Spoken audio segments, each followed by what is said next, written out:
again. Let's make this a little bit smaller. Okay. So if the answer is...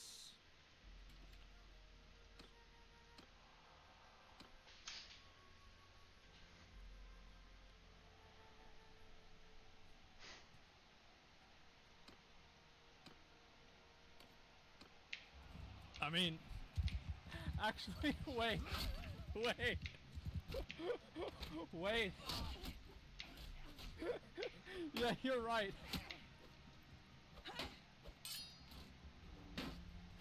Yeah. Yeah. Yeah, that's actually a really good point. I was actually thinking about this, yeah. Got it, guys. This is it. This is the, this is what Lost Ark players are getting into. Yep, this is, you're tired of Lost Ark, you need a new game. There goes the sponsorship. Yeah.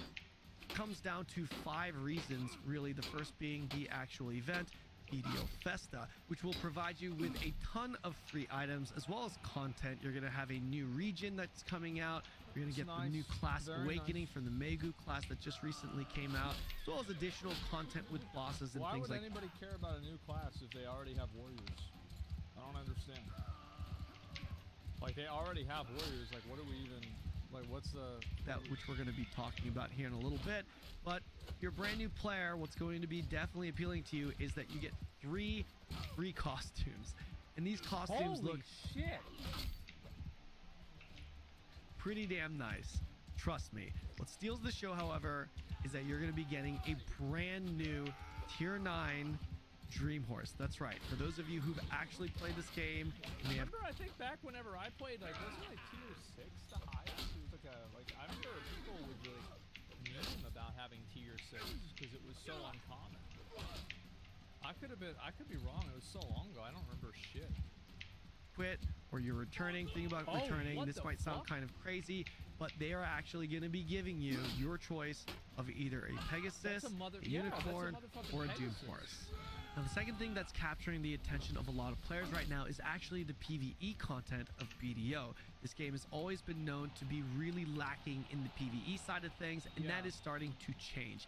They did add in some pretty decent dungeons, but most recently they added in these boss encounters that are very challenging, very fun, and rewarding. You get some really nice rewards. In addition to this, there are leaderboards around these boss encounters because they're structured kind of similar to, like, let's say a Nightmare Dungeon Diablo 4. May not be the best comparison for you MMO guys out there, but there are tiers of difficulty to each boss that you gradually climb and try to clear as fast as possible. Okay. The third thing that's grabbing people's attention is on the PvP side of things, and there's 3 different segments to this actual part. The first being a massive 300 versus 300 PvP territory war. I mean, the name... How can they have 300 versus 300? Because in World of Warcraft, if you have more than 10 people out in the open world, the game lags. So I don't know how you could even do that. Really speaks for itself with that one. The other one being the Arena of Solaire. If you're not familiar with that, Black Desert Online does have balanced arena PvP, which has been getting fantastic reviews from its player base. That is going to be dropping very soon. The season 3, that is. And the final thing on this PvP list would be the Asia cross-server PvP battle, the node war that they're going to be having. Now, this obviously isn't relevant to anyone that's playing in the West, but the idea of it is pretty damn cool. They're taking all the Asian regions and they're going to be pitting them against each other to see which guilds come out on top. So they have, like, race wars? That's cool. In Asia. I think that's a fantastic idea, and I'm sure we'll see something. There'll be no racism that comes out of that. There'll be nobody bringing up, like, something that happened like 600 years ago. Guaranteed that's not going to happen, right? Like that in the West as well. The new player experience is also something that I want to add to this list. Now, this is more of a generic thing. Obviously, Seasons has a big thing to do with it, which isn't super new news. Seasons have been around for a while. Black Desert Online has done a fantastic job giving new players an opportunity to actually have a meaningful progression route to the end game, a more enjoyable progression route to the end game. If you're a new player, I remember like at like level 30 in this game, level 20, I realized that it was just faster to just like go kill these like fish guys over and over. And you just do that for like an hour, and then you go kill these other fish guys, and then you do that a few times, and like now you're 50. And you start within the season, you're not going to be starting on a dead server. You're going to be starting on a season server where everyone else is starting on a fresh character.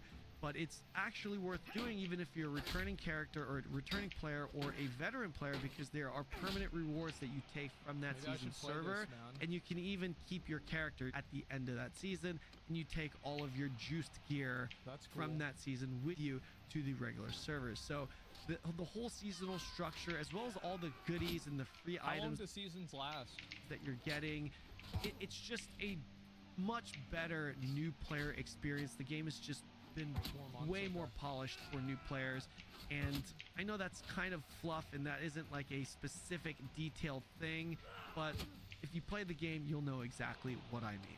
Now, the fifth thing that's on this list is honestly just the polish of this game, guys. At the end of the day, this game has been around for a long time, and this event is attracting newer eyeballs or returning eyeballs to check out Black Desert. This is the first time I've heard people talking about Black Desert for like 2 or 3 years, other than like Black Desert being bad.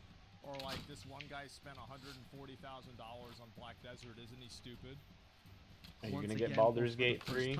And when you do get into the game, you just really feel that polish. This game looks gorgeous. The combat is fantastic. Yeah. There's a lot of new things going on. There's a bunch of catch-up mechanics. There just always seems to be free things that are being given out, and just like I said, we could play our actual D&D characters. That's also being felt by some of these newer content creators and players that are diving into this game. In addition to this, I also want to say that specifically for content creators or people that are involved on the Twitch side of things, that the CMs and GMs are doing a great job interacting with their player base on live streaming platforms. I've never actually seen anything quite like it. It's like I've already it's had D&D multiple rules. CMs and GMs come to my stream, and I'm by no means a big streamer whatsoever. And having them interact and welcome new content creators to their game by how we did our combat in D&D. Personally interacting with them in the game is really cool to see. I was doing my Awakening quest, and I had CM Corruption come in, say hello to me in game, drop me a buff, based off the same rule set we say use hello too, to my which is Twitch 5e. chat. And today I had a GM come into my chat, and I literally challenged him to a game of BDO poker, which a lot of you guys might not know what I'm talking about, but there's like a poker card system within the game. I challenged him to a game of cards. Same character progression, so like as you level up, you get the same skills you would if we were in our normal campaign. He's used to losing to a card system. I mean, it's not even his fault, really, that happened.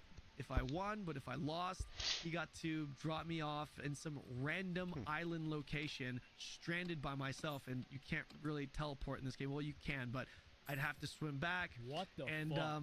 Needless to say, I lost that wager. It was great content. He dropped me off on an island. Yeah. I had a viewer come try to pick me up. He called it cheating, teleported my ass to jail, and then I found a way to escape the jail by talking to the NPC, and then he teleported my ass somewhere else. It was fantastic content. It was phenomenal. We had a great time doing it. But things like that, interactions like that, I've never actually experienced in my life for any game with a game master, with a GM or a CM, community manager in the game. We have a lot of other game studios that are pretty solid at communicating their thoughts via Twitter, but I've never seen any that actively goes into streamer Twitch channels, interacts there, and meets up with these players in the game and has a little fun. What do you think about the WoW hardcore drama? Really cool. That's pretty much it, guys. What's happening now? For you.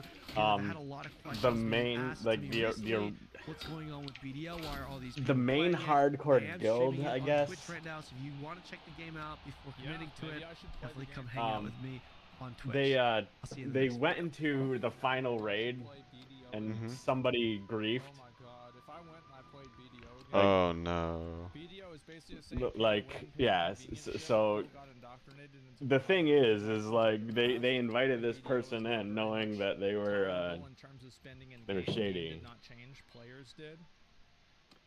I mean, and so what happened is they wiped, but because some of the people in that raid were GMs of the server, they appealed and got the appeal to re-res their characters. I'll have to try it out and see it for myself way before the season ends. There's so many other games. And a bunch of hardcore people are like, no, you guys fucked up. You guys should live with the how many video games I need to play. Consequences. Yeah. I can see how they would say that. So yeah, people are upset.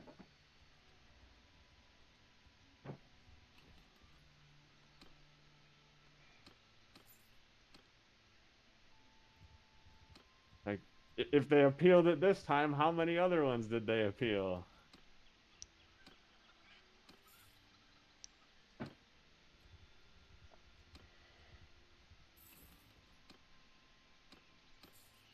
Yeah.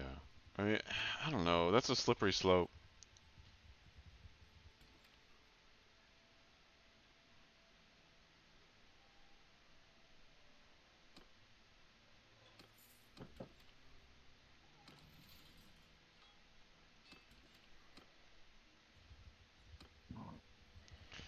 Because they went into the thing, you know? Yeah, you were right. Like,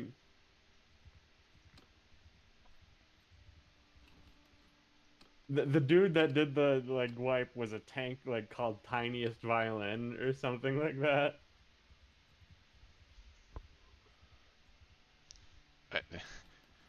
Come on, you had to know. I have no sympathy then, because it's like, yeah. hey, the road is closed up ahead. Let's go on the road. Like, what?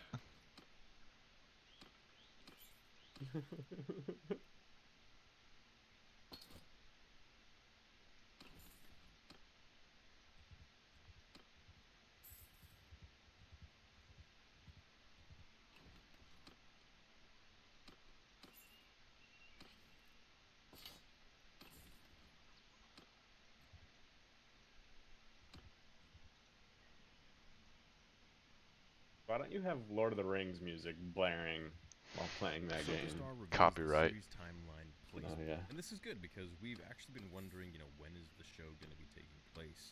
There's so many different times in Ahsoka's timeline that we could have this show. Is it set a little more into the future, beyond Mandalorian Season 3? Is it sometime in the past? Is it going to be more so jumping through different timelines? Like, we've heard that we're going to be getting Clone Wars flashbacks with potentially Hayden Christensen with Anakin Skywalker, which will be a first. It'll be quite cool to be able to see him and Snips together in that time. Hopefully they do, a de-aging or something like that. I used to like Star Wars Theory, but I don't really like him much anymore. It seems we have an answer as to when the show actually takes place. He gets really like confusion surrounding Dave Filoni's. I don't know, like Star Wars conspiracy almost. Mandalorian and Ahsoka and some of the others. The actress behind Sabine Wren just confirmed. Because he's like, oh, Lucas is buying back the market. It's like, no, he's not. Like, well, no, he was reporting. I saw that vid. He was reporting that someone else was saying he was buying it back. Yeah, but still, like, it's very clearly like fake. Oh, well, sometimes you just gotta make a video. Bridger will all make their live-action debuts. Rebels mainly takes place prior to the original trilogy, so before Episode 4, but didn't shy away from using time to its advantage to progress the plot. During a recent interview with Games Radar, Star Wars... Like, Kathleen Kennedy's been fired, and it's like, no, she's not. Like, it just seems like that's taking up a lot more of his content than what, like, actual Star Wars stuff. But Mando Season 3... I saw the Kathleen Kennedy, like that there is a video, but I haven't gotten to the video yet. I believe that really must have something to do with Thrawn. Case in point, when the Shadow Crew were talking about him, and we had. I just think there's more to Star Wars than like worrying about the fucking drama behind it, other than. Well, if he's around, then where is he? Why is he in hiding? To explain why things are terrible. So we can see the animosity between the two. However, now with Moff Gideon most likely out of the picture, unless that was, of course, just another clone, which it could have been. My clones! Then we could see, you know, a pretty cool standoff between Moff Gideon and Thrawn, which, of course, Thrawn would win. So Leo Bordizzo added the shows are all connected. Did you watch the Ahsoka trailer? Definitely want to talk Oh about yeah. because Oh yeah. the Filoni movie. What do you think? Filoni-verse, as you would call it. I'm excited. has all of these spin-off shows. I'm excited. Interconnected in some sort of way. And that's exactly what she says. She says, I think it's interesting. They're interested in seeing how the move with same timeline as the Mandalorian season 3. Sabine being a Jedi trainee now. Many parallels. According to the recent Star Wars timeline book, the Mandalorian season 3 takes place roughly in 11 ABY, so that's 11 years after the Battle of Yavin. So A New Hope happened at 0. I just hope, I really hope they're just gonna let Filoni do a thing. 3 years after I think they are. A New Hope. So there's a 3-year time gap in there. And then episode 6 happened roughly 6 months to 1 year after episode 5. Now, guaranteed though, if Filoni is the top of this, you're gonna see a fucking Loth Wolf. I thought we already. I thought there was one in the trailer. No, you're gonna see. There probably is. I'm like, he loves wolves. Oh, it was the cat. The cat. Yeah, was the lost thing. cat's there. Yeah. But about 6 months to a year is what I'm gonna go with. Presumably, the events of Ahsoka will transpire during that same time. This helped clear up confusion among fans. But you'll see a wolf, like an actual wolf, live action. The film never officially said It'll be where CGI, the but canonically, but one rumor hinted at a potential time jump midway through the season. And this is definitely something that's going to happen. We're going to get time jumps all throughout, back, present, forwards. There has been plenty of online dialogue. Are you gonna stab that dude? In this timeline, especially following an official still on an Inquisitor in the Maybe.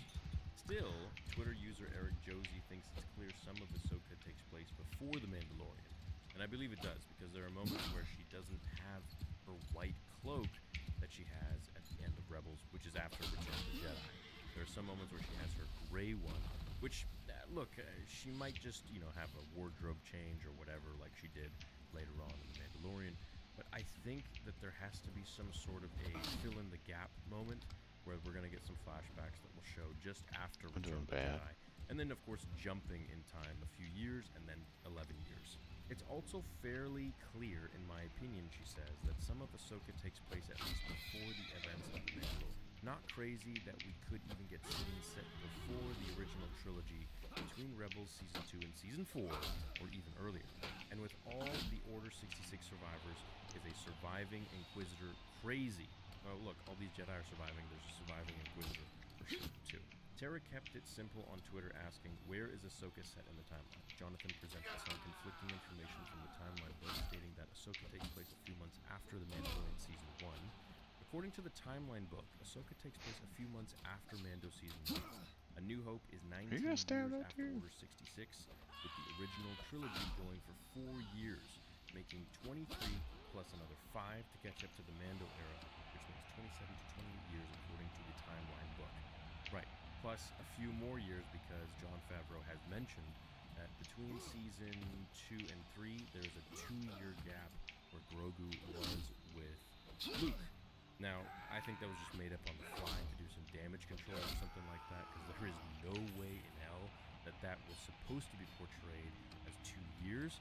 I feel like, Disney probably just had some sort of investors meeting or something, and they were like, hey, we need to get Grogu back ASAP, so that we can sell more merch and sell more items. That's my theory on it, but, who knows? I think, John was kind of forced and pushed to have to put Grogu at the behest of, Disney's beck and call and put him into The Mandalorian, into the Book of Boba Fett as soon as possible, so as to not really lose any potential merchandising opportunity. But I think it really ruined the story and ruined the overall excitement for the Mandalorian Season 2 finale and, of course, Season 3. Based on these comments by Leo Bordizzo, Ahsoka will be adding to this character, as will John Watt's skeleton crew, releasing later this year, which is also going to be part of Filoni's, I believe, Filoniverse movie. The small screen of Disney Plus has been filling the gap between the big screen trilogies, but it was announced that a massive crossover event filmed, directed by Dave Filoni, is heading to theaters in 2026 or 2027, right? And that's the movie we're all waiting for. That's when The Mandalorian Season 6 or whatever is complete, and Ahsoka Season 4 is complete, or, you know, what Skeleton Crew Season 3 is complete, and all of these other shows are done. This August, Ahsoka will have the special opportunity to tie together the current era of Star Wars on Disney+, continue the legacy of Rebels, and act as a part of the Skywalker saga if Hayden Christensen appears like he's rumored to do so. The plot thickens when Ahsoka hits Disney Plus on August 26th. I don't think it's August 26th. Yeah, first episode date is August 23rd, so I don't know why this article listed it as August 26th, unless they changed the date, which I don't believe that they did. So yeah, I think, you know, the show coming out and placing in the time of The Mandalorian Season 3 is, for all intents and purposes, probably their best option. I believe there will be some major time jumps in there. However, I do think that them showing up around the end of Mando Season 3 or during the show, I have such a ragtag best option, group. best bet, because it kind of keeps everything congruent in the timeline, right? You got Mando running at the same pace as Ahsoka, as Skeleton Crew, and all this and that. Apparently, the pirates from the Mando show are supposed to be like the villains. You gotta of the Skeleton gear 'em Crew up. or something like that, and they're going to be in Ahsoka. They get XP for just coming, anyway, so like just being in the party, and then just us let me know what you walking guys around think. too. Do you want this to be the timeline for Ahsoka, or do you want it to be a little bit earlier or much later in the timeline? Either way, it won't matter because we're gonna get lots of time jumps. I guarantee it. Hope you enjoyed this vid, and I hope you're excited for Ahsoka. I'm very excited for the watch parties to do those with you guys, and I'll see you all in the next episode here on Star Wars Day. Until then, remember, the Force will be with you always. And check me out on Spotify, Apple iTunes, and Google Podcasts.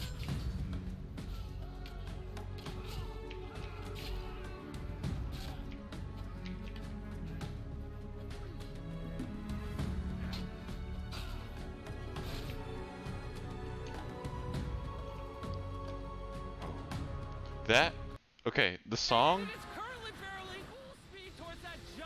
at the end of his thing, it did a copyright, like, hey, this is music, copyright, on one of the videos. And I was just like, what the?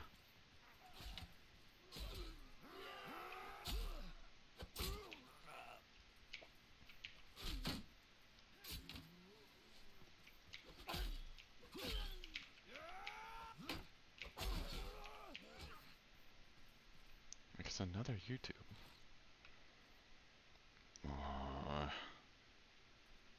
I had to fight him.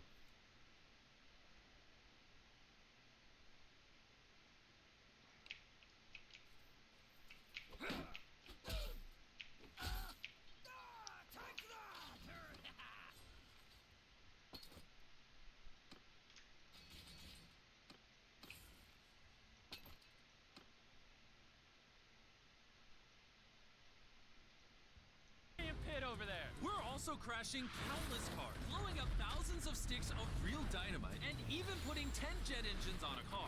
Just to show you the most insane experiments of all time. Starting with filling a house with over 100,000 fireworks. Please do not try this in your house. For this experiment, each of the boys will hide a dummy in my new house to see if it's even possible to survive.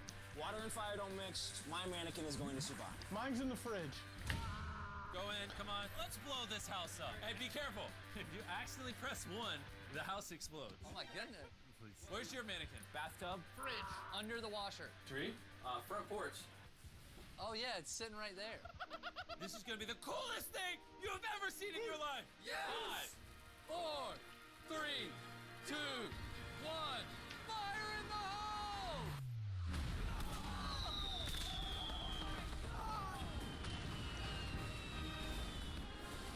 What happened to the house? I can't even see it anymore. Jeez.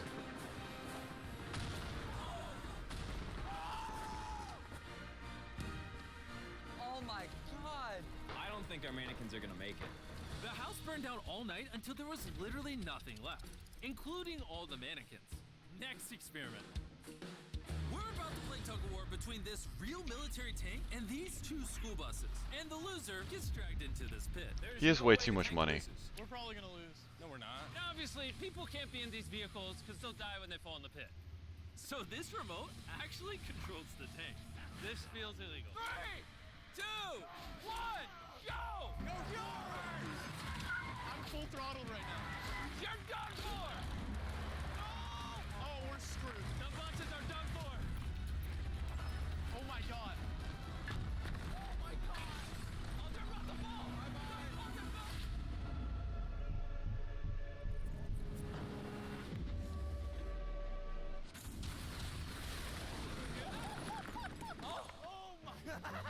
Do you hear the buses beeping? Its horns going off. We're gonna go investigate the bottom of the pit. He has way too much money. Oh god. Oh, Mr. no, Beast. I need to stop looking down. This is terrible. Stop moving. Yeah. I'm not moving. We're in the pit. Oh, Oh my well, God. he's helping Look at people, that. so it's like Why'd whatever. the bus think it could beat the tank? I don't think it did. Later in this video, a train's gonna come off those tracks and land right about there. But before we do that, this is $50,000 and it is surrounded by thousands of pounds of TNT. And this is Will. What's up, guys? See that crate in the field? Yeah. Oh man. That is around 1% of the explosives surrounding this money. Are we safe standing here? Yeah, you'll be fine. Here's my credit card. Spend as much money as you want to protect this 50 grand. I don't care if you use wood, bricks, or even steel to protect this money. Whatever's left of this 50 grand when that TNT blows up, you keep. Good luck building walls. All right, let's make $50,000. He doesn't stand a chance. The first thing Will did was buy 12 industrial water containers and fill them with 20,000 pounds of water. That's smart. I'm really worried that Jimmy's TNT is going to get through this. And he should be, because this isn't even close to enough to stop the TNT. Meanwhile, we're gonna test another experiment.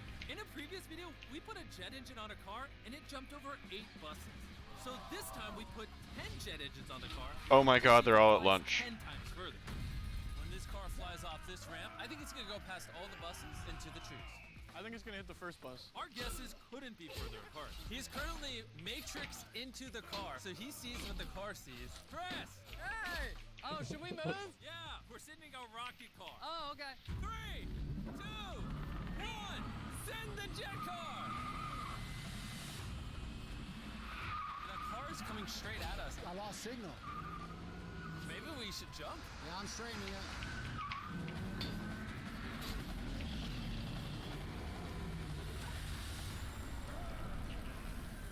Oh my god! Yeah! What the heck? Whoa, wait! We broke the ramp! I think it was a success. Yes. The jet car easily cleared all 12 buses and literally left a crater in the road. I love how this block of engines just on the road. Yeah, it's still smoking. Whoa! Oh, and smoking. And now we are back at the giant pit. What in the If you world? jump in this deep pit and land on 1,000 bouncy balls, would you die? I'd love to know. Only catch! Catch what? What are we doing? Goodbye. Oh! You completely missed! Luckily we have more mannequins. Will it survive? Heads! Ah!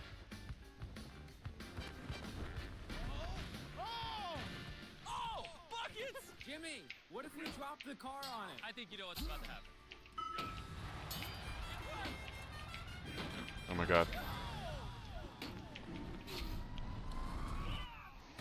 That was close. Clearly that mannequin didn't survive. Next bit. Meanwhile, Will was desperately trying to protect his $50,000. He's honestly taking this way more seriously than I thought he would. In the past 4 days, I've hired some professionals and we've already built the cinder block wall, filled it with matches, and we're already on our second cinder block wall. This dynamite is not getting through. You blew my expectations out of the water. How about this? If you let me double the TNT, I'll double the money. So 100 grand, double the TNT. Yeah, but if it blows it up, you get nothing. Take the deal. Take the deal. Okay. Deal, baby. Okay. Deal, baby. And while he kept working, the boys and I went bowling. And the bowling balls are these cars. I'm ready to see some destruction. Let's see if I get a strike. Hey, first bowl strike. Oh, it's not going straight. It's coming our direction. We should move. We should move. We should move. Nolan, watch out! Oh! Into the field. There it goes. Oh, it's turning around. Oh, it's coming back. Oh, God. It's coming back. The car's got a mind of its own. It's coming back! Take number 2. Oh, that's a perfect strike.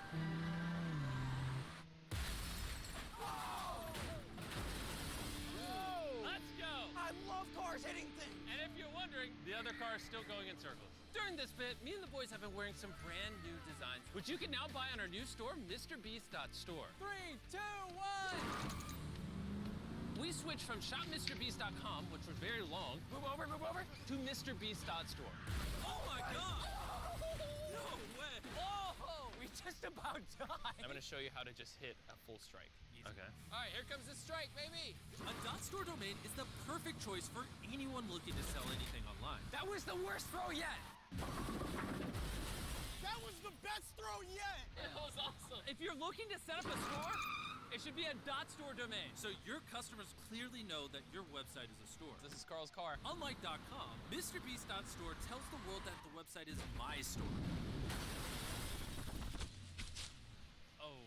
Don't forget to head to MrBeast.store and buy our brand new merch right now.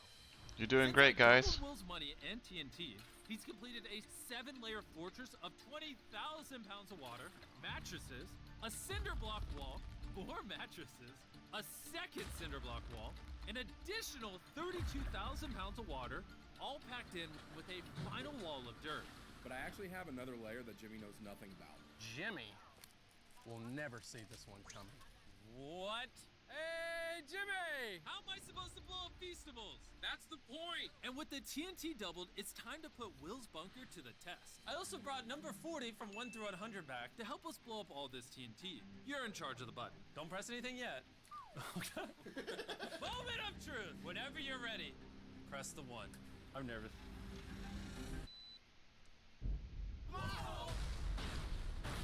Whoa. Oh my god! Oh, that money's gone for sure. What?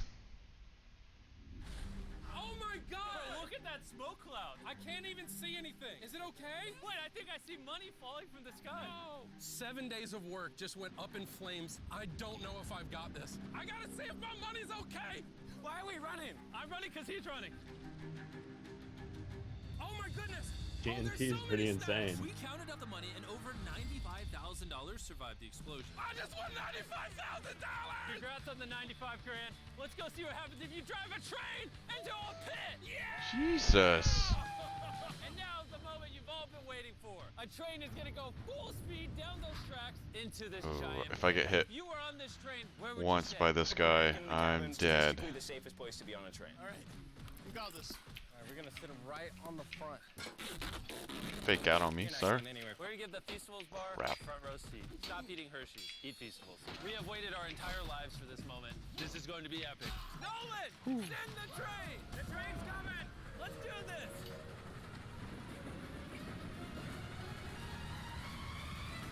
Oh my god! Here it goes! Oh my god! Here it comes!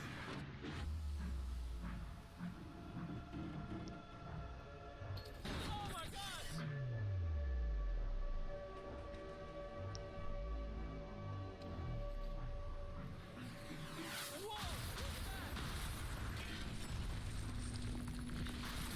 We still at war with these guys? We are. That might have been the coolest thing I've ever seen in my life. You're kidding me? Yeah, my mannequin didn't survive. Train versus pit. The pit won. I hope you enjoyed the video. Let's end it with an explosion. That is so hot. Jesus. Cyberpunk 2077. Oh. It's been out for a long Where's time. Kai Guy? We've talked about it to Cyberpunk. death, but it's got some new life being breathed into it thanks to the Phantom Liberty expansion in the works. And we finally know what it is. And it seems very much like CD Projekt Red is secretly kind of rebooting the entire game because there is a lot that is changing. After a very rough and frankly inexcusable launch and a few years of actual fixes to the main game, things seem like they're getting interesting now. We've cobbled together interviews, previews, and official info, everything we will link below, to give you all you need to know so far. Some of this is featured specifically in the Phantom Liberty expansion coming this fall, and some is just coming as a free patch update to the main game at the same time. And there's a lot of stuff to talk about, so let's get started off with number 10. In terms of the story, Phantom Liberty is sounding really cool. We're not going to spoil anything, and frankly, CD Projekt Red seemingly hasn't said too much, but it's worth highlighting. Personally, we think the narrative was the best part of Cyberpunk, and after The Witcher 3, there's no denying that CDPR definitely knows how to tell a decent story, and in Phantom Liberty, the President crash lands in the new explorable area, Dogtown, that we'll talk about in a little bit. And obviously, when the President crash lands in a lawless area, she's gonna get kidnapped. I need more so horses. Now there's a nice little hostage situation. So you, V, are gonna team up with the seemingly awesome-looking FIA agent Solomon Reed, played by none other than famous movie star Idris Elba, and Agent Songbird, who claims she can cure V of Soul Killer, which could have some interesting changes to the main narrative, but we'll have to wait and see. Also, it's worth noting that Keanu Reeves is back, playing Johnny Silverhand, which is awesome, and from impressions and previews so far, it sounds like Johnny Silverhand is not being sidelined for like a new story by any means. Apparently he's still right in the mix. Apparently we're gonna get even more context and insight into the earlier days of his wild life, which is safe to assume fans definitely want to see. In terms of tone, a lot of outlets like PC World have if I can start, so all the blue has tons and tons like little armies. If I can start creaming and destroying those little armies in the field, I think I can kill them. There's some, oh, those are little, hopefully Idris Elba puts in just as good and as memorable of a job as Keanu did, because they were mountain men. Something pretty good. Sorry. Next over at number 9, speaking of crash landing in Dogtown, that leads us pausing to our next because point. I keep watching your stream. Oh, sorry. To like catch up. This is completely a big explorer. No, don't pause. With Phantom Liberty. No, I'm not pausing your stream. I'm pausing my speech. Which, if you don't remember, the Pacifica District has zero law enforcement presence. It's where the Voodoo Boys were based. But Dogtown finds a way to be even worse. Not only does it lack law, that's a really good town. Apparently dumps the worst of the worst cyber psychos and criminals, and I like a lot of it is also controlled by a ruthless militia with tons of guns. So basically, it's a total combat zone, and you're trapped in it because it's completely walled off to the rest of the city. Definitely not the place to be, living out your retirement or vacation or anything. But it definitely seems like the perfect video game location. From what we've seen, it kind of reminds us of like Escape from New York or Escape from LA. You know, gameplay trailers and previews show an almost post-apocalyptic-like city with all the neon and tech you'd expect, but also rubble, blood, and chaos in the streets, and fires blazing everywhere. Graphically, also, it looks like a really intense place. We don't know how you're going to get in and out of Dogtown exactly yet, but we're looking forward to finding out. Now, switching gears over to number 8, we're getting a whole new radio station in Phantom Liberty, and you might hear that and think, oh, okay, no big deal, just a couple of music tracks to drive around to, but the story is a bit cooler than that. So, the radio station is 89.7 Growl FM. And you may or may not remember that CD Projekt Red announced on social media like a sort of music event contest for the Cyberpunk community last year. So musicians and artists and fans were able to submit their music, and the developers made some selections, and 14 tracks are featured on the new radio station from artists like Skin on Flesh, Saint Aurora, Red Dead Roadkill, Spirit Machines, and a bunch more. And this is, in our opinion, a great thing. I mean, licensed real music tracks in games often expose people to new types of music and new artists. And for artists from the gaming community to get that opportunity just feels like a win-win. These artists join the rank of the many incredible artists and songs from the base game. And if you ask us, the more music, the better. It just seems like a good guy move. Is CD Projekt Red trying to make up for their past sins? I don't know, but hey, let's move on.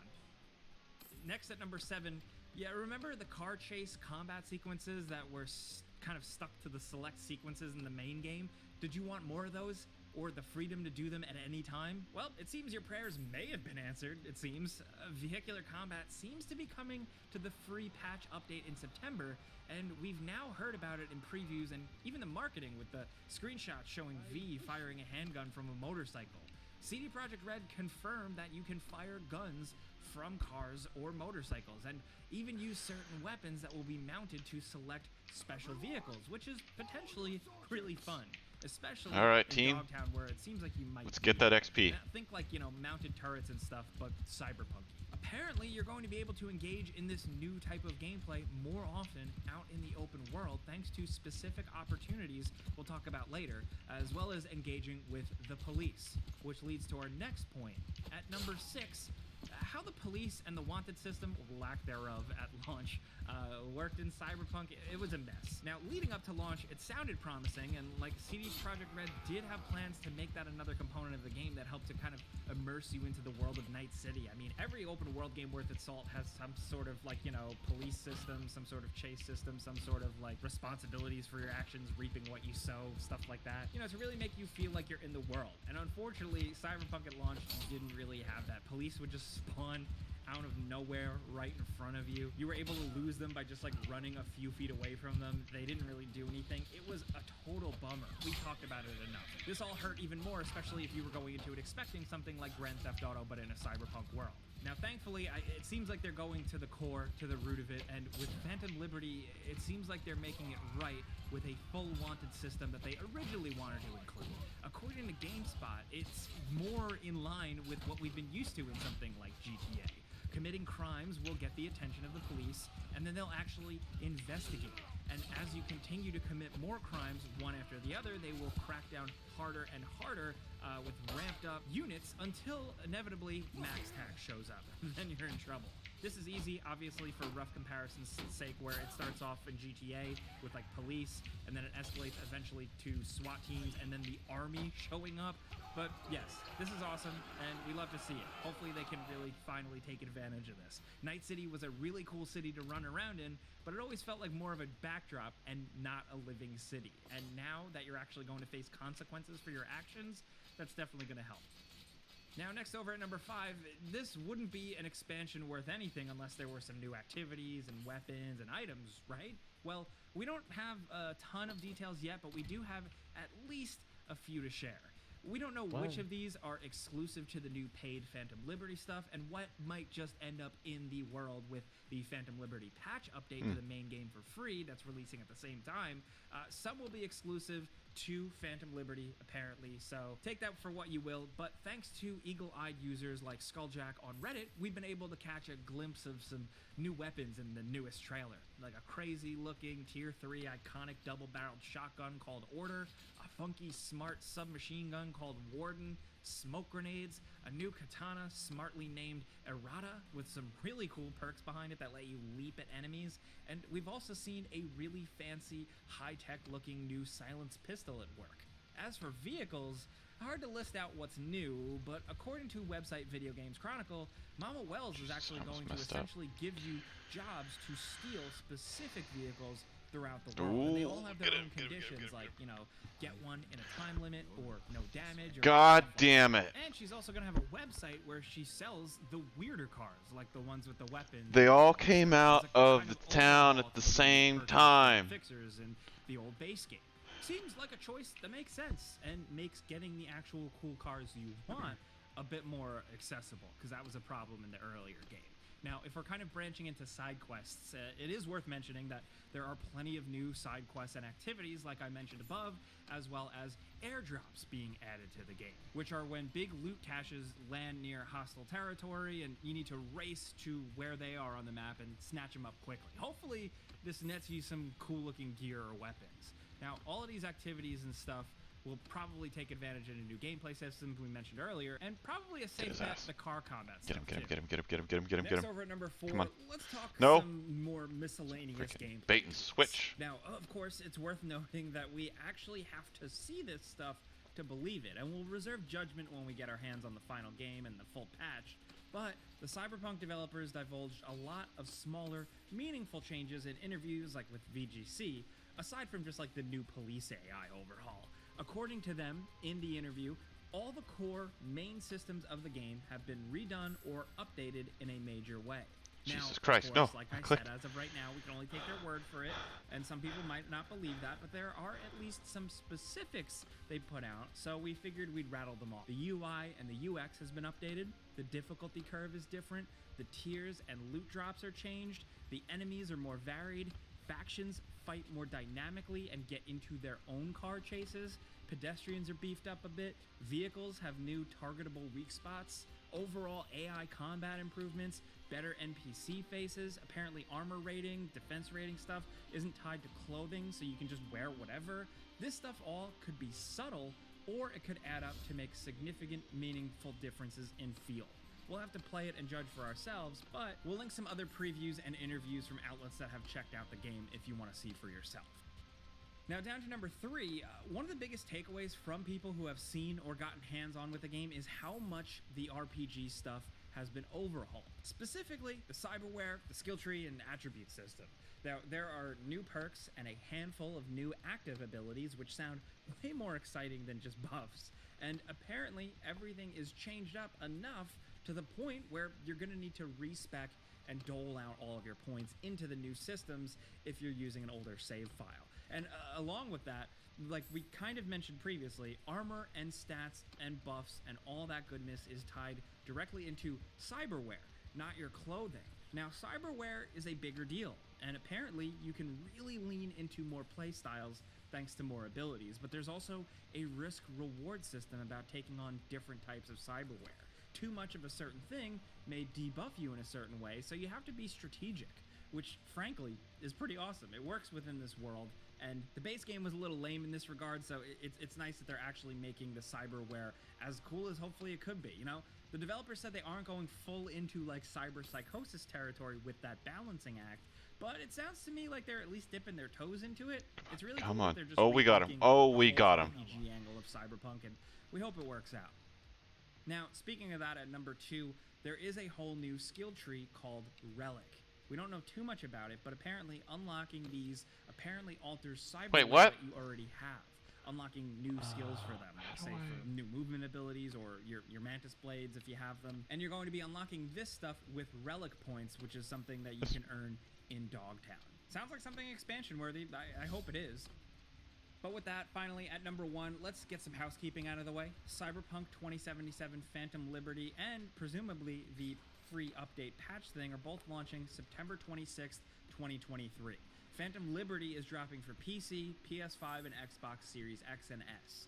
Yeah, that's right, this isn't launching on PS4 or Xbox One, which, yeah, sucks if you're still on last gen, but would it really run anyway? I don't know. As for PC, here are the minimum specs on screen here and the recommended, so take that for what you will. PC players, CD Projekt Red is making it easier to jump into as well. According to a developer that went on record with GameDeveloper.com, they said new or returning players will also be able to make a new character and load up the expansion to jump straight into the new story if they so choose. So think of it like The Witcher 3 and you have Blood and Wine and you can just jump into that or something like that. So there you have it. That's everything you need to know about like CD Projekt Red's weird secret reboot of Cyberpunk 2077. Something went off and it like stuff involving Phantom Liberty, everyone went hostile. All that stuff.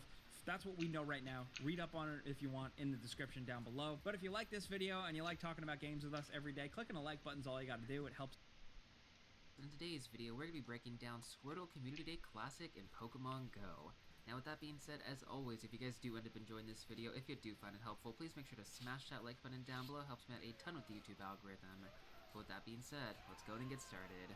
Okay, so Squirtle Com Day Classic is going to be taking place this weekend on Sunday, July 9th from 2 to 5 p.m. your local time. The special bonuses are going to be as follows. Like normal, we're going to get 3-hour lure modules and incense. This is poopy. The special bonus it is didn't auto-save either when I went in here. So not really the best, all things considered. And then we're also going to be getting 5 free Squirtle from Snapshots. Now, I also want to mention the Squirtle with sunglasses. Not exactly the Squirtle Squad sunglasses, just sunglasses is going to be available from Field Research.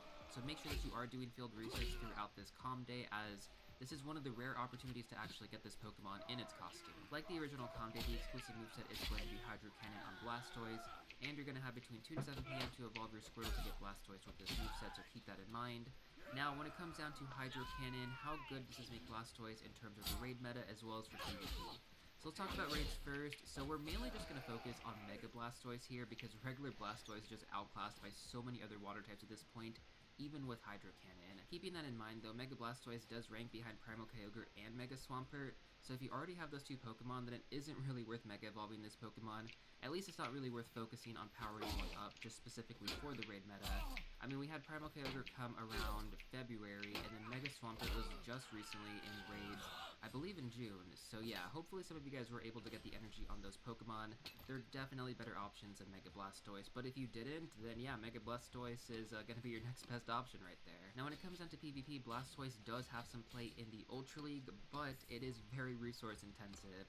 So all things considered, if you have a Swampert built for the Ultra League, I would highly recommend just going with that over a Blastoise. Again, like, if you want to run a Blastoise in the Ultra League as maybe like a spice pick, a different alternative, you can do that, but it's totally up to you. I wouldn't really recommend it when it comes down to resources invested. So that pretty much wraps things up for this comm day. Overall, like, it's definitely one of the more least interesting ones that we've had in a while. But I think for anybody who kind of missed out on Squirtle with sunglasses, it should be it's pretty much even. Just a hunt for the Shundo, because a Shundo Squirtle with sunglasses, although it's not going to be like meta relevant, that would be really cool to get. To be honest, I was hoping that the special bonus would be a little bit more interesting, though 1/4 incubator distance is kind of weak, all things considered. 3 times experience or 3 times Stardust would have been a nice incentive for, I guess, more veteran players to get out and play during this comm day. Otherwise, it's kind of looking like a skip. At least personally, I already have all the shinies for this. I have the sunglasses. I don't really care much to build one for the Ultra League. I mean, but again, if you want to, you totally can. Now, I do actually have one recommendation for those of you guys that do actually want to build one for the Ultra League, and that's that you can also use your Ultra League build as your functioning Mega as well. So yes, ideally you would want to have like a Hundo for the Mega Evolution, but because it's not like that meta relevant, you could just build it for the Ultra League, which is take it to lot of 48.5 if you have the rank one, which is 0, 12, 15 as the IV spread. And then you can just Mega Evolve that Pokemon and just use it for both. So I actually do this with my Medicham all the time. I have a rank 1 Great League spread built, and I just use that one as my Mega. Mega Medicham isn't actually used for like anything in the raid meta, so it's really just more used for my candy bonuses. I'm still working on getting to Mega level 3, but at the end of the day, you know, it's just a good way to kind of save resources, not having to power up a Hundo for the Mega, and then also having to power up one for the Ultra League. You can just power up one for the Ultra League and use it for both. Anyways, though, that's basically all you need to know when it comes down to Blastoise for this comm day. But of course, as always, I like to go through some additional tips and tricks for any new or returning players that are watching this video. The first tip that I have for you guys is going to be the fast catch trick. Most of you probably already know how to use this, but for newer players, it is arguably one of the best things that you can learn to increase your catching speed. If you ever wonder how so many people catch like a ton of Pokemon during comm days, they are fast catching. The next tip is going to be to create a search tag for all the Squirtle you want to evolve. So let's say you come across a really good PvPI spread while you're hunting. Just make sure to favorite it, add to your search tag, and then you can go through it at the end of comm day, like after 5 p.m. your local time. Check to see which ones are actually relevant, and then you can evolve that one for the Ultra League and use it as both, like I mentioned earlier. Or you could, you know, try and get the Hundo, try and get the good PvPIV spread. Totally up to you in terms of what you're hunting. If you want to quickly search for good IVs when it comes down to the raid meta, just type in 3-star and 4-star. 4-star is actually going to filter out all the Hundos, so just keep that in mind. Next up, let's talk about Mega Evolution. So basically, which Pokemon do you want to have Mega Evolved for this comm day? So whichever one of the following Pokemon you have at Mega Level 3, prioritize that over the others for increased candy and extra large candy bonuses. So Primal Kyogre, Mega Swampert, Mega Blastoise, Mega Slowbro, and Mega Gyarados. So let's talk about storage space next. So generally, I recommend a minimum of 100 open spots, and ideally 250 plus. If you're still having trouble kind of going through and getting rid of things, I have a full guide that I'm going to link in the description down below. Hold fast. Checking this out for any of you guys who are kind of struggling with storage, and don't get me wrong, I totally. They're not holding. They are not holding. They are not holding. They're crushing. They're getting crushed. To deal with early on in the game, as I can't really buy storage whenever I need to. I had to wait until I got the Pokecoins and then slowly upgrade. So I have some pretty good strategies that I definitely recommend checking out. Next up, let's talk about bag space. So ideally, I'd recommend a combination of 200 red, great, and ultra balls. Ideally, 500 plus would keep you pretty stocked for most of the comm day. If you're in a area with a lot of Pokestops, even better. You don't have to stock up as much, but those are always my recommendations. And then we don't have a double candy bonus for comm day classics, so I'd recommend anywhere from 25 to 50 China berries. That way you can get enough candy for your Blastoise without, you know, having to play a very, very long time. Because I know not everybody can actually play the full 3 hours. And then finally, the last tip I want to go over is the Picnicker Medal. So we have 3-hour learn modules, and basically what I recommend is to just drop a lure module or multiple lure modules at your most popular grind spot right when the event starts. And basically the way that this works is that you get 1 point every single time somebody else catches a Pokemon off your lure module. So in the right location, you can make some amazing progress on this medal, especially since your lure modules are going to last 3 hours long. Anyways, that's basically everything I have for you guys in this video. If you still want some more additional tips and tricks, check out these 2 videos right here. Before you go, don't forget to smash that like button, subscribe, and I'll see you all real soon in the next one.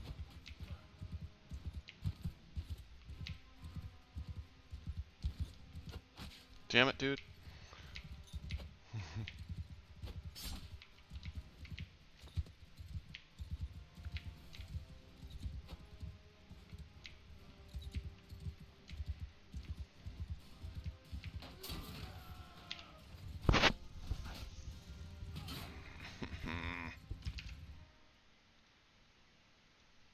There's this game called BattleBit Remastered, and at first glance at the Steam page, you're probably not going to think a whole lot of it. Take a second look though, because this thing is absolutely blowing up on the charts. It's already sold over 1.8 million units in just 2 weeks, and the player count continues to trend upward. But what is it? Why is it so incredibly popular, seemingly out of nowhere? Well, the short answer is that it's Battlefield, but not made by EA, and for a lot of people, that's enough. Hi folks, it's Falcon, and today on GameRanks, we asked the question, what the hell is BattleBit? So, there's obviously more to the answer than that. While I'm sure that's enough to bring a lot of people in the door, it's mainly to peek their heads in and see what the hell's going on. So, I'll go a little more in depth.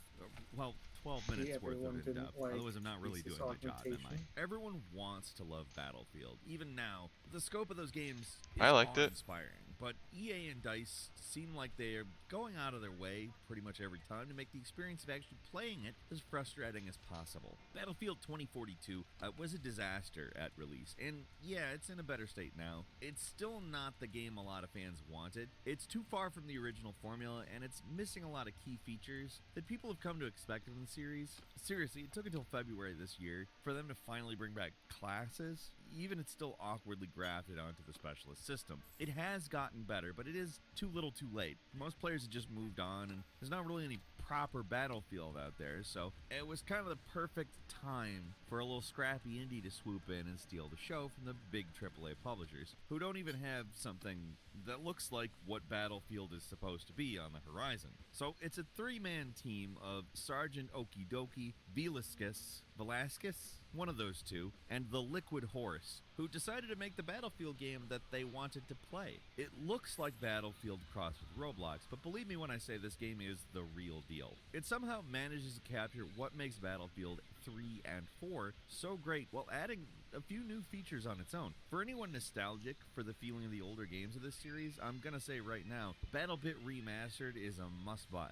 It's only $15, and even though it's in early access, it's got a ton of game modes, great maps, and great features. That's not to say the visuals are not going to take a little bit to get used to, but it just goes to show that a game doesn't need next-generation graphics to still be fun to play. You might be wondering, just like I did, why they called BattleBit Remastered. Well, that's because they actually originally put the game up on Steam Greenlight 6 years ago, and it was more of a hardcore simulation back then. Yes, they have been updating, improving, and playtesting the game for that long, and it didn't even start seeing any real jump in player counts until 2022, and it's just been basically snowballing from there. So, how does it actually play? Well, mostly like Battlefield. You pick a class, drop into a map with hundreds of other players, and fight over control points. Killing players lowers that team's tickets, and the team that runs out of tickets first loses. Because there's so many players, the maps themselves are massive, and to get around, you can use Jeeps, APCs, ATVs, helicopters, tanks, the standard stuff, and they all control similarly to Battlefield. That means helicopters are going to take some getting used to for people who aren't used to it. Tilting the mouse to control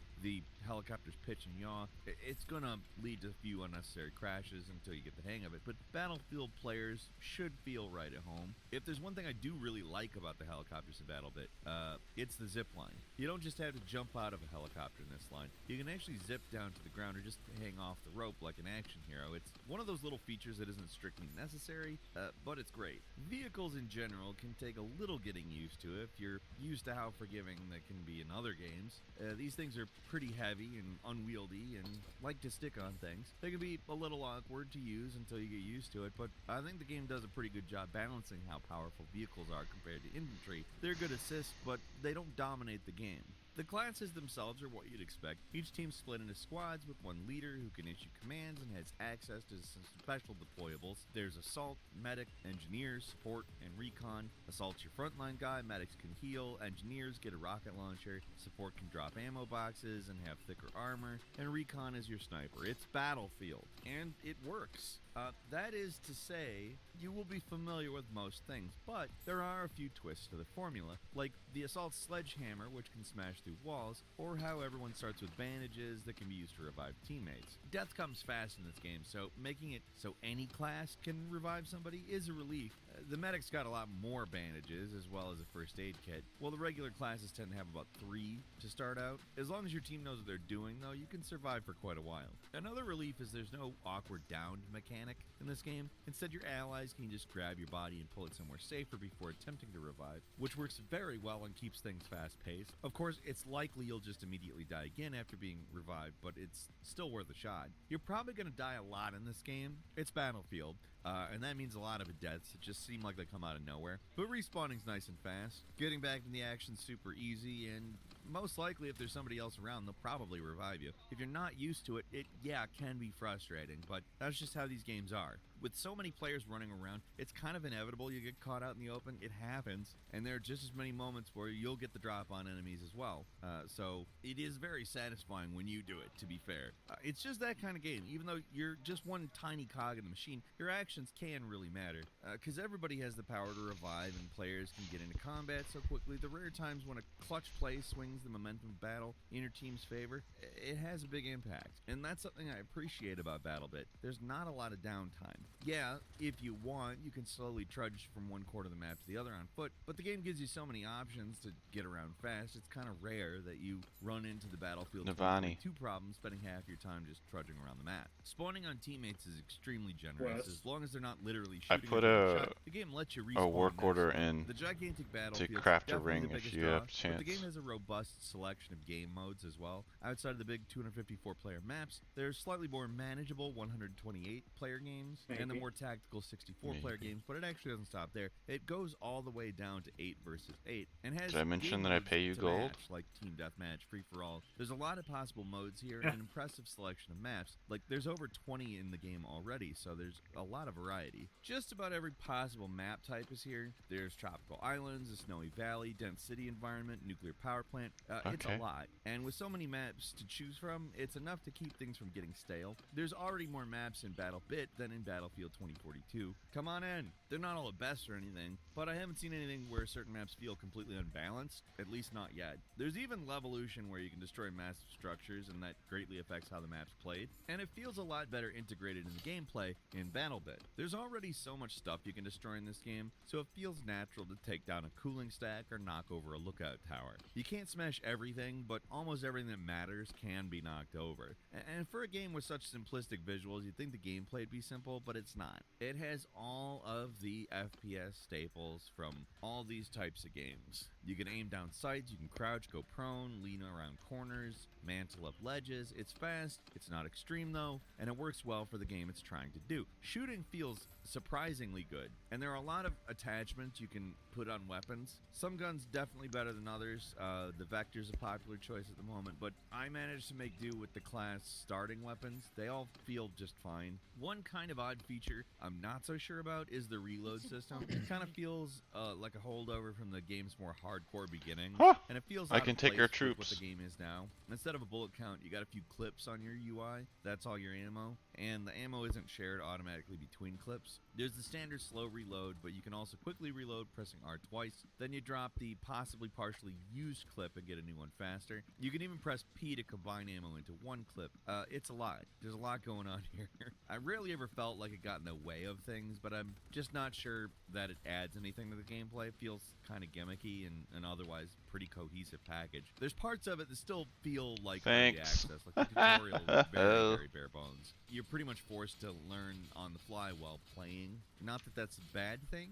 Other weird kind of early access feeling thing. There's night variants of maps that have players use night vision to see in the dark. I've never managed to get a game on them though, and certain environments are a little too empty. Some people might not love the weapon unlock system either. There's no battle pass or daily missions or anything. The realms are it is a simple incompatible. experience track that unlocks equipment as you rank up, but it's still one of those things that puts new players at a disadvantage. There are a lot of ways to get experience though. So Octet, I saw one of my party members and I was just like, give me all your troops, and then I'm going back. Complain about, but I'm not sure is actually a problem, is mines. Everyone gets them as a secondary, like new players get AP mines when you level up, and you could eventually How do you like unlock that? claymores. As defensive tools, they're obviously great, but having almost every character get 3 of them every time they respawn feels like it could be overkill. Like they are kind of all over the place. If you know to look for them, they're not as big a deal, but having to constantly check your corners for mines Have you does get seen a the little new like dog classic pet that's Battlefield. on the What makes the game PTR? great are the memorable moments, the desperate last stands where you somehow manage to survive, or the moments of real Dog teamwork. pet? No. Just being part of a massive attack with helicopters, jeeps, It's tanks got a pretty feels good great. name. And the best of all, I experienced literally no server issues. Clearly the devs were Arfis pretty serious about the Licking. netcode, and it really paid off. God, My experience with the no. game was smooth, like not indie game smooth, like I like very it. smooth. It looks like an indie game. Besties, I The like sound it. design is clearly Barfus, inferior to anything the Battlefield the series, Lit King. which is of course Arfis. still best in Like class arf, when it comes arf. to sound in Oh FPS games. no. But those are relatively That's minor even issues worse. compared to how good the game You see that we're also getting the whole new thing feels like Draenei? a labor of love. These guys know Why? what made older Battlefield games feel so They're satisfying, the, and they didn't just copy it. They managed to make some smart what are they changes called? on top of that. Visually, not gonna wow anybody, but the simple Erdar. visuals make everything the red extremely ones. easy to read and They're see. what? Also, they have What? motion blur They're turned off by bad. default, so these guys clearly Not get it. anymore. With all that said, BattleBit Remastered is basically Battlefield crossed with Roblox. There's just not any getting Well, around I that, think but Draenei that's can so be much warlocks less now, good so- than saying the words Battlefield crossed with Roblox like for that bit. applies. Three But guys the managed to Eridar- do what one of the biggest publishers in the industry couldn't. Make Battlefield relevant, Nine? fun, and as good as it's ever Yeah, been they're right. once again.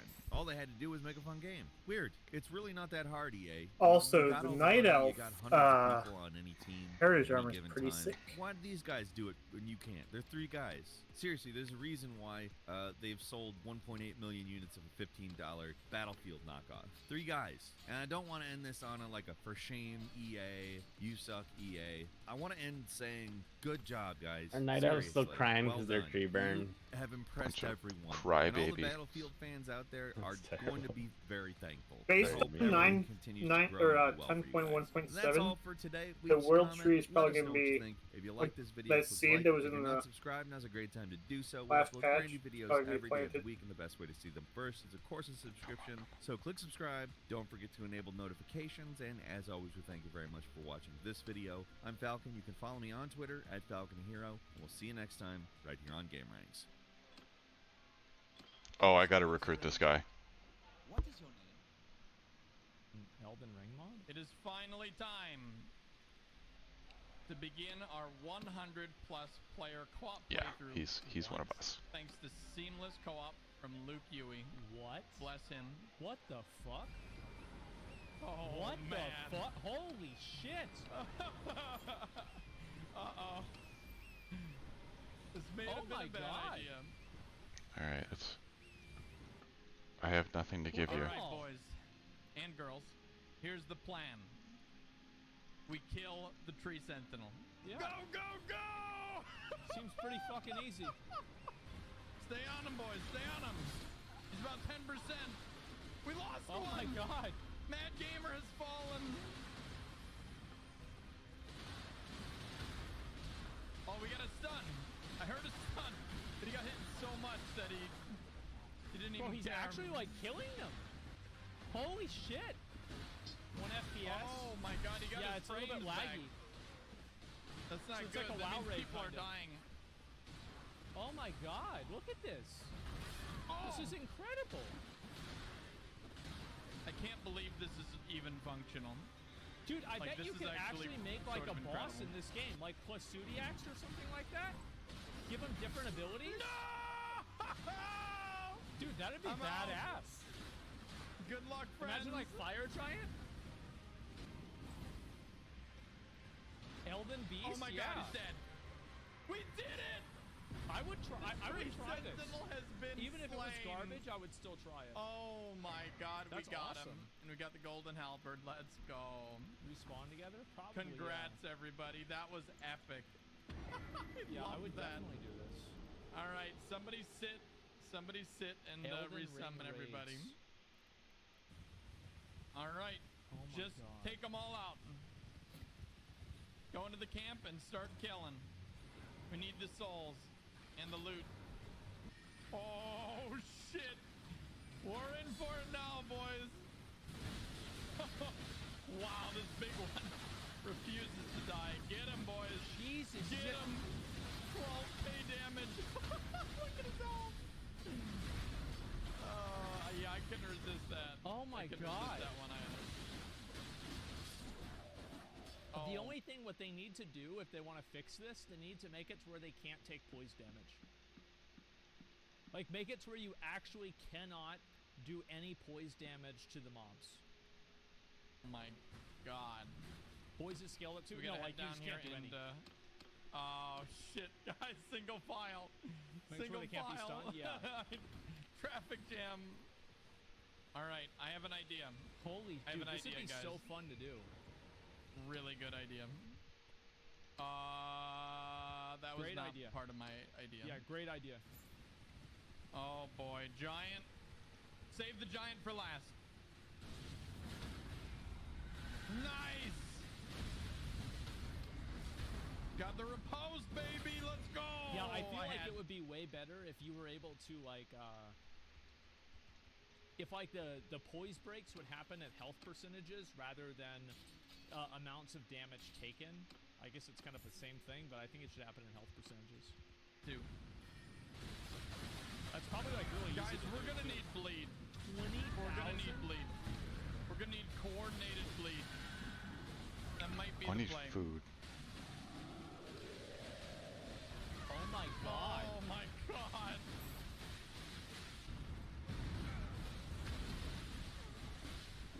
Get him. Get him. Yes, we killed him. Dude, I want to see 20 mages using that Comet Azer on one mob. Just to see what the fuck would happen. I think it raid boss? deserves Yeah. a group teabag. Something tells me this is the most we'll see alive after a quote-unquote boss. All right, my Okay, friends. all right, this is what I wanted to see. We have journeyed far. Yeah. And we are finally ready to face our strongest foe yet.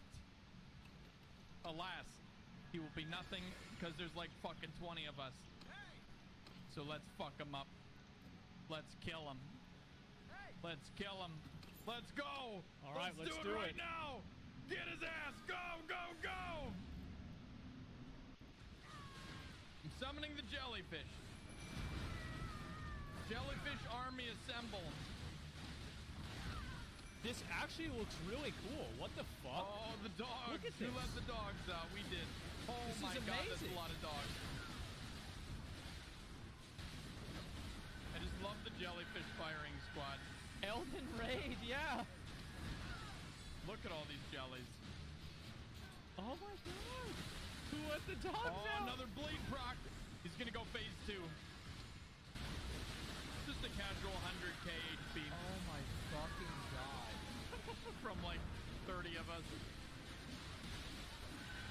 Oh my Dude, he's God, just I'm getting farming stuck on them too. people. I'm surprised they're With any living more through in it. this might be unplayable. I'm gonna be honest. Oh! Jesus. This is so Got him. cool. Yeah, it's just a perfect MMO, no big We deal. did it! Yeah, exactly. This is all we've wanted for all this time. Oh my God, that was epic. This is nuts. All right, we're gonna go through the castle, but we gotta figure out what way. I want you Wow. guys to vote with your bodies. Looks like everybody wants to go straight through the gates, like That's a bunch smart. of I like that. psychopaths. All right. Yeah. Well, consider it done. Let me do it now. Let me talk to him. Okay, Jesus. here we go. Storm the gates.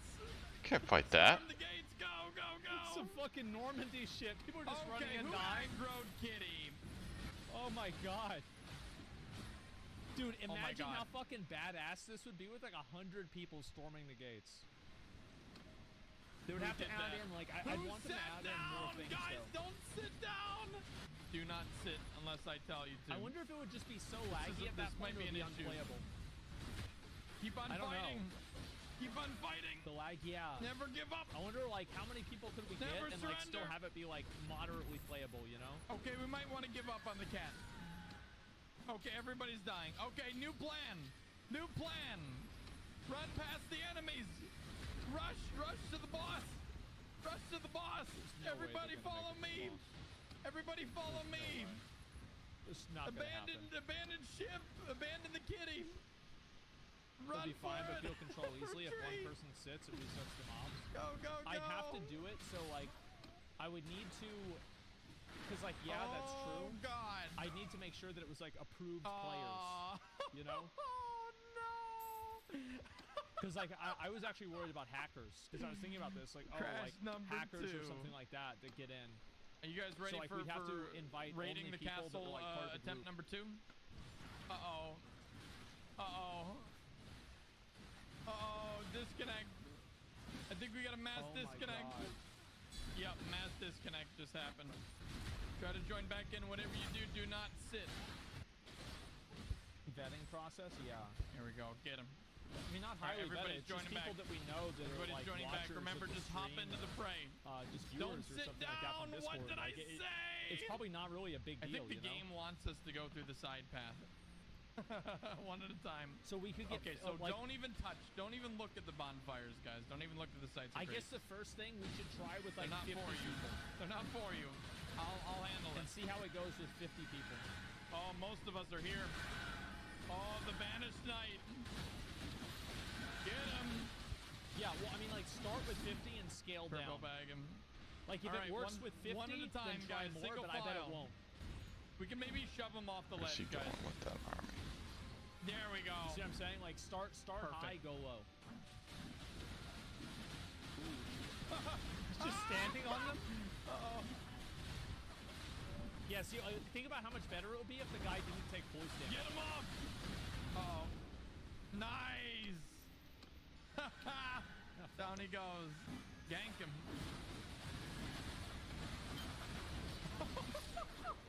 You know, OT fan friends for This wrangling is streamers like crazy. cats. No, I'm not gonna do it with other streamers. If they want to show Oh, up, that's shit. fine. But Oh, I don't. shit. Rather just do it with viewers. Okay, number 1. This is important. God, we are absolutely. I don't want to make it to where like. Oh, shit. I don't want to feel like I'm messing up somebody else's. So many. This is psychotic. Oh man. And we got him. Well done, guys. Oh my god, Oh. this is amazing. Every mini boss is like a real boss. Udar. I love it. What is God All right. gonna be like? We fight them together. We outnumber them. Go, go, go, go, go, go, go. Why are you running? Why are you running? Move, go. Sneak preview and from Fight them Control together. Yeah. Down he goes. All right, you know guys. the funny thing about this is like based off of their netcode for like other online stuff, I'm pretty sure this is about how laggy it would actually be if they made one. Are you ready? Imagine Radon. Guys, I wanna hear your haze. Wave. I wanna hear your haze. Oh god. Everybody, hey. Let me know you're ready for some Godric. Oh, I think it's about even. Say hey if you're ready for Godric. Yeah. Hey. Let's fucking go. Get out the way. We can do this. Let's do this. We can do this. Go, go, go. Oh my god. Jellyfish is on the wrong That button. was a fuck. That was a mistake. Good start.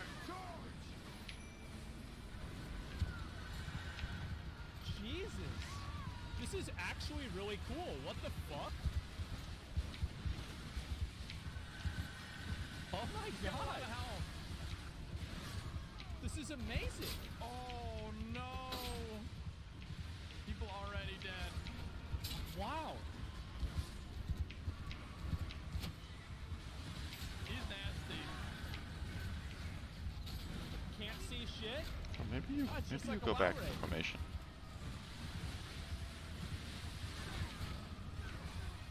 Matches great and triples the amount of bosses. Dude, That was their leader. I'm gonna try this, man. How do I download this?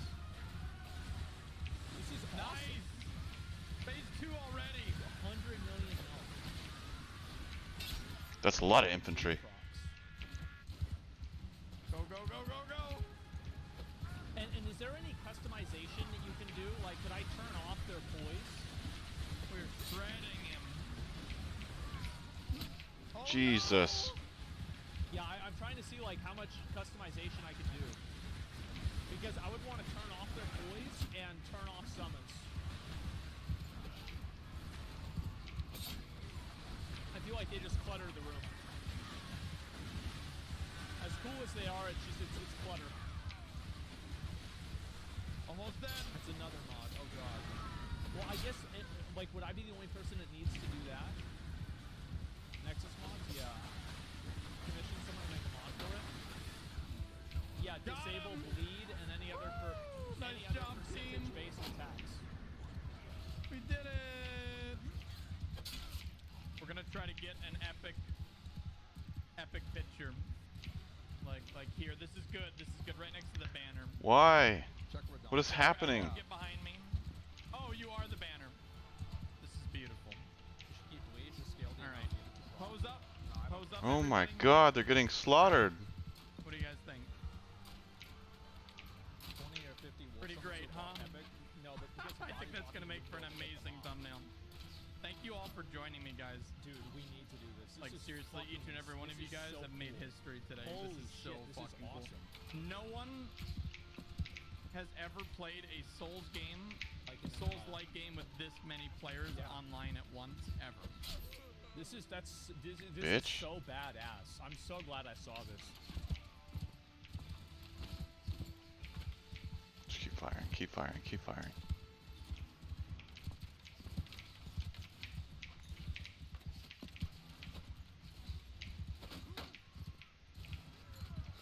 It's a lot of infantry.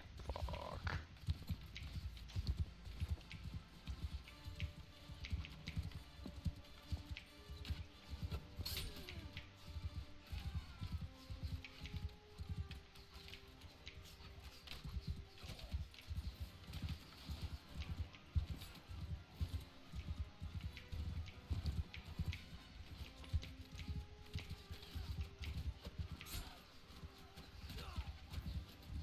Guys, back up. Just back up. Why are you walking forward? Just back up.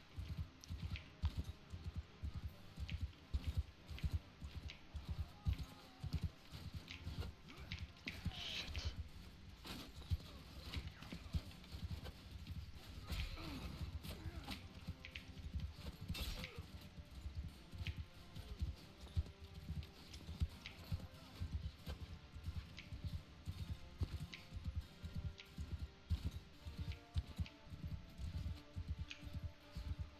God damn it.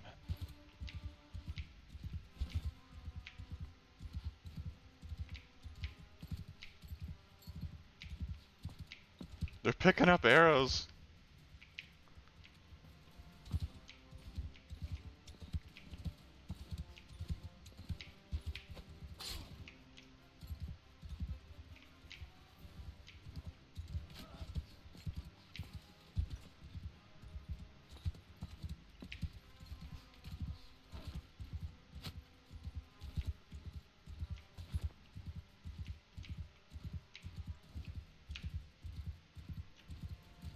There's a way to tell. A little bit of cavalry left.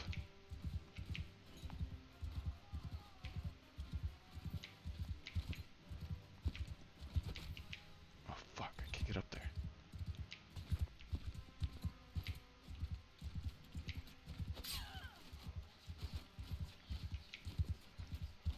Come on.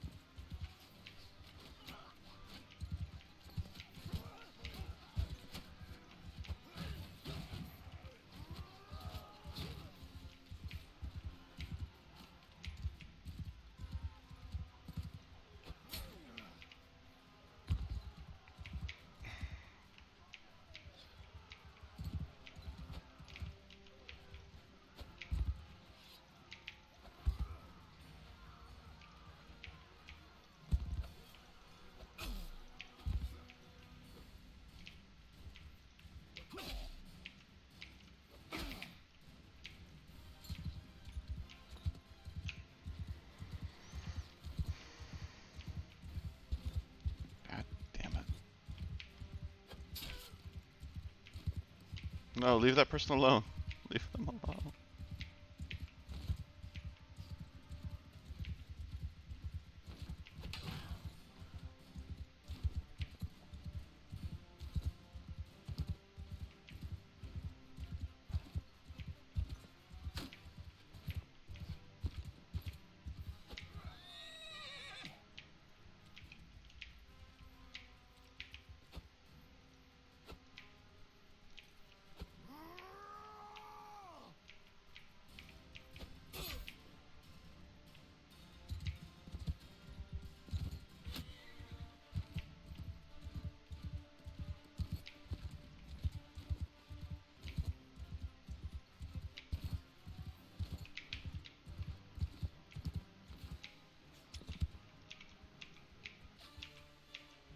Get off the horse.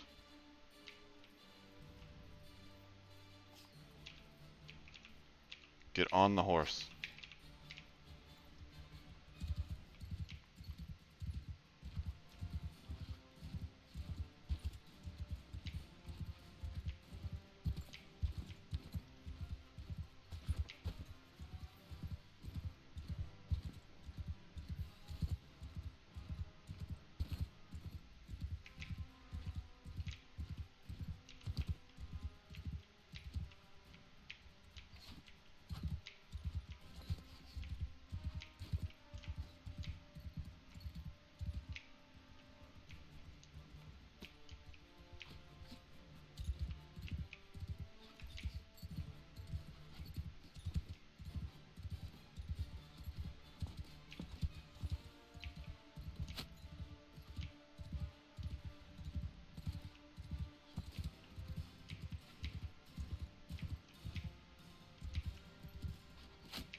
Hi, Navani.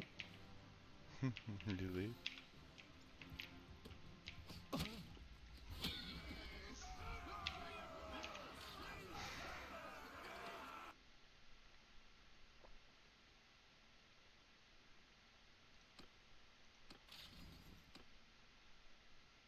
Okay.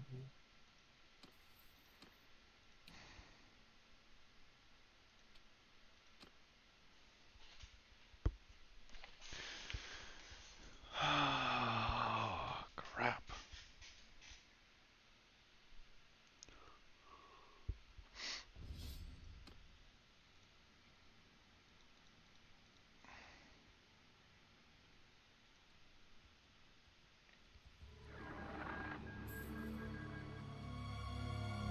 In the Star Wars prequels, we got a lot of moments with Mace Windu and Anakin Skywalker, or at least what felt like a lot of moments, because Mace just really wasn't the nicest dude, especially to Anakin, ever since he came to the Jedi Temple as a little boy. And that carried all the way into the Clone Wars, into his young teenhood and adulthood, and of course, into his betrayal of the Jedi, leading into Order 66. Now, while Mace Windu may have a lot of reasons that could point in the direction of Anakin betraying them and really being too old to be trained as a Jedi, there was one actual time where Mace Windu was very supportive of Anakin, and even in front of Obi-Wan, who was really having a tough time with Anakin and doubting his ability to even train the boy, Mace Windu reinforced his sureness that Anakin was very gifted and is the chosen one. Now, this comes from a deleted scene in Episode 2, Attack of the Clones, and we can see it right here from the Star Wars Archives book. Photo from scene 51 as Obi-Wan sets off for Kamino. He expresses concern about his Padawan, but Mace notes Anakin's exceptional abilities and indicates that if the prophecy is true, he may have been the one to bring balance to the Force. This scene was deleted from the film, but some of the sentiments about Anakin were resurrected in the new scene where Obi-Wan, Mace, and Yoda discuss Obi-Wan's concerns at the Jedi Temple. Significantly, the one line that did not transfer to the replacement scene is when Obi-Wan says that Anakin will not be able to protect the Senator because he has an emotional connection with her. It's been there since he was a boy. Now he's confused, distracted. He means, of course, that Anakin is in love. The final cut does not depict Obi-Wan leaving Coruscant, but cuts to his starfighter in space arriving at Kamino. Now, there is a somewhat deleted scene actually that you can find on YouTube, and it comes from the bonus discs from Episode 2, Attack of the Clones, where Obi-Wan and Mace Windu are actually speaking as Obi-Wan heads off into his ship. It's a pretty cool piece of dialogue. However, as for Mace Windu supporting Anakin for like the only time and not being so arrogant towards him can be found here, which was deleted from the film. Now, I think, you know, we don't need to get ahead of ourselves and think that Mace was really this horrible bad guy, but I do fully believe that Mace really thought he was maybe somewhat the chosen one himself, and I think this always caused him to doubt Anakin's abilities and really not trust the boy due to his overall anger and attachments and the fact that he was just too old to be trained, which Mace was always against Anakin being trained as a Jedi. And frankly, so is Yoda. The only reason they caved in was because Obi-Wan said that it's a promise he will fulfill from Qui-Gon before he died. Meaning that if they deny him, then he will be expelled from the Jedi Order and he will just train Anakin on his own. And I don't think the Jedi Council wants that. I think they would rather keep an eye on him so that they can govern and control them both instead of just having them wander off and having Obi-Wan teach the Jedi ways when they have no idea what's going on. I kind of wish in the prequels that there was a little more dialogue and emphasis where Obi-Wan is really voicing his concerns about Anakin falling in love with Padme to the Jedi Council. And maybe they could have actually done something about it. You know, they could have maybe stepped in, or they could have given Anakin the proper training that he needed to be able to control such things and emotions, or to at least know that, hey, if you're going to do this, this is really forbidden. We don't allow this at the Jedi Temple, but here are the certain ways that you can actually deal with this. And of course, when he got dreams of Padme dying, it was already far too late. She was already in love with him, and so was he. They were having a kid, and he had dreams of her dying in childbirth. And what does Yoda say when Anakin goes to him for advice? Mourn them, do not. Miss them, do not. And basically says for him to just not think about it and to let go of everything that he's come to love. And this is something that George Lucas always talked about, is that the Sith are always trying to keep everything they have for their own selfish reasons of possession and control, whereas the Jedi just kind of allow the Force to do what it needs to do. And if something or someone is to pass on, then that is the will of the Force. And while this is a very kumbaya and Zen way of thinking, I can understand Anakin's sentiment that none of us want our loved ones to pass away, and we're going to do whatever we can to make sure that they are safe and happy and healthy. I mean, it's not a very far-fetched or difficult thing to imagine. So anyways, this was Mace Windu's moments of kind of having Anakin's back for once, which was cool to see, since he's always been really against him and just extremely difficult. Thanks for watching today's video and for listening on Star Wars Theory Podcast. 20 new episodes uploaded every single day. I hope you all have a fantastic rest of your evening, and I'll see you all in the next episode. Until then, remember, the Force will be with you always.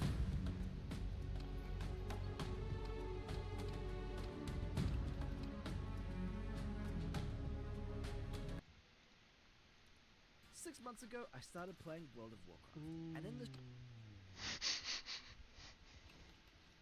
short time I've been in Azeroth, I've learned to kill things, loot things, buy things, and die. Buy things? But he wasn't on the store.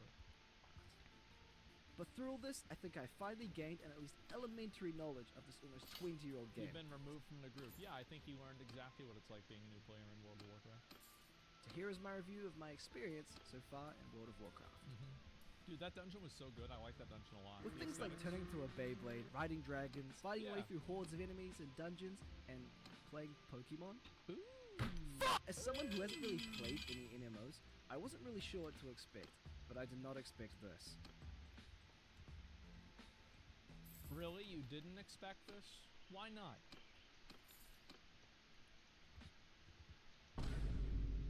You have a lot of options for what race and class you want to be, and I had chosen this Underblight Warrior to be my vessel for eventual mass rat destruction. My first step was learning the controls, which involved me pressing almost every button on my keyboard to find something like my inventory. After that was the combat system. My combat style was pretty straightforward. If the button glowed, I pressed button. Just button mashing my way through any form of combat. And over so it's just like an average player.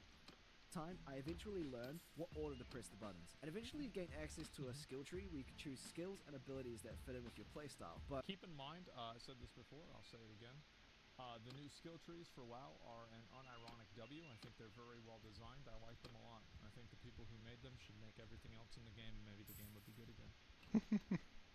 I really like this. I really like the new skill trees. I think they're great. Playstyle, but despite my keyboard fearing for its life whenever I saw my foe, I found the combat actually quite enjoyable. Maybe it was because of the class I chose, but there was just something satisfying about becoming a Beyblade and swinging around this big-ass sword and demolishing dinosaurs. And now, you might think that after a while this could get repetitive, but the game manages to offset this by increasing the difficulty of the monsters as you progress. Eventually, bosses and monsters have specific mechanics that you have to learn, but fighting monsters and leveling isn't the only thing to do. There are different mini-games like this one where you have to collect resources to upgrade Ooh, come here, girl. I want your stuff. Give me your troops. Get over here. No. Don't run from me. Which I did try, but would pretty much die instantly. Or if you want to do something a bit more Sup? chill, there are Let me skills inspect to your learn, troops. like mining, smithing, collecting herbs, I take them. You might stumble across a group of people All of them. fighting a huge world. Thanks. And then, wow, everything scales to your level, and you can always progress with your friends, even if they are like 20 levels ahead of you. The loot also scales to your level, and you are almost always throwing out your new sword or armor within a few hours. But personally, the most fun I've had in this game so far. I pay for your food anyway, so go for it. Spyro Dragonflight. Oh, this is where it gets fun. You get your own dragon. And honestly, this was super cool. I think the leveling experience in Dragonflight is the best leveling experience Blizzard has ever done. Now, if you are more of a optimization type player, you probably might prefer Warlords of Draenor, but I think it's either number 1 or number 2. I'm tired of running around recruiting things when I have parties out here that I'm paying. I'm just gonna steal troops from them. But I think it's better than It's a good plan. I think it's What do you think? PC. It was better than Cataclysm, better than Mists of Pandaria, better than Legion, better than BFA, and better than Shadowlands. I think it was better than all of those. Yeah. Feels like a completely different game. My favorite part though is the flying. It's super satisfying, and you can even do these missions where you fly through these rings, and you can customize your dragon. But this is only the tip of the iceberg of all the content that has been released over the past 2 decades. I'm coming for her. Now here comes the story of the game. Well, the one I did anyway. Ooh. What is the story? Isn't that satisfying? Oh my god. While a lot of quests are copy and paste, collect 10 swamp hippo toenails, which after a while does start to feel tedious and repetitive, and while in the beginning I was reading every single quest, after a while I did start to skip over reading them. But when it comes to the main storyline of the expansions, or this quest about some giant sword that apparently nobody can see, this is where it redeems itself. My only problem is that I hadn't... When I first started Eve, Nope, I don't was run a from me. miner, and I Don't was run really from me. There you tired of go. getting Good girl. blown up by people all the time. So I decided, Alright, I want your most instead of elite. being the hunted, I would become the hunter.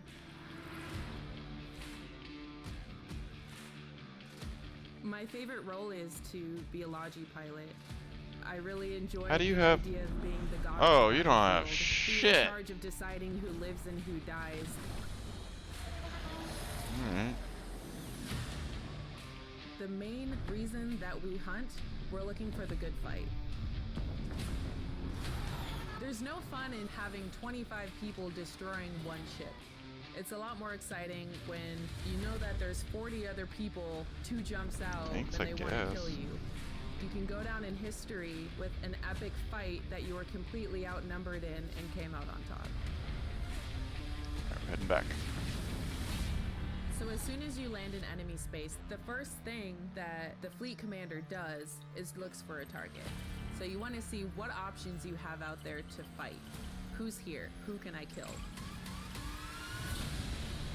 I hadn't played the older expansions, and the game forced me into one of the more recent ones called Battle of Azeroth, which means that I didn't know anything about the story that had happened beforehand, and the game never really catches you up on the details either.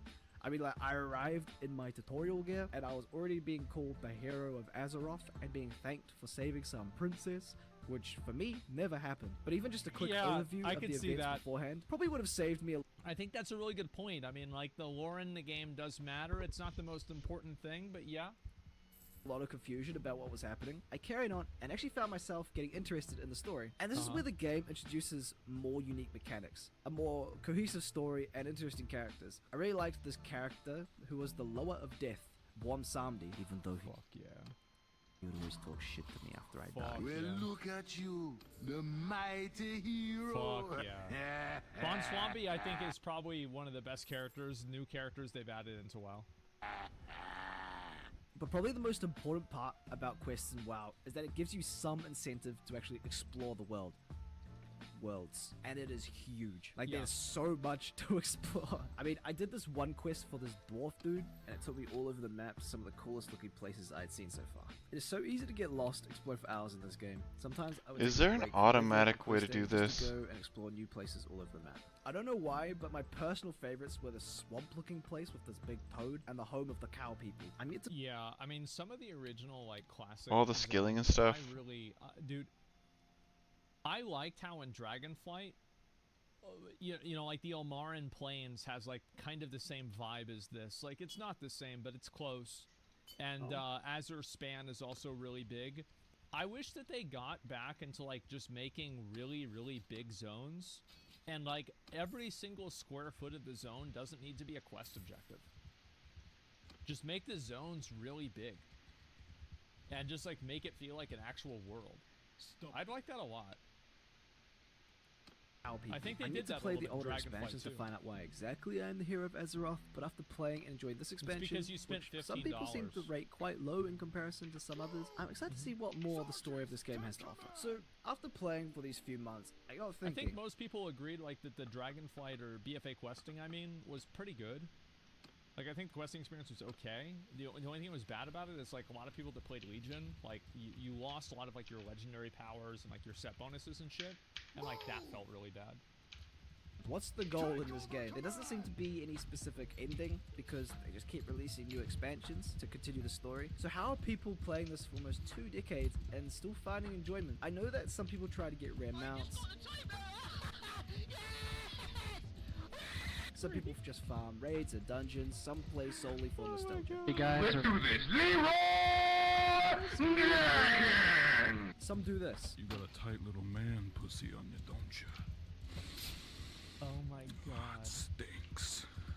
Nice and good. But I think what makes the game fun is the people you play with. The game basically forces you to find people to help you progress through the game, and in doing so, you meet some people who you end up playing with almost all of the time. While obviously there are some grumpy spoons out there who get angry at you for being new to the game, the majority of people are actually super cool. Really? And they seem really happy that people are just now starting to play the game. People are always wanting to teach me new things, help me through dungeons, and show me around to some of their favorite places. One time, I came across these 2 players and we just started dancing for some reason. They then invited me to their group and asked if I wanted to join them on a quest they were about to do.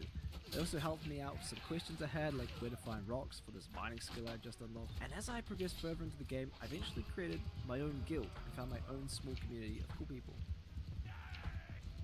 Some of the stories I've heard from people are how they've met their wife or made life friends from WoW. But even though I'm really enjoying the game, sometimes it does feel like I'm watching a movie after missing the first and most important half. And after hearing these stories, it feels like maybe I missed out on the reason why so many people love the game in the first place. But hey. Yeah, I definitely, like, I really kind of like this video because it's not like a doom and gloom or like a negative video. It's like kind of this guy actually having like really cool, spontaneous interactions with other people in the game.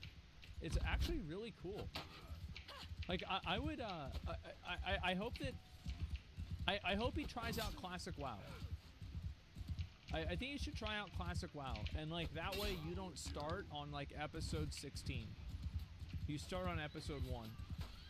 Everybody's seen episode 1, and they know all the dialogue for it, and if you don't know what scene comes next, you're kicked out of the raid. But, you know, it's still episode 1. Know what the golden days are until you're in them, right? And maybe I'm in mine right now. So should you try WoW? Absolutely. Especially if you can get friends to join you. Yeah, this is and if awesome. Not, no stress. I'm sure you'll find some along the way. So, final rating. And I think also, like, didn't he play... it looks like he played this game on an RP server. And I think that probably makes a big difference, too. I unironically think that RP servers are probably more fun to play WoW in. Give World of Warcraft... Get him, boys. Get him. Pitchfork gang! Awesome. Pitchfork gang! Yes! Yes! Yeah, chop them up. Sure. Yeah, I mean, like, WoW Classic chop them up. Problems, but, you know, I definitely think, like... We're actually doing really, really badly. A lot of people dying on my guys. I think that could actually be a lot of fun, man. I mean, WoW content is, like, it's a very known entity. Like, if you've been playing WoW over the years, you know... Jesus, that actually looked bad on the charts. Everything is just, like, you get it, you understand it. You know, there's not anything new or crazy. Yeah, we won. Yay, yay. And I think that really, like, what he's saying is, like, a lot of people would always ask, like, oh, is it too late to get into WoW? And I do, as I've said, I think the game does need a full reset. I've said it many, many times, but, you know, we'll see what happens. I'd like to see that happen. What do you mean a full reset? I mean, they reset the game. They remove, like, all of everybody's items and, like, stats and, like, talents and, like, mounts and everything. And they reset the game back to, like, a starting point for everybody. Yeah, like Azeroth Reborn. Exactly. Are we saying that when we push that button, we destroy the world? Oppenheimer.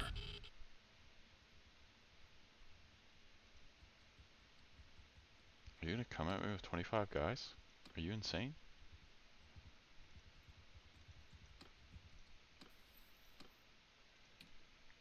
Critter level.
Jesus. I would love for all of them to retreat into that castle, and then I just starve them out.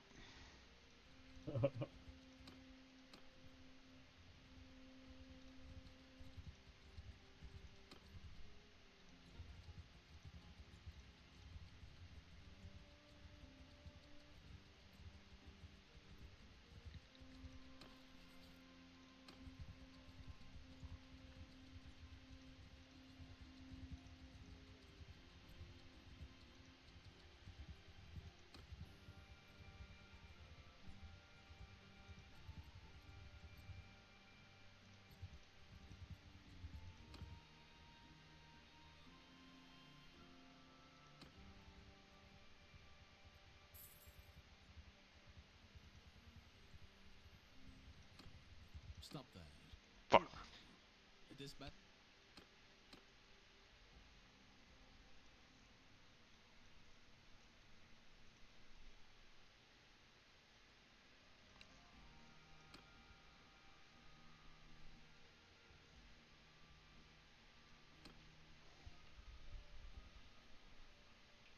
Everyone, halt!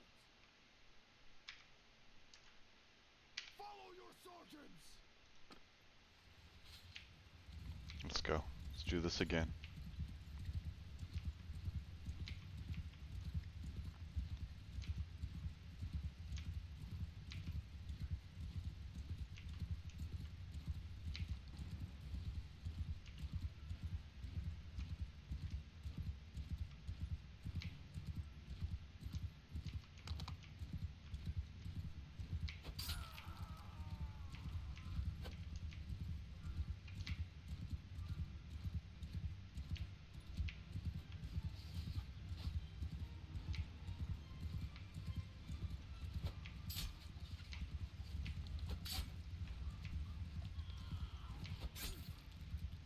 That was a commander.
failed to roll. I rolled a 1, Westies. Oh.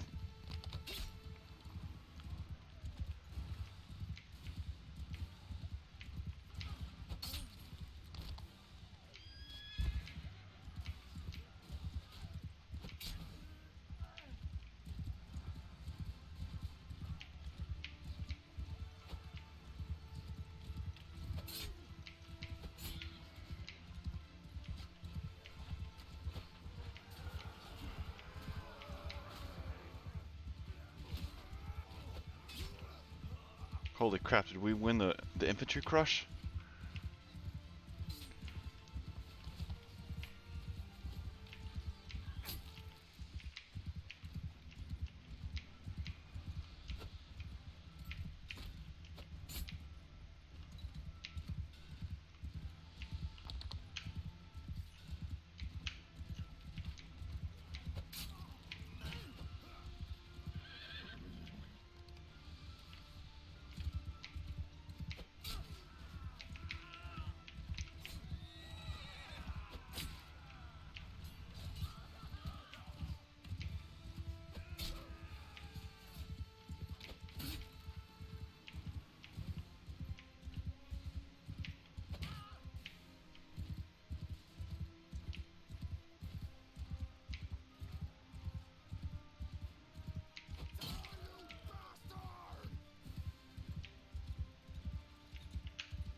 We did it!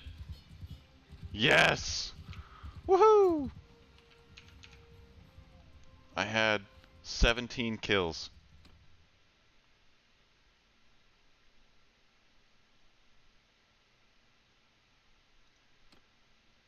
Jesus, they still want peace?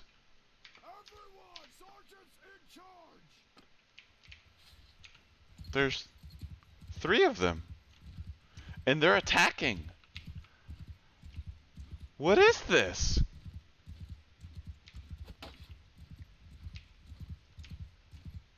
Oh, you're screwed, dude. Last ditch effort. Want to go out with glory.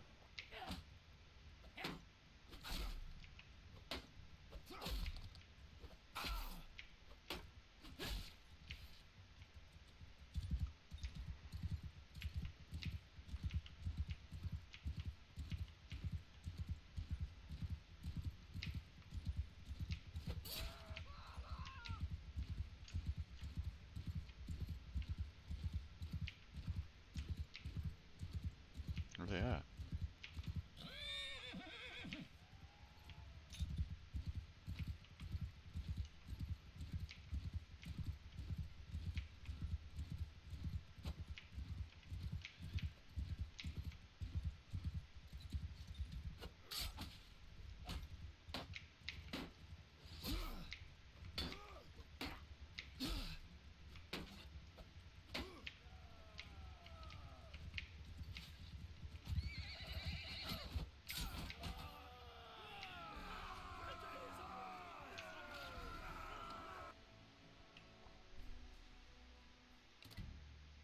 Enough. Enough. I am...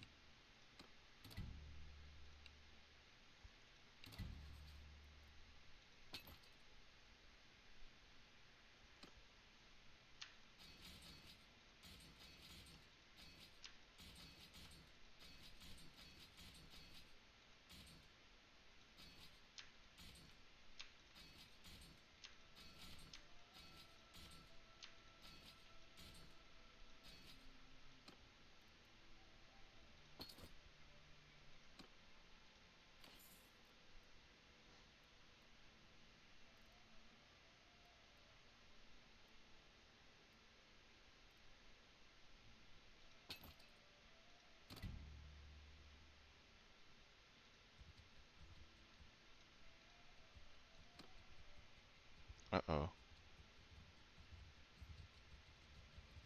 Holger. So tell me, why fight?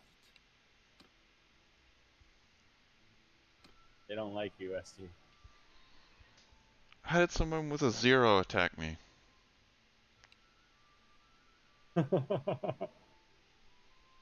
It's just a corpse they're moving around like Weekend at Bernie's.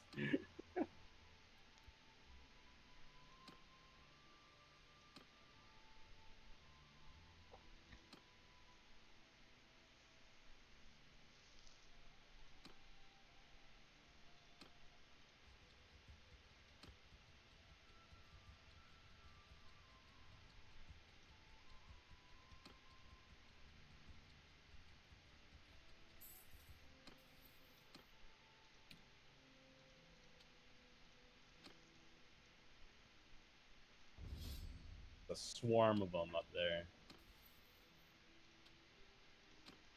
Yeah.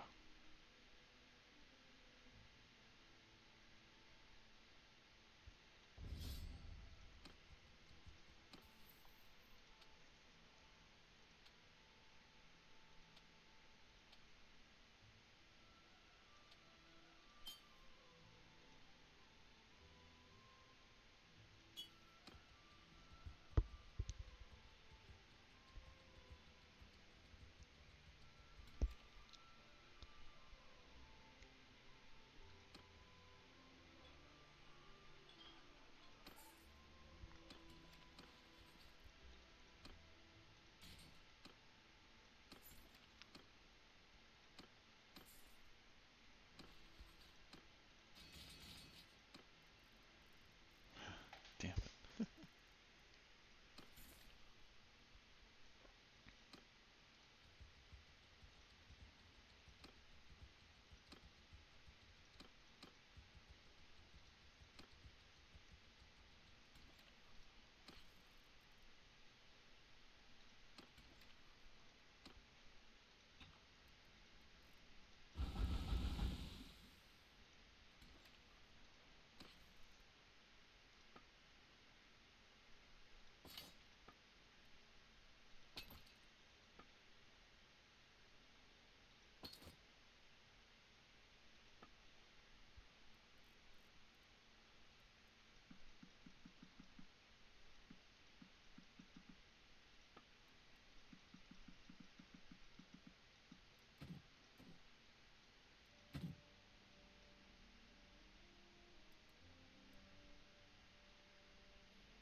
They keep pinging like 1 to 0, 1 to 0, and I'm like, what is happening to them?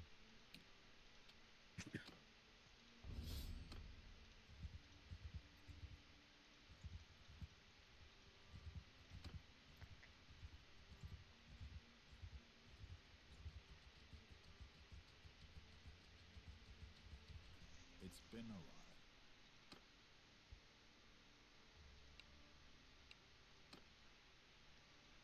I give up. Cold.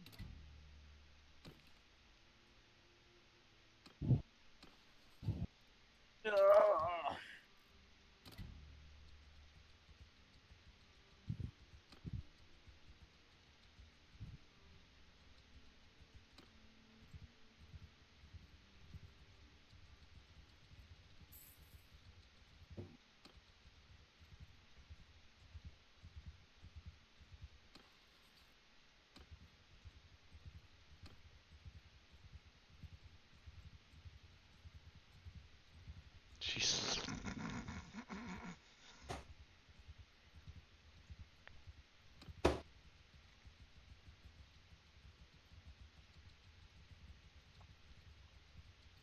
You laughing at?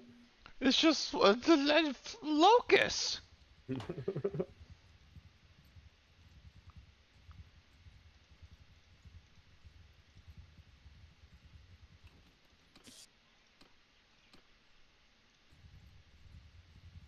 Stop that. Who are you? It is bad.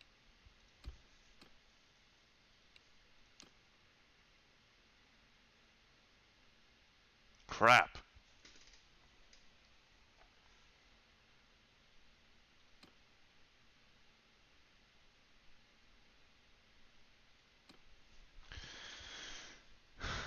Shit, balls. Oh, this place is gonna suck to freaking fight. Take command!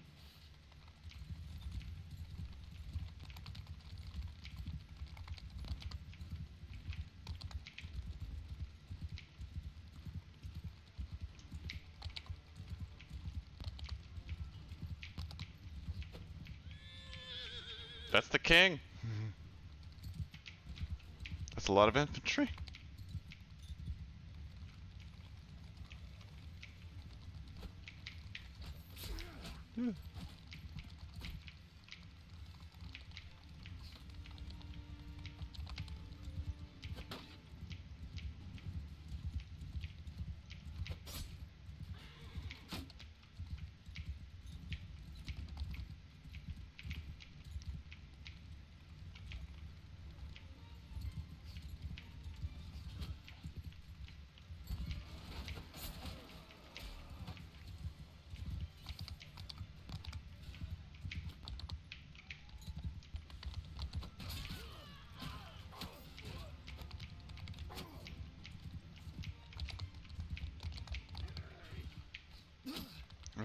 Shit.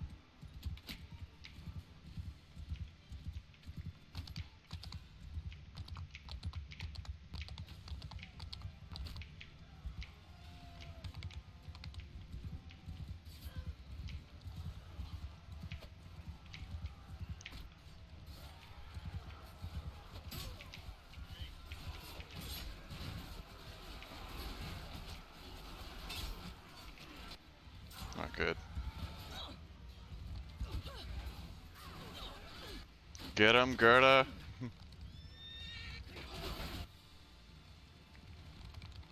The swarm prevailed.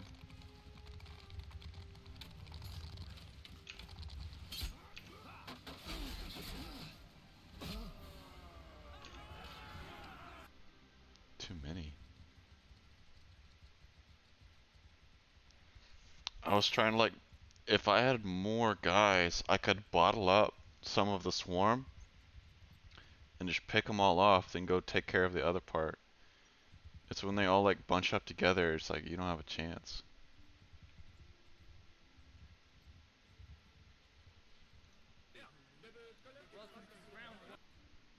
Hey guys, welcome everybody. Welcome to round one of Old Fast Nations at War, and oh my god, I can't hear a word anyone's saying. Morning, gents. How are we all? Good morning, sir. G'day, matey. I'm doing fucking fine. Oh, there's an Aussie. Oh. And what's your sentence, sir? So, bottom of the reticle will be... There's a lot with like 0 on them too. Yeah. Get the flag up! Ah, I can't see! Kill! I killed... I killed coronavirus, everyone. Sir, I killed coronavirus. Ah, excellent. What the hell's that? I don't know, sir. Someone shoot that bastard who thinks he's a dragonborn. Get him! Oh god, I'm hit. Can you reach me, Doctor? I'll come round. Oh, I feel well treated. Thank you. Thank you, Doctor. Oh, what the? Come on! But yeah, we are lieutenants. Ah! Hey, stop standing on my men. Get down. Fuck you! No, fuck you! No, fuck you! I take it that is your no, well. Fuck you! No, fuck Gentlemen, please, we can come. You want to hear something? You want to hear something? I fucked your mom last night. Have we tried counselling? Gentlemen. I fucked her. Fuck you. I can't. No, fuck you. I can't get out. Fuck you. A map I'm familiar with, at least. Yes. I've studied the terrain. I know the. It's sand. What terrain is there? Studied a grain of Shit. sand and have If decided. it's a windy day, we're buggered. So, 15 kills to the Redcoats, so we are in the lead. Let's just go over here and see the French line and see what they're doing. Oh, it's multiple lines. 1, 2, 3 lines of French. That's going to quickly turn on Digby if they can... Oh, 4. Oh, they're all here. It's the entire French army. That was some good shooting, Buddha. Okay, so the entire French army is engaging Digby's line, which is here. Turn. Oh The dear, line that's of not arms looking good. by the center. Digby doesn't know how many Frenchmen are there. Oh, he... Buddha's above face. Dibby doesn't know how many he's facing. Oh god, double time when you finish reloading, we have to get back here. Oh, I can't watch. His Majesty King George! Judge! Oh god, oh god. Oh god, Digby, you charged the entire French army. There were more of them. You charged the entire French army. Is that guy? Is he wearing a tire? What is that? That guy's wearing a tire. Prostitutes' asses. Come on. Oh no! Oh no! They're lining up. They're lining up. Oh my god! Oh, we're getting slaughtered. Just keep moving. Getting absolutely slaughtered. We're still winning. 56 kills to the French. Rule Britannia, Britannia, rule the waves. Yeah, we rule the fucking waves, not the desert. Okay, can I suck someone's cock here? Wait, how the fuck do I crouch in this game? How do I crouch? Oh, yeah. I want to go home. Thank you. We're Prussian now. We've got Prussian discipline, chaps. So let's go and show those bastard English what we're made of. Sir, Prussia fell. No, they didn't. They reunited Germany. Right, okay. Sir, Germany fell twice, sir. Shut up. Ah, I got cut down. Is he seriously still wearing that tie? We get it. You have a soundboard. Someone is playing Edward Elgar with absolutely no self-awareness whatsoever, considering Elgar composed all of his stuff in the 1860s, 50 years after the Napoleonic Wars ended. Oh no! A few minutes ago someone was quite literally playing SpongeBob SquarePants. I'm just saying. Wait, Axolotl says Britain is spelt wrong. What, on the victory screen? Really? Britian, yes. Oh my god! Really? Long live Great Britain! Through quite a few After Effects compositions today, so it was good. And wait, Social, is that you? Why are you hiding up the tree? My tree. Are the randoms that annoying? You decided to climb a tree to get away from them. Yes. All right, I'll leave you in peace. All right. Instead of Social's hiding in a tree. Oh, you jammy git! Hold that position, Surgeon, please. Thank you ever so much. Give me a little belly rub. I've been a good boy in this movie. Take aim at the French. What are you looking at? Alright. Now, whoop! I may have forgotten about the artillery.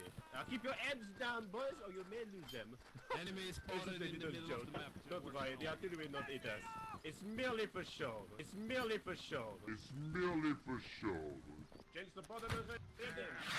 Oh, Jesus Christ! Oh! Ah!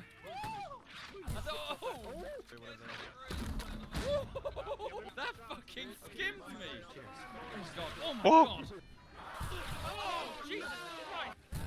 Oh no! Oh, I don't like this! Oh, fuck me! Oh, God! What the shit? Did you watch this Wombo video? No. Oh my god. Oh, becoming bomb! Is it good? It's hilarious. Oh shit! Oh Jesus! We're doing quite well. 12 kills to the French, 4 to the Redcoats. This is round 2 of. What happened to Merely for show? Maintain your discipline. We're gonna die! I can't escape from these fuckers. Press V and zombie run. V? Hey look! I don't like that. I don't like that at all. Stop it! Stop it! Come on. This must be what they added to the game last week with that patch. So hey Mag, we look a bit special. Is this the special unit? I think it is, look. Look at us. If we kill the French, we get peanut butter. I've got Garfield on my lunchbox. Lovely shots, chaps. We're gonna take the cannonball, I'm scared. We are any second now. Oh, there's a bugbear assassin. Don't say another thing.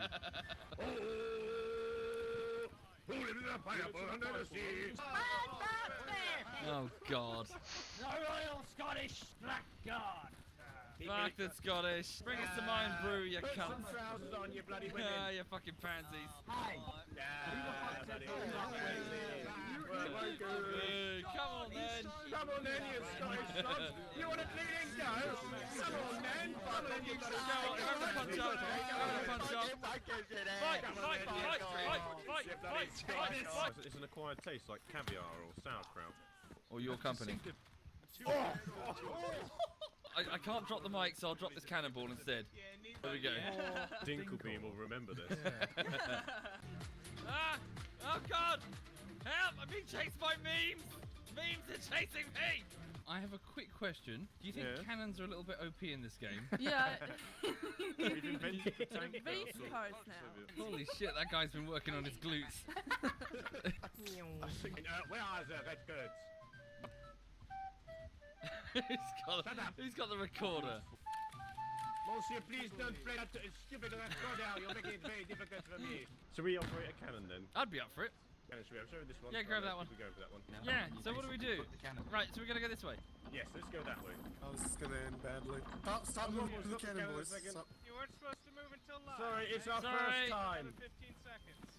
We got in trouble. Why do I have to push the cannon? Because you're the one with those big guns. Right. Big guns! You get a big cannon! Hang on, where's our ammo? They're back there. You go get the ammo, I'll push the cannon. I'll go get the ammo. Presumably you can catch up. Oh! You just ran him over with a cannon! You just killed the admin! It's alright, no, I didn't. Let's just keep walking. No one saw it. You just killed the No, shut the fuck up, dude. Let's just keep going. Shut the fuck up. The other cannon's fleeing. We should probably flee after this shot. Go to fire, Dinkle, and then we flee. Let's go for those on the rock, shall we? Yeah. Oh, Dinkle, you beauty! Let's go. Get the fuck out of here! Get out of here! Sorry, guys. Sorry. I'm sorry, guys. I'm sorry. I'm doing this. I'm doing. I thought we had a soundproof plan. I was so ready to enact it. Soundproof it seems like we're going. plan? Sorry, foolproof plan. Right. I don't know where the sound came from. This plan? It's soundproof. No one can. I left the blues in peace. No one knows what it is. You can't know it, no. Alright, lads, watch your heads, incoming volley! Oh, that hurt. I just got shot in the nuts. Thank you. Doctor, will I ever make love to a woman again? Sure. Yay! Yeah, she'd get a second opinion on that. Shut off, you Prussian bastard! Shut! Fuck you Prussian twat! Come back here and fight like a— Ah! The cheeky bastard! Rumble, you poor sod! It's my fault. Oh well. With me! Oh well. Who's playing the fucking Who's got a recorder? Oh, they're inside the church. What are you talking about? It's my dad. Happy birthday to you. Happy birthday to you. Happy birthday, dear Hay Bales. Happy birthday to you. Happy birthday. There's a second verse.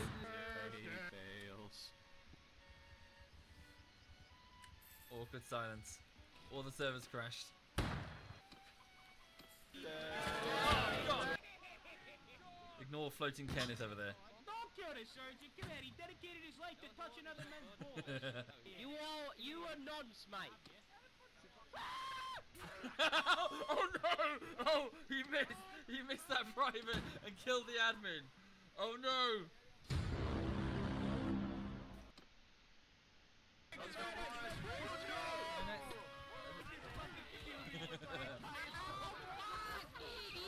Oh, Jesus Christ! Oh, no gravity! Oh God! Oh no! The gravity set super. Ow!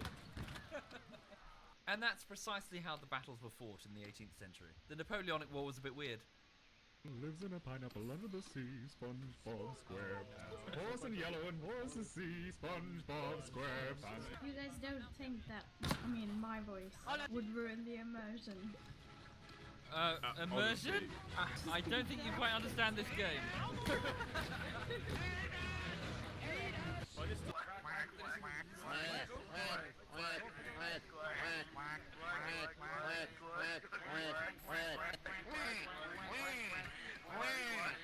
Oh, why not? Quack, quack, quack, quack.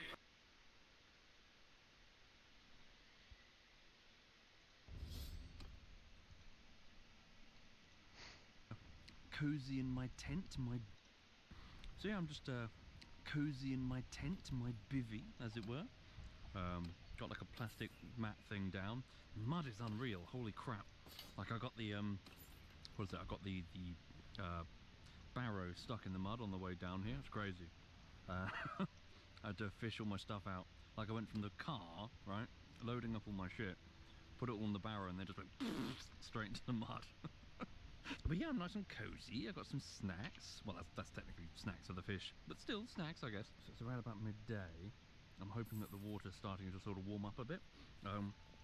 Just gonna pull my rod in because I think they've nicked the spam. Oh no, okay. Tell a lie, the spam is still on there. Little bit more. Oh, it's gotten tangled though.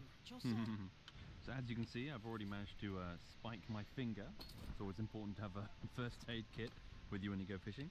I've got a little shot here, and the idea is so that will come off really easily. I mean, it even slides up and down really easily. So I'm hoping that if the main line breaks, it doesn't endanger the fish.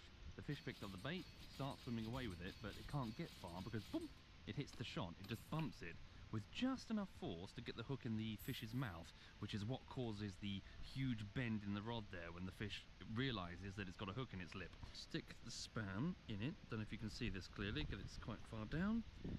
Pack it full of this method mix. Where does the line go? The line goes down here, doesn't it? There we go. Make sure it's clear and then squeeze it tight. I'm yours. There we go. Right. Ooh, windy. This is, of course, the most important item in my arsenal. It is, in fact, the coffee. Oh yeah, sorry. Have you seen this? Let me show, sorry, I'm just showing off gadgets. Look, Cake got me this. It was a gift. Yeah, it's like a carved. Is it birch? I think it is. Like water drinking vessel. So it's a tradition now. I take this with me and drink water from it. So I pour water straight into the vessel. It was a big fucking take. Holy fucking shit. Are you a carp? Oh, he's moving this way. What's he doing? No, it might be a bream actually. He's not very. Make sure he's got enough time. Oh no, that's a carp. That's a fucking carp. There's a common, small common. No. Don't go under the jetty. Do you have a shovel I can buy? I need to get the fucking. There we go. There we fucking go. That's a shame I got my knackered reel today. There we go. There we go, mate. Oh, this way. Come on, mate. In you go. There we go. Oof. Oh. Fish. Fish. Pop you down. How are you today, sir? You are a common carp. No, wait, you're not. You're a mirror. Oh, that's a wonderful take. There we go. Lovely. That'll heal up really quick. There we go. Bit of fish care on him.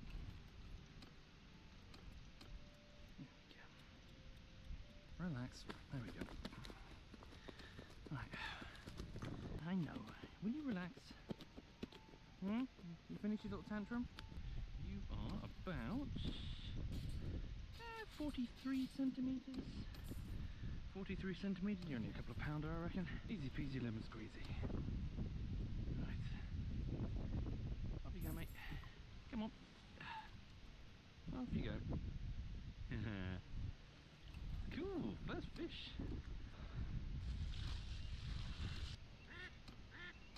Quack, quack.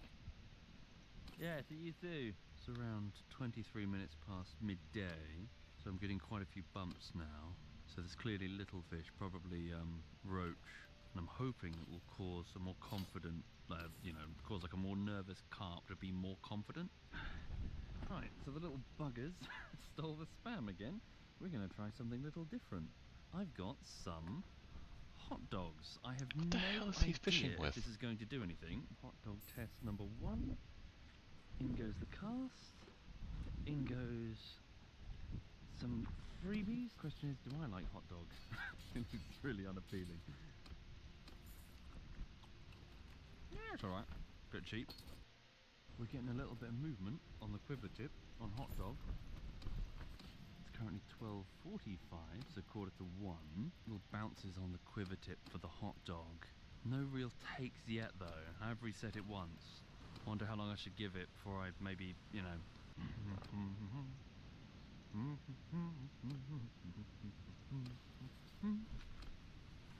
Ooh, windy. Yeah, I switched from the hot dogs. Wasn't getting anything. I don't know if they're eating them, but I pulled in like the bait and it was still on. So I've gone back to spam. So I've chopped up some spam, little tiny pieces. Slight change of plan. It started getting very, very windy, and my success with the method feeder dropped. So I'm gonna go all the way to the bottom with the heaviest duty carp rod that I own. Put it on some buzzers, which go boys. I'm gonna get some water. Sensitivity to avoid the wind. Didn't take very long. Oh. Something big just lifted up the bait. Buzzer went, picked up the carp rod. Oh, it's definitely a carp. Yeah, no bream could bend a carp rod like that. Clicking, just let it tire itself out. Oh, he's a biggie. That's it. All I'm doing is holding him. All I'm doing is holding. He's fighting the curve of the rod there. You see? He's just tiring himself. Oh yes, you're a beautiful comment, I think. What I'm doing, I'm just letting him fight the curve. I'm not even fighting him really. I'm just letting the rod do all the work. With every click of the line going up there, that's him exhausting himself. There we go, mate. Come on. There we go. Up we go, and he's in. There we go. Good idea. Let's so take off the handle. I'm just gonna roll it like that. Rolly, rolly, rolly, rolly. Where's my rod? Whew. Let's see what we're dealing with. First, however, we've got to play a game of where's the hook? You are a mirror. Hello. Where is the hook? Oh, you've already kicked it. Well done. There we go. Just get rid of that so it's nice and safe. Don't want to give you a second lip piercing, do we? I know. It's all very weird, isn't it? You're gonna be fine. Right, you lie there for a second. It's a nice antiseptic. I know, it's weird. Probably tastes funny. Go tell your friends I'm coming for them. Oh, hang on. There you go. Come on, piss off. Go do your fishy business. Just got a cube of spam. I'm gonna skewer it with that. Pull that through like so. So what should happen, I don't know how clearly you can see it, is that the hook isn't actually on the cube of spam. It's just sitting next to it. So hopefully the fish will gobble it up, not realising that there's a hook buried in the silt. And then to sell it, I've got some just spam cubes cut to a similar size. Oh fuck, that was quick. So I've only just put the rod back down again, and straight off the bat you got a little common. He's really small though, he's not fighting much. I can get away with the little one. I know. Oh, yeah, you just sit in, relax. Number three. Let's have a look. You're a common, my first common today. You are about 44 centimeters. Yeah, you're a pretty one. You're a very pretty fish. Right, let's get back. See you soon. Grow nice and big. No, the other way, dingus. There you go. Off you go. Have a lovely day. Just finished packing up. Quick sweep to see if I dropped anything, but I think I'm alright. Covered in mud. Fuck, there's so much mud. Right, time to go home. For a wank and a beer. 3 fish caught, all carb.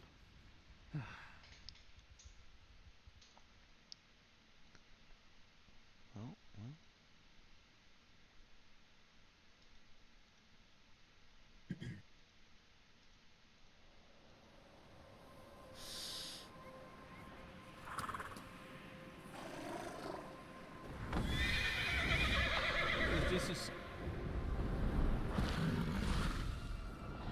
This isn't like real.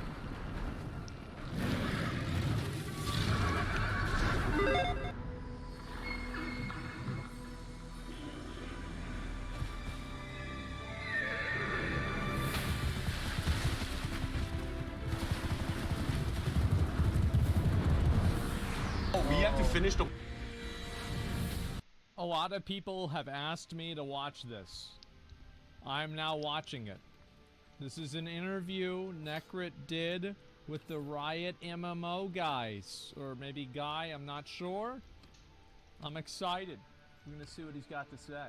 So, on my This game is coming out in the year 2035.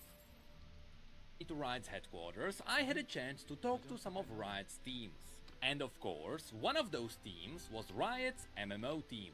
And while it was really awesome to talk to them, luckily we even had some time to do an interview. Unfortunately, the interview was recorded in one of their meeting rooms, which meant that it was very echoey. I mean, Can we just like go one by one to like introduce yourselves? Yeah, in your yeah. position? That's Sure. fine. Like, I don't give a fuck. I'm VJ Tucker. I'm the EP of the MMO. Fortunately, however, the world Yeah, does have the technology to salvage the audio, and so Yeah. the final result should be totally fine. Just know that it is not a studio quality. It is Sure. literally my laptop and a USB microphone in a square room.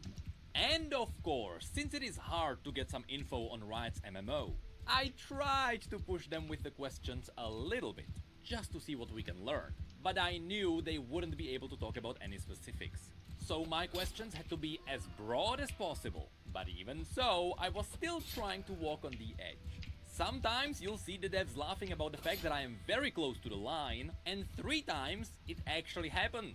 I asked a question which had to be cut out, but the follow-up conversations were fine. So be ready for the fact that sometimes there will be some edits and cuts and it will break the pacing. But ultimately, I am pretty happy with what I was able to put together. Okay. And honestly, I had an absolute blast talking to these guys. Can we just like go one by one to like introduce yourselves? in your position? Sure. Look at what he wore to the fucking headquarters. There he is. Oh god, I watched the video for a This is our second. main guy. Yeah, this is the main dude. Yep, there we go. Gamer drip. VJ Tucker. Yeah. I'm the EP of the MMO. I'm Mark Yenner. I'm the game design director for the project. Nice. Greg Fallis, art director. And I'm Ant Berlesladai. I'm a writer. So, I might have made an oopsie. Shit. Sorry. I released the video, and I started an avalanche of hype out of nowhere. How did you guys take this? Was it, you know, how much damage have I caused when I did it? Not even close. We thought it was awesome. We immediately like shared it among the team. Like we watch it for inspiration as a reminder of like what player hype is for this game. They're like, oh, let's watch this video about our game. Oh yeah, I forgot about that part. Yeah, that does sound cool. Maybe we should do that. Oh yeah, I forgot all about that. Guaranteed, that's what it was. More than anything, you raised the bar for us, which is awesome. We love it, but we started to sweat a bit. Yeah. So like up until that point, we're in like a safe space where like you were kind of like fine because you know like people knew it was happening, but no one really You were took it we're on the seriously. deal, yeah. So basically, Necrit made their life harder. Have you actually taken any of the feedback you got so far into consideration? Like I don't know how many people really gave feedback. I mean, people did give feedback on the ML. Did you like take something into consideration already? Yeah, we always. I think that's one of the most important things that we can do is listen to our players along the way and figure out when we should respond and integrate it in and when we shouldn't. Right. That's the hard part of our jobs. But definitely ignoring the feedback is us failing. So I mean, I think the hardest thing with making an MMO right now is making an MMO that isn't just trying to do the same things that WoW did. Like, what does the next generation of MMO really look like? I don't know what it is. You know, talking like you know factions, races, stuff like that. Because you probably have to have an idea and stick to it. But then you hear different opinions from other people. Is it like something that you also take into consideration, even though it might go against your basic idea? Roll these kids, sir. Like, you hear, you know, every potential player wants something, and there's, you know, hopefully millions of them, and everyone wants something different. And so it's impossible for us to give every person what they want. But, you know, really often it's about, there's a lot of similar themes, right? And when we reduce it to the sort of core of like, what is the fantasy that people are looking for? What is the experience? We can then, you know, take that and say, what's the best version of that we can deliver? And even better, we're not just going to give people what they say they want. We're going to try and figure out how we can over-deliver. How can we get them something that blows their minds that, like, is also Oh my god, that's exactly. See, I think that's what they have to do, right? Is they have to think of a way to do something that is beyond just what the players have been asking for. If that makes sense. Like, just like how can you do something more than that's just like dungeons, raids, and like PvP? What I wanted, you know, that's the dream. It's super important. Not just giving people what they expect, or just like WoW did 20 years ago, yeah. And this as well. And this. Give people what they need, not what they want. Yeah. It's like ultimately, like, we're in service of trying to realize the dreams of our players, but that's not always exactly what they're asking for. Sometimes it is about extracting the essence. It's like, what is the magic that you're seeing that we haven't seen yet, and how do we create it? And ultimately, I personally think that's Riot's superpower, especially like with League. We see it with Valorant. We see it with our games, how we can respond to players. And the one thing we definitely can't do is dump our head in the sand until we do. Yeah, and hopefully get a little taste of that with knowledge. That's like another issue that like a developer like Riot has that's like making a game for 8 years is that whenever you start the game and the development, the entire like you think about 8 years ago, Battle Royales were just starting to yeah, anyway, how do you do something that is oh my god, that's completely new? How do you invent a new way to play a game that people didn't know what they were looking for or know that they were looking for it? And I think that becomes so much harder whenever you're developing a game 8 years down the road. Weren't you at the HQ? Did you give you well, no, I talked to them a bit about this. I mean, I was under NDA, right? So you know, we'll see what happens. But yeah, I mean, I talked to them a bit about this because I was there like a week before he was. I'll be right back. Which, by the way, I saw some things. Just kidding. Literally, if I turn the camera like a little few inches, I'm gonna get nuked. So do it. So, one thing that's a big topic that I don't know if you can answer is, you know, the big old talk about like factions and races, more specifically like separating the player base, because there are some MMOs who give you the freedom of like, you know, you can play with anyone, you can, you know, there are no barriers. And then there are others who actually like split the community very specifically into like, you know, maybe two parts that are battling. What's your like very vague general idea? I don't think factions should ever be a barrier to gameplay. Like, they tried it with WoW, it didn't work. Yeah, without confirming anything on like this kind of cases. Yeah. So there's this perfect saying I saw in one of the, you know, a developer doc from one of the Zelda developers, which is, you know, you can't just deliver exactly perfect realism or whatever. You're trying to shape something that feels real, feels believable, but is like actually making the thing you want. Thank fucking God he says that. I hate it whenever people are like, oh, but it's realistic. Yeah, but it sucks to play, and that's what matters. Holy fuck. Yes. And so, like, there are things that we want. We don't want, you know, me and my best friend, we don't want people not to be able to play with each other. Obviously, that's like a bad, you know, that's a problem. But we also want to, you know, maybe capture the spirit and the kind of, you know, one of the iconic elements of the League of Legends IP, where you've got this complex, you know, factions, and there's, you know, there's a lot of shades of gray, and there's a lot of interesting conflict, and there's a lot of, you know, kind of ways that you or someone else might relate to different elements of it. And so we just try and take all of those factors, the things we want, the things that we want to be true in the experience, or in the thematic, or in the IP, and find a combination of them that like works. What the hell are you playing? Okay, so that answer is that they don't know. 3. Or they're not going to say. That makes sense. So I kind of think that they shouldn't. I think they should have faction-based PvP. I think that would be really cool. But I don't think that there should be any barriers in PvE. And I think that there could be like a good way of doing it is like opt-in open world PvP areas. I think that's the cool thing.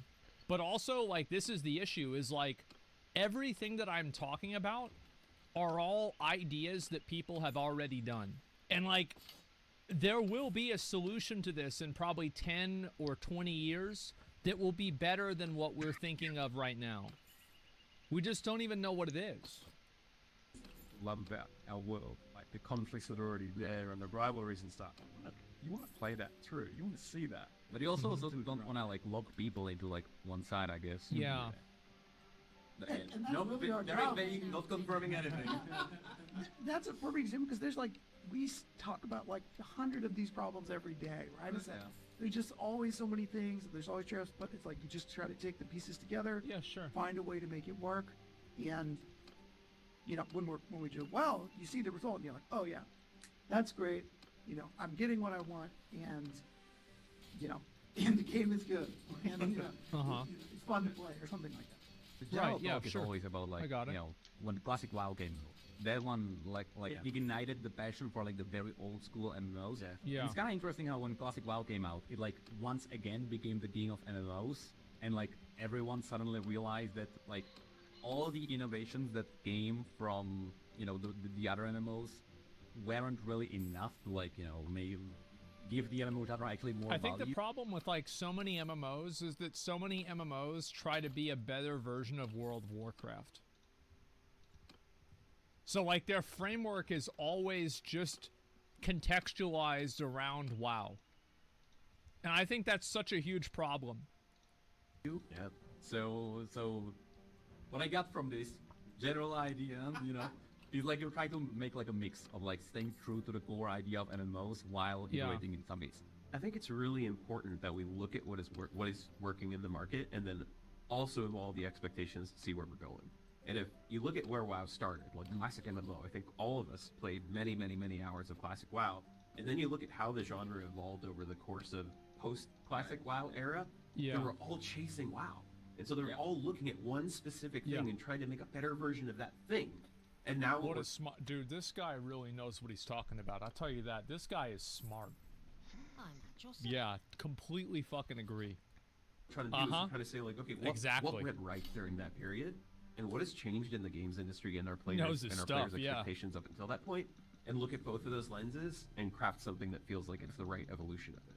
So I think ultimately many people in the industry are seeing similar things, and so we're actually hoping that we can learn from some of the other games that launch in the meantime. But that is one of the good things, is like now people are trying different stuff besides just WoW. I think it's going to have some changes and evolutions to that formula without completely throwing it out just for the sake of it. Yeah.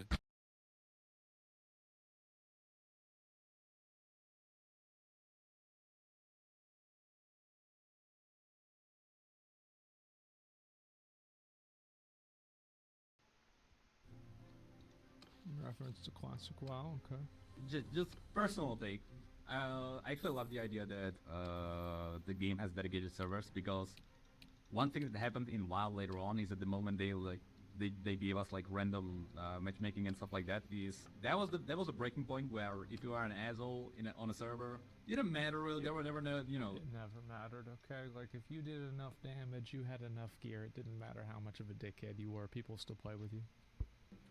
Nothing really happened to you, but if you are on a dedicated server and you behave badly, people know it about you, and it kind of like forms a really cool community. But it's kind of interesting that these days, I don't think there is a single MMO that actually has this whole structure. Yeah. New World has it. New World has that structure. You're not able to play with people from other servers at all, and it's a bad thing. I think servers are an antiquated idea based off of servers are a technological limitation. There is no functional reason that a server would improve the experience of the player. I have never seen like an instance where it is better that there are servers than just like one big game.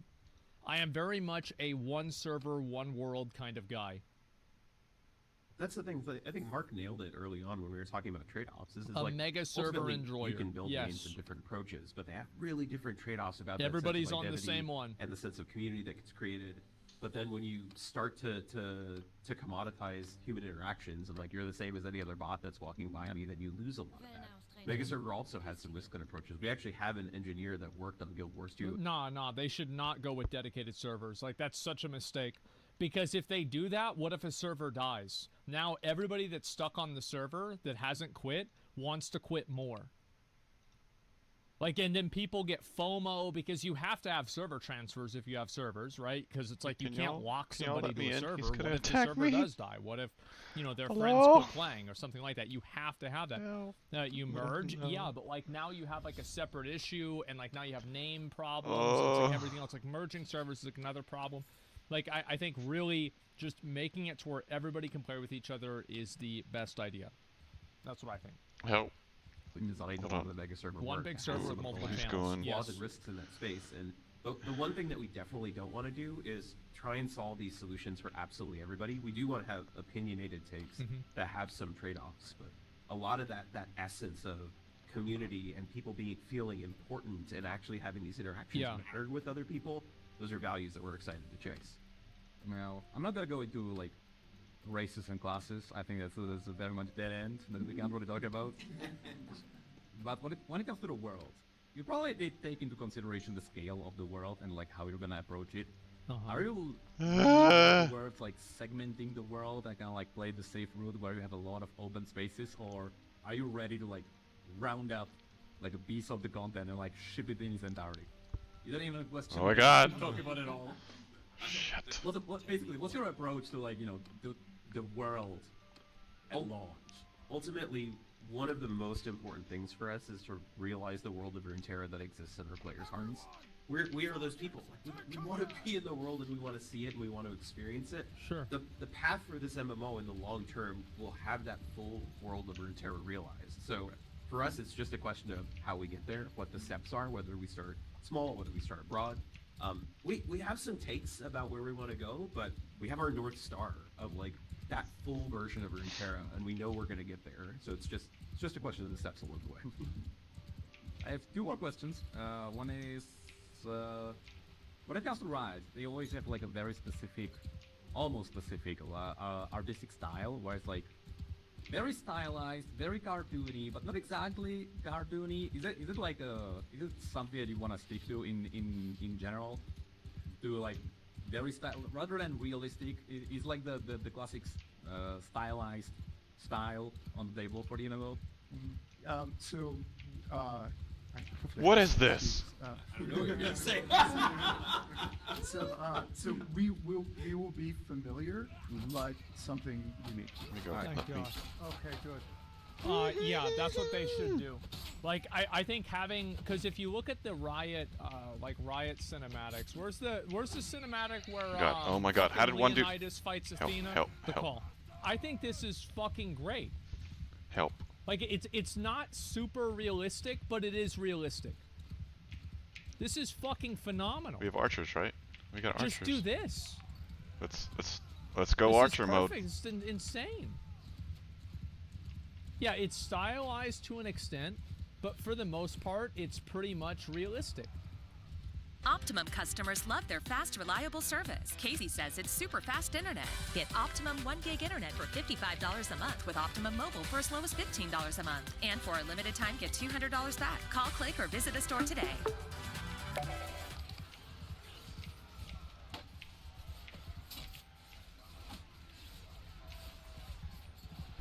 Play Diablo 4. The time of prophecy has come, knights. If we can't stop Lilith, we'll all be damned.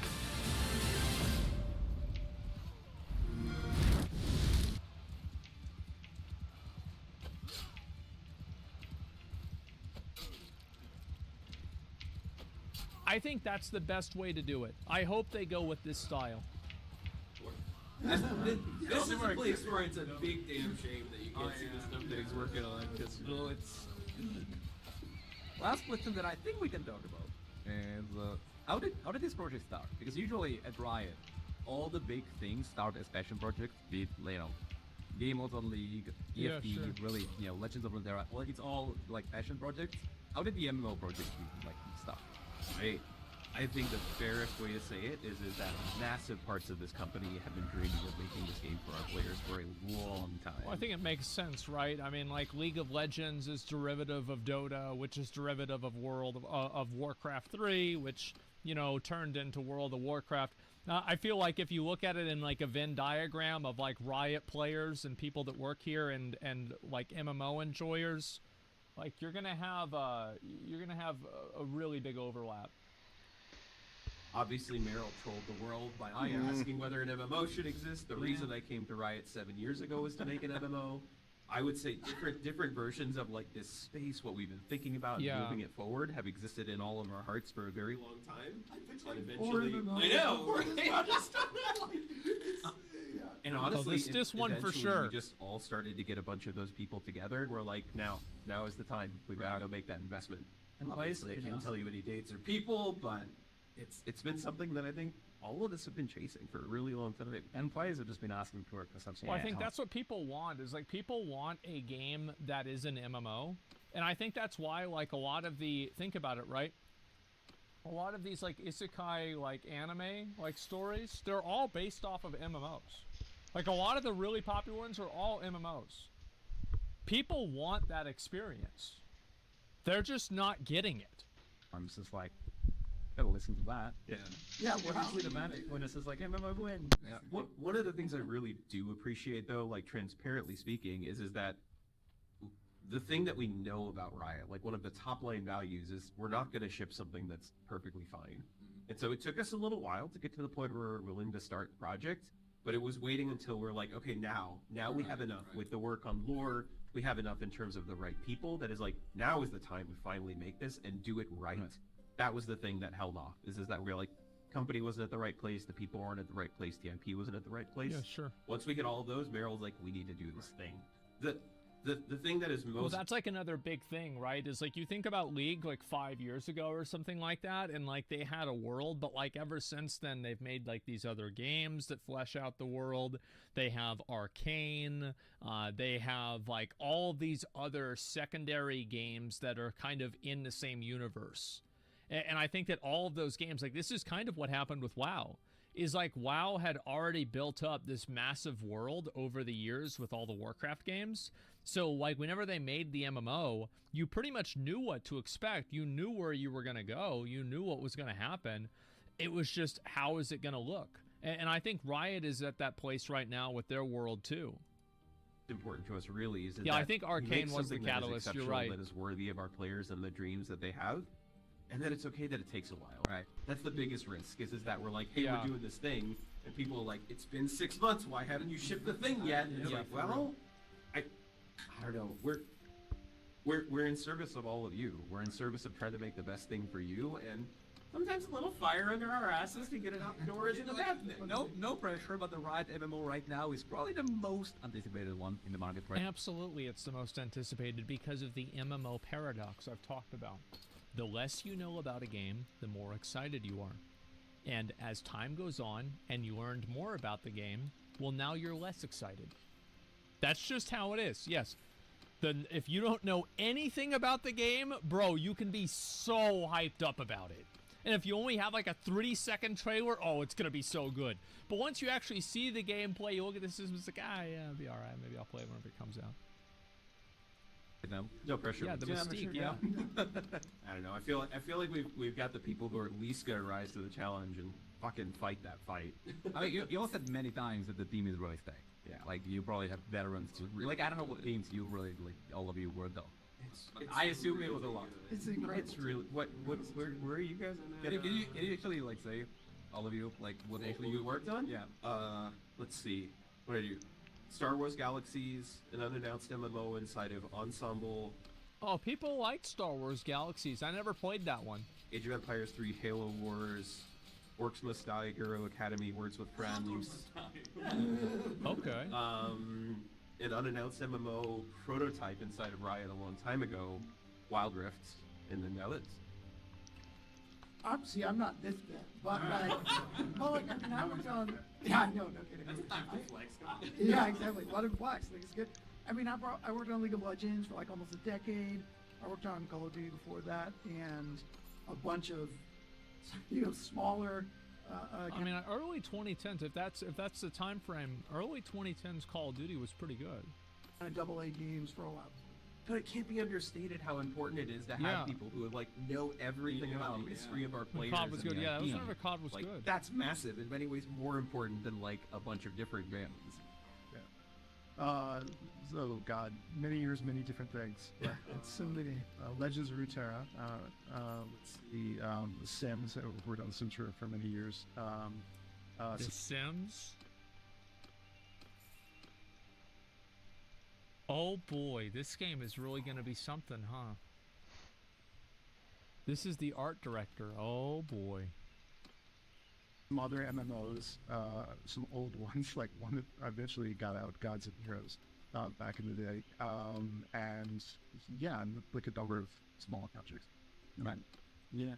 And most of my stuff before here, I've been here for 9 years. I was working freelance for quite a lot of years, writing books and doing things like that, doing some world building here and there for different games.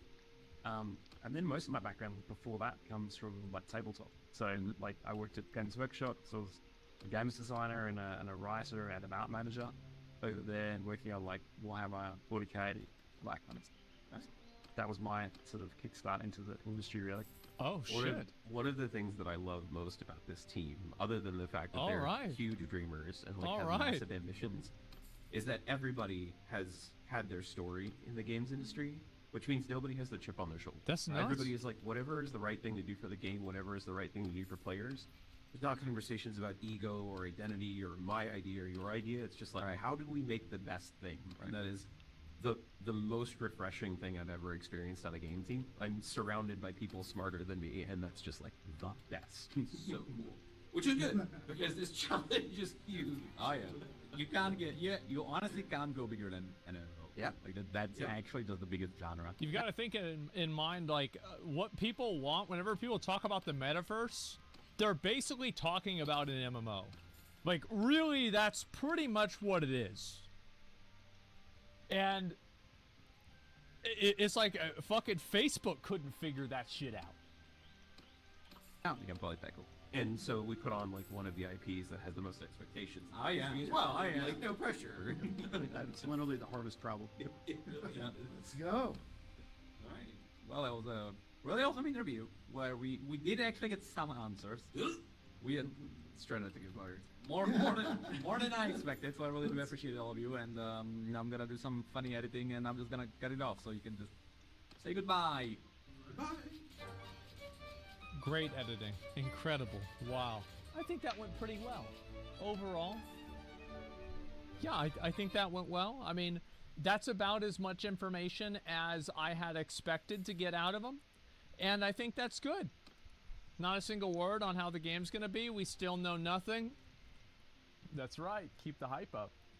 And I think that's smart. Yeah, they have no idea what it's going to be. I don't even think that they know. Because, like, again, you're trying to think of something that's, like, never been thought of before. Like, how do you do something that's, like, never even been considered?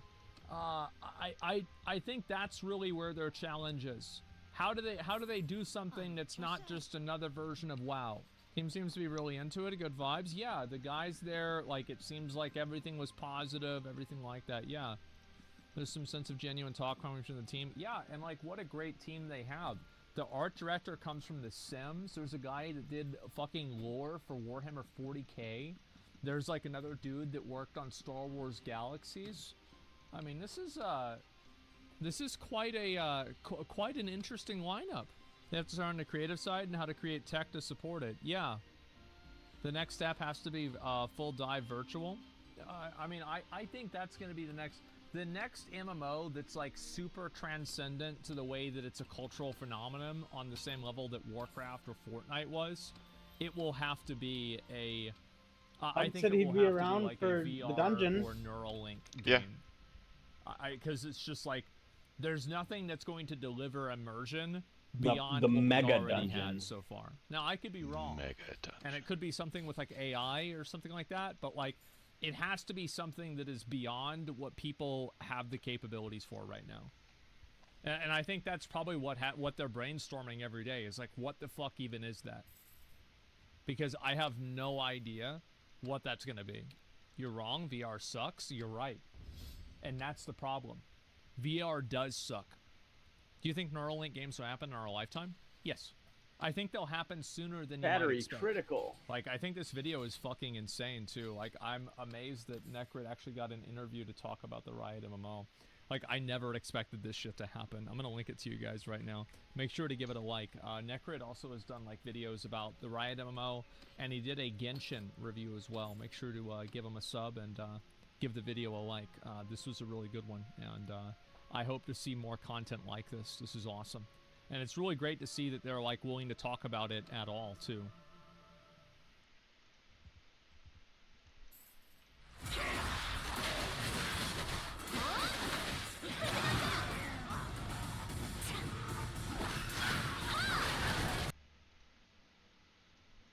I'm on a little horse. Recently, and for no reason at all, I asked Mint Mobile's legal team if big wireless companies are allowed. Hey Adam. Yeah? What were the spices in that spiced chicken recipe that you... This is a delightful dish to spice up your weekdays. Sorry, what were the spices? This Moroccan-inspired meal is a favorite at home. Whether or not you're looking for a warm winter meal for the family or something to wow the dinner guests, this is the recipe for you. And the spices in that were? If you're anything like me, you lived in a pretty standard English household of meat and 3 veg. Boring, am I right? Yeah, look, we know you didn't eat well as a child, Adam. What were the spices, though? Now, I first traveled to Morocco in the early 90s as a teenager. My auntie took me there because she had quite a wanderlust. Adam, you don't even have an aunt. She traveled the world and took me along for the ride. Morocco is a North African country bordering the Atlantic Ocean and the Mediterranean Sea. Oh, for f***'s sake, I don't need a history Between lesson. Algeria, one day I hope to travel there again, but the winds of the world have yet to whisk me that way. However, I have been to Italy and southern France, and ooh la la. Head on over to hellofresh.co.nz for 20 come on. Get yourself a toaster at Best Buy. They're only... This ad cannot be displayed. Move along. 40% off car parts. Head on down. Give me the recipe, please. Moroccan recipes make use... Don't need to hear any of this part. A cone-shaped cooking vessel that makes Just mouth-wateringly do delicious the braising. recipe. For this recipe, you'll need the following ingredients. Yes, come on. Chicken. Obviously. Olive oil. Yep. Onion. Salt and pepper. I swear to God. Garlic. Lemon. Tomato.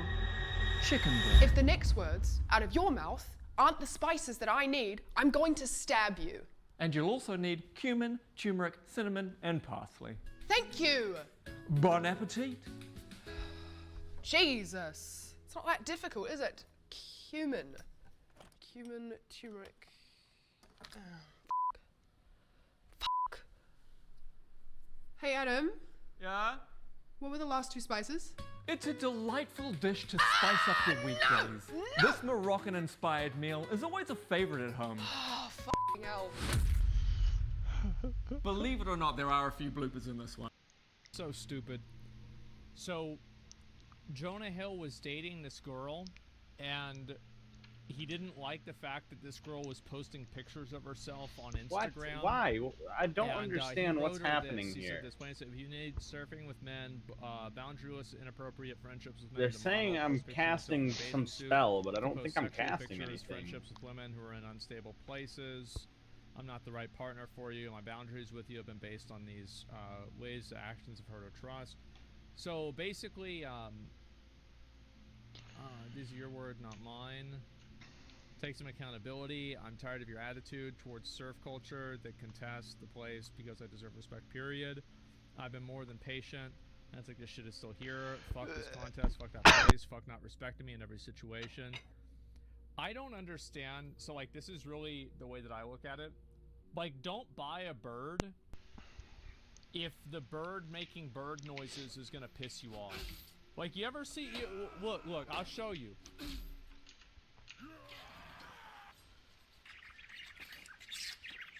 So if you buy a bird and this pisses you off, you played yourself. Whenever you date a girl, this is my opinion, I think that Jonah Hill is completely in the right for expressing what his boundaries are. But I also think he's an idiot for dating somebody who is a surf instructor and then expecting them to completely change their life based off of him. Like, both of these things are true. He can set his boundaries. He's not a bad dude. He's not a horrible person. He's not trying to, like, shit on her or threaten her or anything like that. I think that he's expressing it in the most healthy way possible, although it obviously makes him uncomfortable. But at the same time, why the fuck do you date somebody like this if this is the way that you feel? And this is what I was saying. If you buy a fucking bird and you don't expect the bird to do bird things, you played yourself. You played your fucking self, because this is what birds do. Do you see what I am saying? Does it make any sense? Don't buy a fucking bird.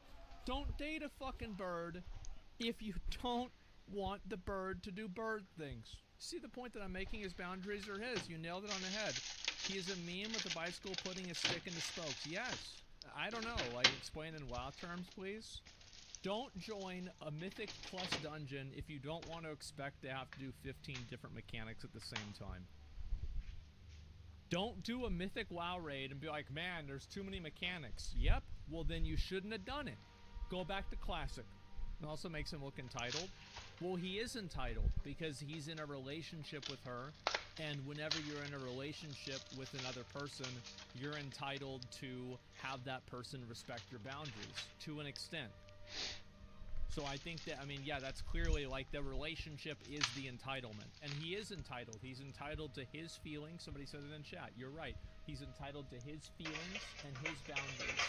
And nobody should ever tell you that your feelings and your boundaries are wrong. That's what I think. And I said this with people being cucks, and I'm saying it with Jonah being a, in my opinion, a Mormon, basically, with this kind of stuff.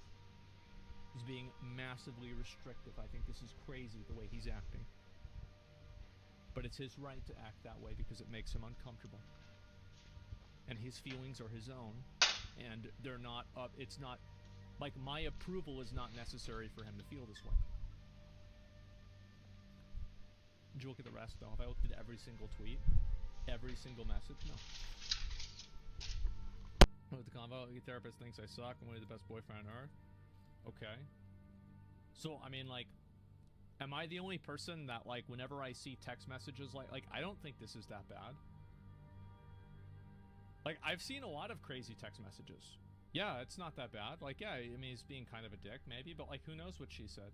Like, I don't know the culture. Like, I don't know the relationship. Like, I've seen, like, really, really bad shit. Many, many times. Like, and as somebody who's spent a lot of time looking at, like, you know, leaked text messages from, like, psycho boyfriends and girlfriends, on a scale, this is like a 1 or a 2. This is nothing. Guy disappointed himself, best boyfriend on earth, major red flag. Well, would you want me to say that they're the worst boyfriend? Would you want me to think that they're not the best boyfriend? I don't know. Like, it's a weird way to look at things. I think that, like, yeah, it could be weird, right? Especially depending on the way he acts, but, like, I don't know. It's kind of weird that she leaked none of her own messages. That's a good point. Very good point. Or his insecurity show, either, will you respect, either way, these are my boundaries of this romantic relationship.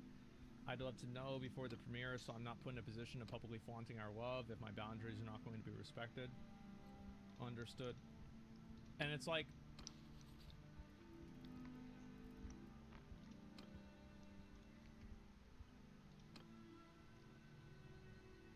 in modeling, which is the last profession I would need, be with as a partner, keep taking me for granted, go model, it's fulfilling your life.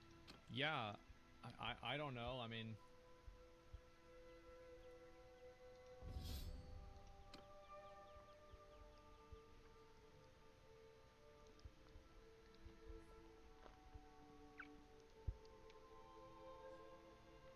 like,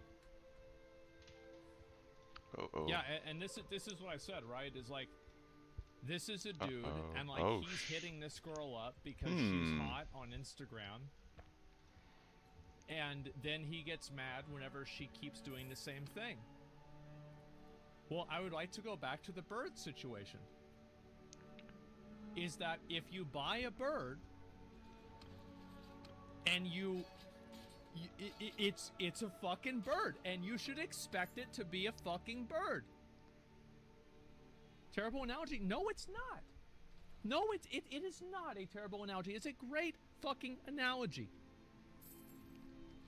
You don't go into somebody's life and then expect them to change everything because of you. It's narcissistic. Don't buy a fucking bird if you don't want it to do bird things. Don't date a thought if you don't want it to do thought things. Don't date a streamer if you don't want them to be a streamer. Don't date a construction worker if you don't want them to be a construction worker. Don't date a fat chick if you don't want her to be fat. There it is. What are we talking about? I can fix him. The I can fix X or Y. This is coming from a place of narcissism, that you are so special and important that this person is going Jesus, to you have 101 cavalry? What the fuck? People are missing the point. People can think however they want. The boundaries is too much. He's insecure or whatever. Whoa. Is him setting boundaries make him an abuser or manipulative? And people say yes. His entire group is just cavalry. Oh, no, he's not a manipulator or an abuser in any way. Yeah, I don't think so. I have 10 red flags, but red is my favorite color. Yeah, there you go. Fix her from being a pro surfer. I don't know. Maybe he thought that he would date her and then she would just be his, you know, good housewife that never goes outside or has any male friends. Well, guess what? That didn't happen. Do you know why? Bleeding cavalry, bleeding light cavalry, and Vanguard. Oh That's my why. God. That's fucking why right there. We also can't know what was said behind closed doors. Yes, I guess having preference now makes you abusive. Ride faster. Didn't she leak those 2 years after they broke up and he hooked up with someone else?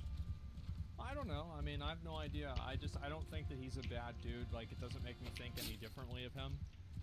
This is just, you know, he sets his expectations. And maybe he is, again, maybe he is insecure. Okay. He has it, like, are his feelings now invalid because he's insecure? That was their leader. So. Because the thing is that I view every single person as like a bubble, right? And this is like a very common like metaphor people use, like a freedom bubble, right? And he is not really going outside of his bubble here. He is saying, if you want to be in my bubble, you have to do these things, which is different than him saying, you have to do these things no matter what. I'm going to tell you what you have to do. He's not. He's providing her a choice. He's saying, hey, if you want to do this, that's great. Let me know so I can move on. That is the most healthy way to handle this. No, they're not invalid. I agree with you. Yes, of course. Being insecure doesn't make you a bad person. It's just judgmental label that everybody needs to be perfect to be accepted. It's hypocritical. Of course it is. He's talking it out. Yes, and he is trying to talk it out. And what's crazy to me about it is, like, she's not really, like, at least in the messages that she's responding to, doing okay. Like, she's giving him a one-word answer after he expresses how he feels. I feel like that's kind of bad. Personally, right? Because, like, look at this. I think these are, like, two different times, and so she just didn't respond. What he said isn't understood. Like, understood is not a correct answer to this. It's either, okay, I understand how you feel, I think we should stop seeing each other, or, okay, I'm sorry I made you feel that way, I'm going to try to, you know, do what you want so, you know, we can continue the relationship. Like, that. Those are the two things that you're supposed to say. Or you can say, fuck you, you're wrong. But understood isn't an answer. It's weird to me that it's public at all. Well, she made it public for attention and to make him look bad. That's why.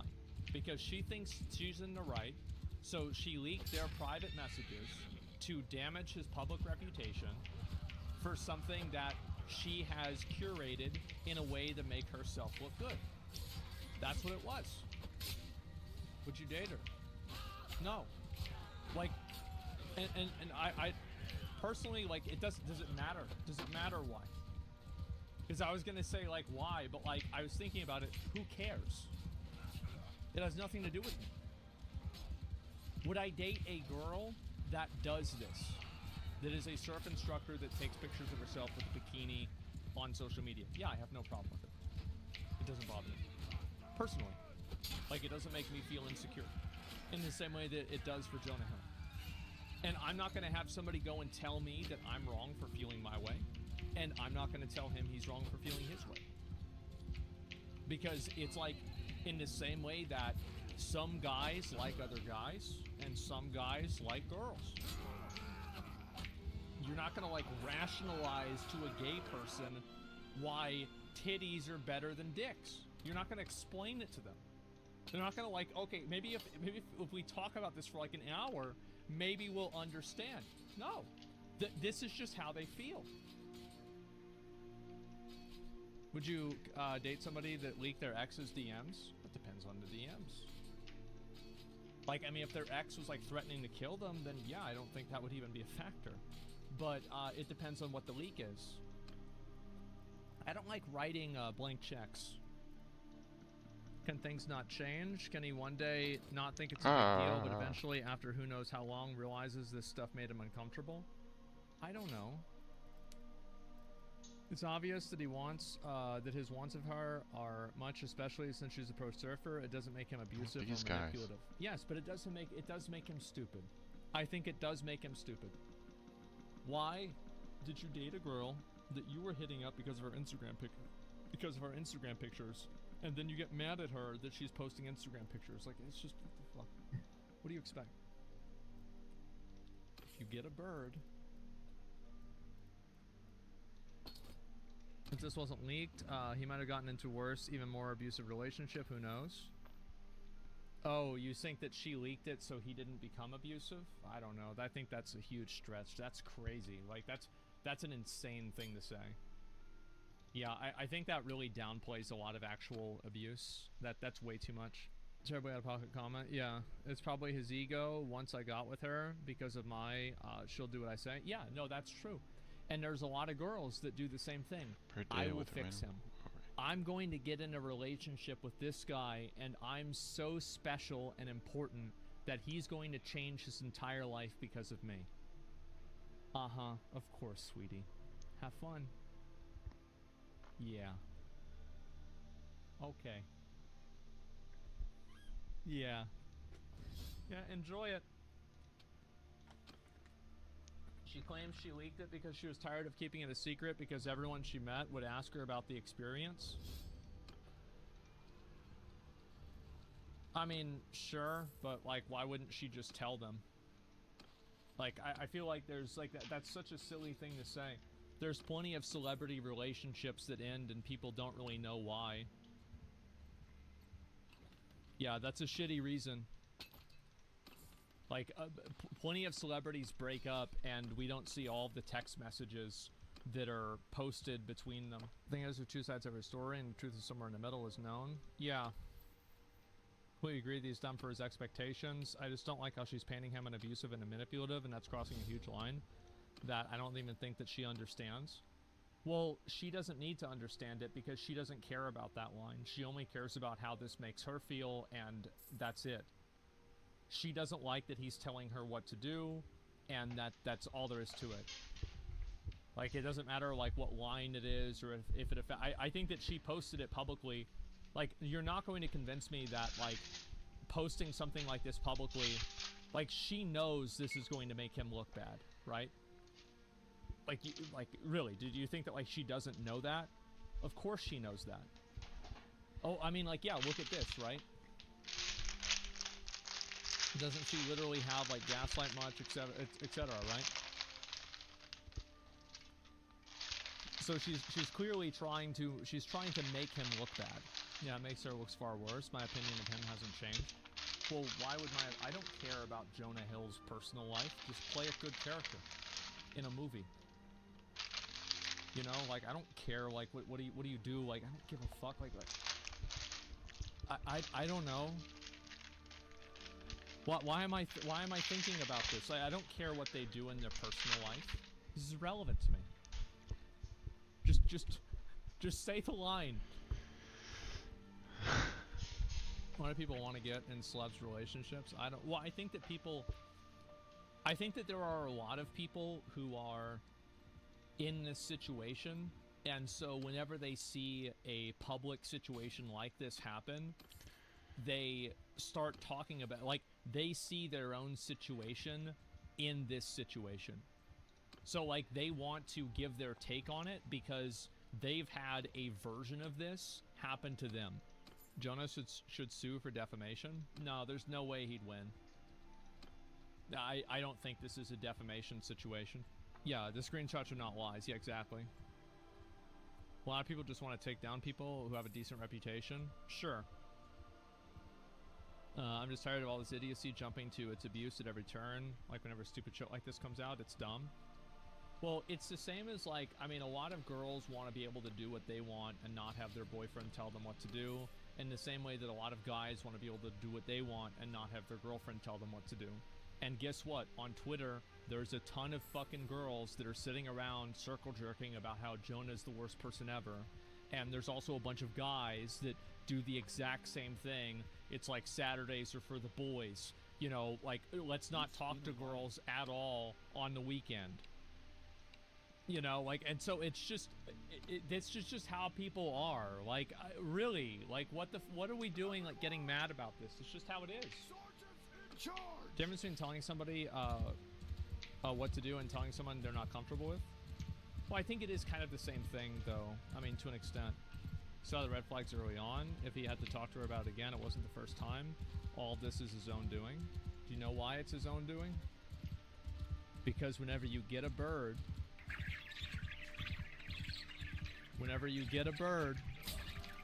and you get mad that the bird is doing bird things.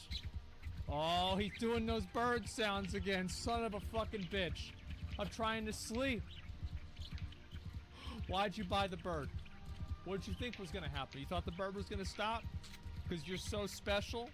Oh, you're gonna train the bird to stop, huh?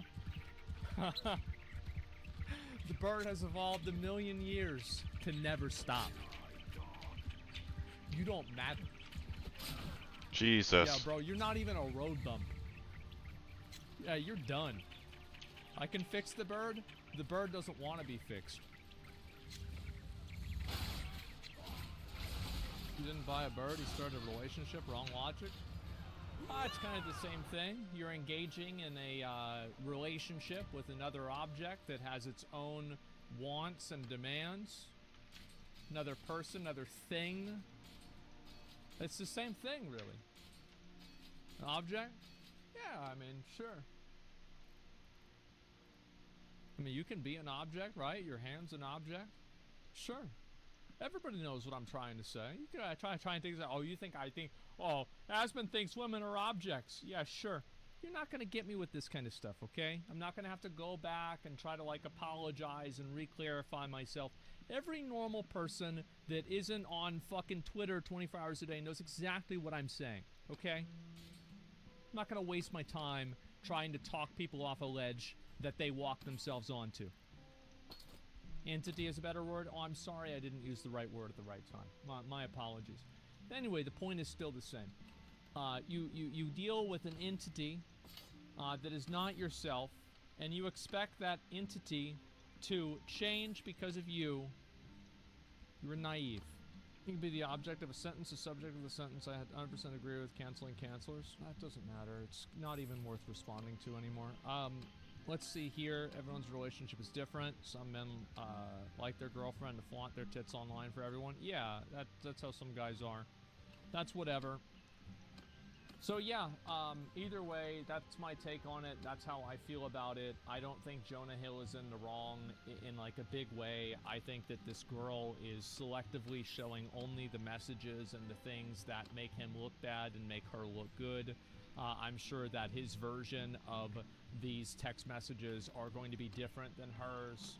I also think that he's doing this in probably the most healthy way possible, given the situation. I also think that he's an idiot, however, for doing this whenever, you date a surf instructor. You don't date a girl that's like this. Like, you don't date an OnlyFans girl and then tell her to stop doing OnlyFans. Like, what the fuck?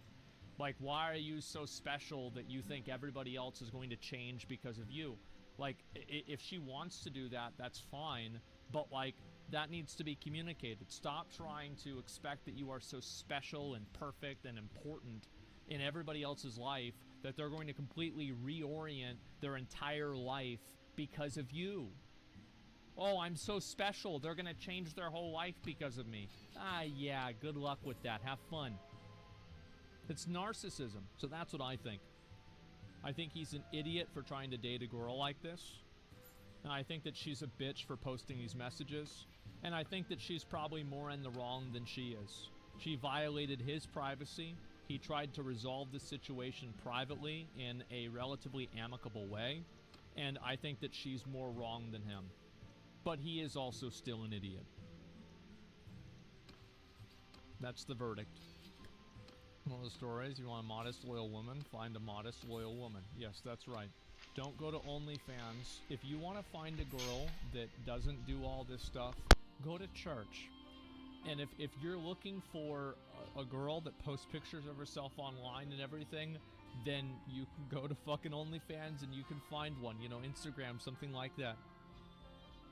There's some of the angry boys in chat, they were pissed. I don't think anybody was mad at me for saying this. I think everybody agrees with me. Like who says I'm wrong here? Plenty of surf girls that aren't sluts. She's not just a bird tweeting. Well, of course, you're right. She's not just a bird. Thank you so much for your ability to discern the metaphor is not a direct comparison. I really appreciate you being here and to keep everybody else on track. Thank you so much for your insight. And now I've learned that my metaphor was actually incorrect, and I apologize for that.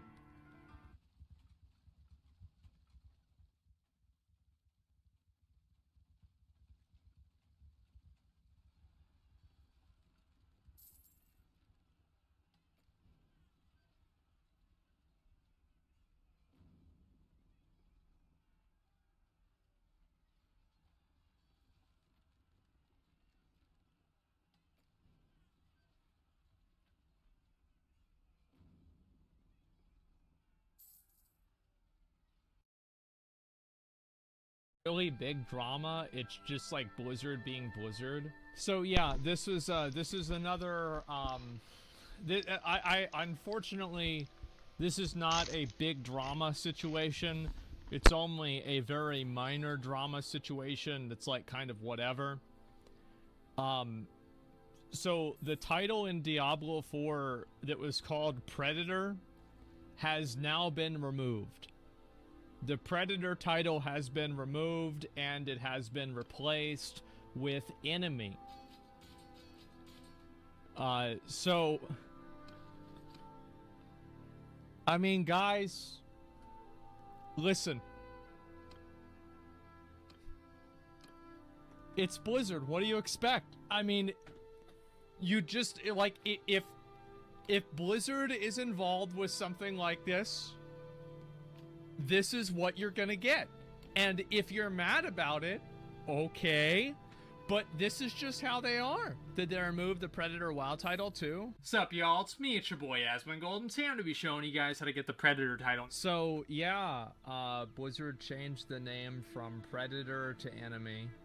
Obviously, because Predator, I mean, it's clear, right? There's not a groomer title for collecting horse. There's not a groomer title for collecting horse skins. Yeah, I don't think they're gonna add that one, man. I think that, like, again, making changes like this, the truth is that Blizzard has spent the last 10 years trying to attract the most sensitive babies possible on the internet to play their games.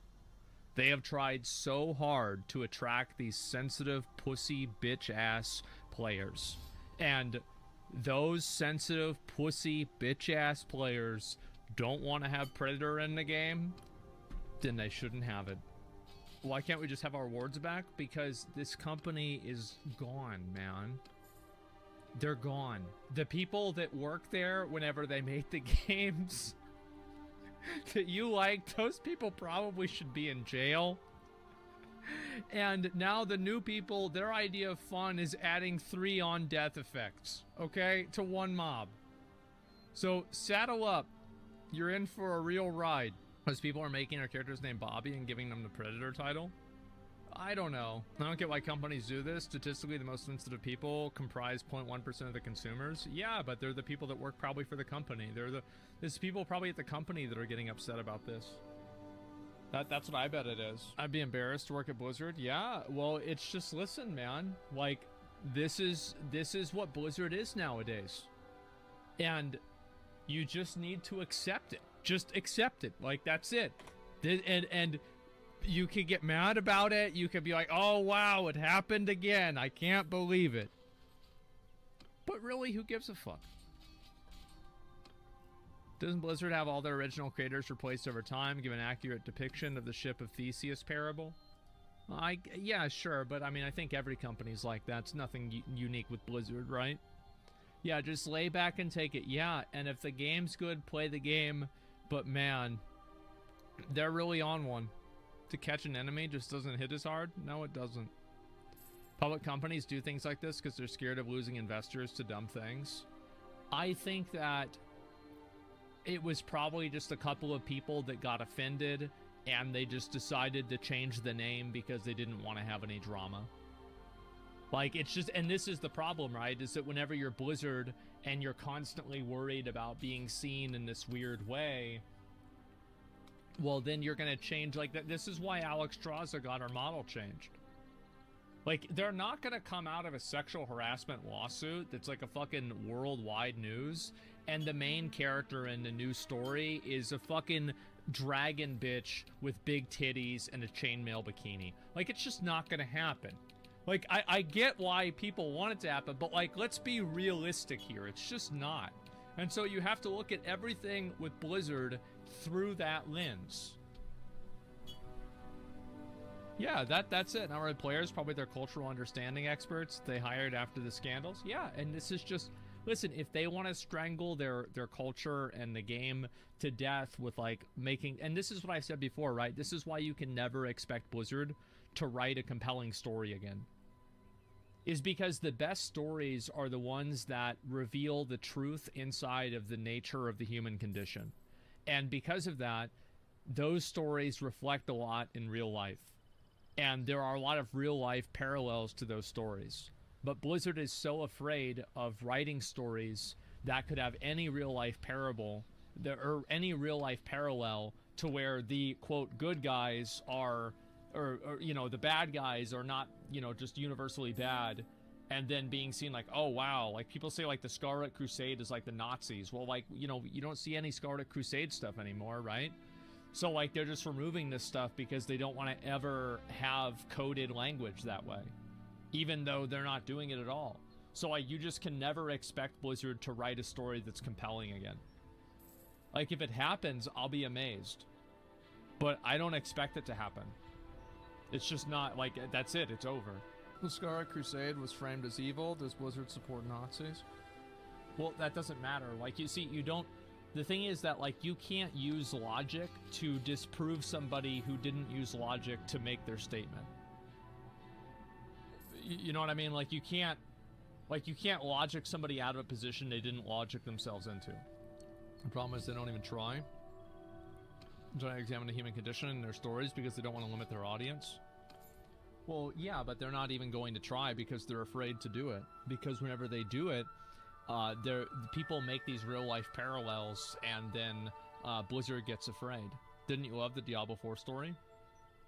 I thought it was a good story. Yeah, it was good. It wasn't... Like, am I going to think about the Diablo 4 story, like, after it's over? No, I'm not. Like, it was a good story, the cinematics were good, but, like, that's about it. Like, I think to me, like, this is really where, like, I draw the frame of, like, is a story good or not? And do I think about the story and what I hoped would have happened after it's over? And the answer for Diablo 4 is no. Lilith is hot. The story was okay, but that's about it. There's no, like, real deeper meaning to it. Like, for the Diablo, and, like, I would contrast this with the Diablo 2 story. The Diablo 2 story is so bleak and fatalistic that I think that it's good just because of that. Like, for example, why did Marius follow this guy? Well, I don't know. Why does the wind blow? That's fucking amazing. Yeah, just to suffer. Why did he unlock Taurasha? It is what it is, right? Yeah, good question. Demons didn't care about romanticization in Diablo 1 and Diablo 2. Yeah. And so I think that the dark and random nature of it is what makes it compelling. I think it's really hard for them to write stories for these reasons. But yeah, I mean, again, I'm not angry about this or anything. Like, this is just what you get with Blizzard nowadays.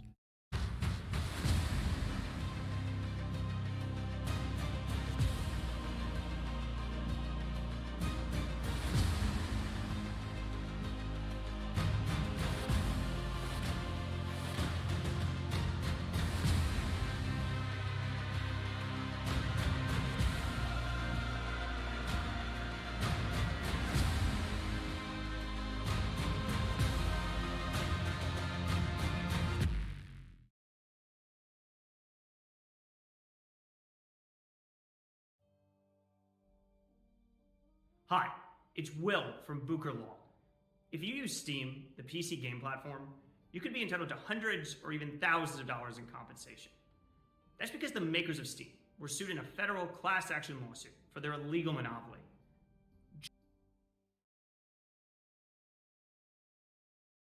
Hey, we're about halfway through 2023, so what games do we have to look forward to for the rest of the year? Well, we got you covered with the top 25 games coming in the second half of 2023. Now, please note, video games often get delayed, and surprise games may be announced. Who knows what's going to happen, so release dates are subject to change. Still, there is a lot to look forward to, so let's get started off with number 25.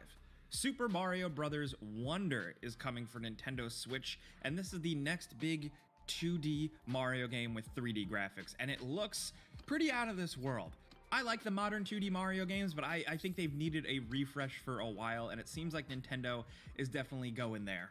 We've seen a lot of weird, crazy mechanics highlighted in the trailer, from weird, creepy, long Mario to Mario turning into an elephant to all different types of new enemies and environments and just stuff we haven't seen in a Mario game, where it seems like some of the design and also some of the visuals and like the creativity are really being turned on their head. And we love a Mario shakeup. There's always something, there's always a new angle, and we're curious to see like what this one really truly is. And thankfully, we get to find out when this releases October 20th.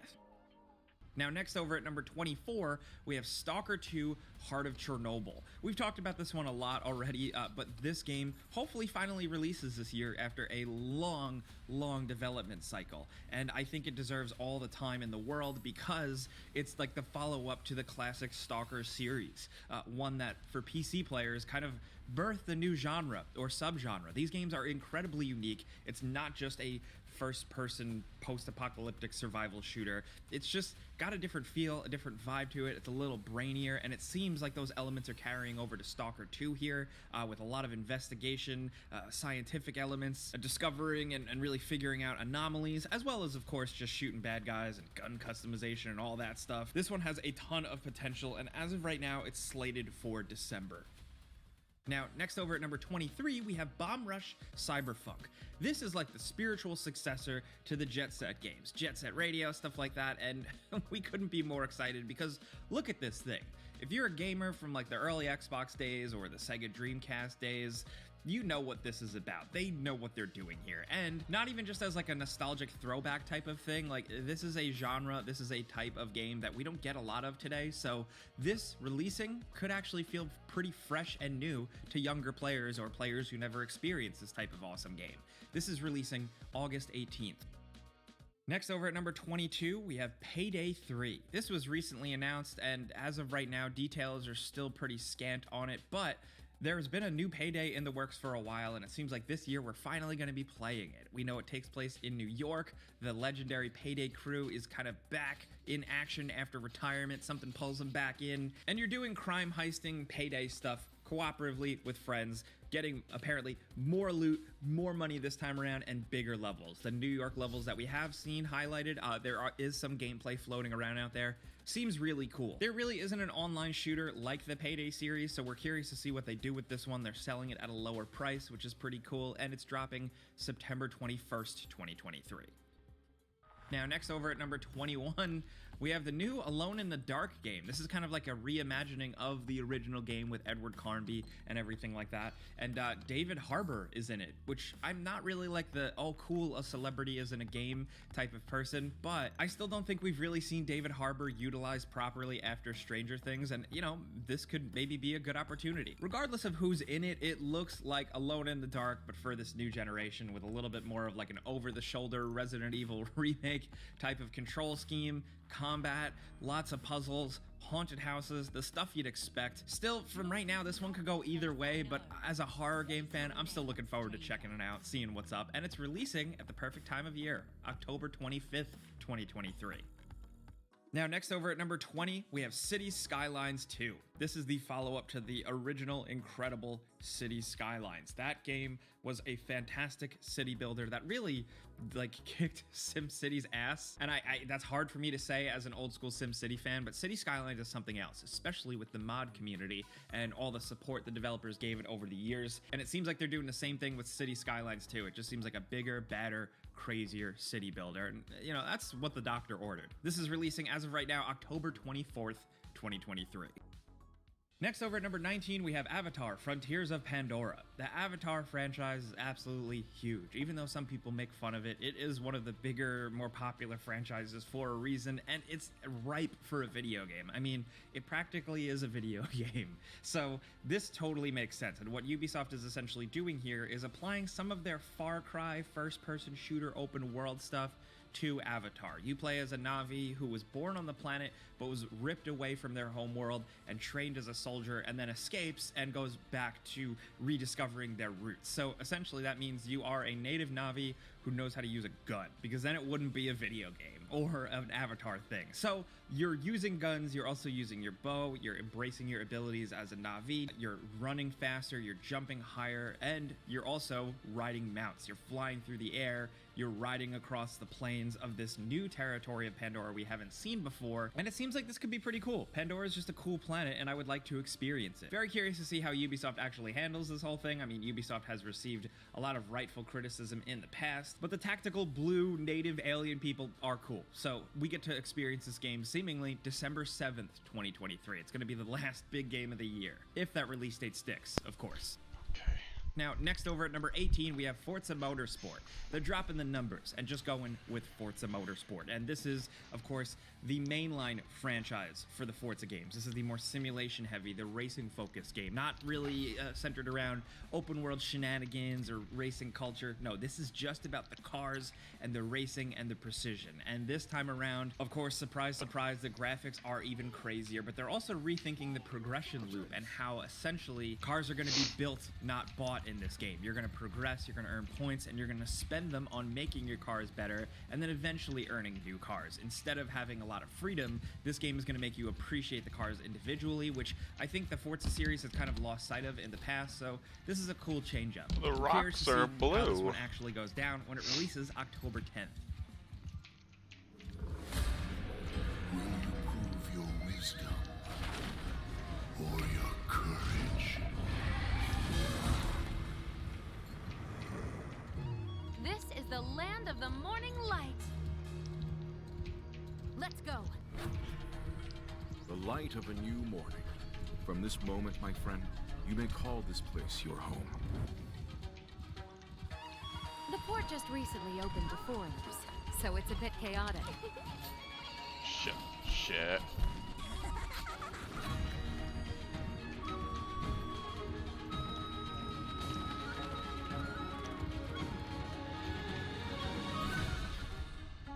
They seek a murderer. They believe this to be your doing. I knew something was off the moment I saw you.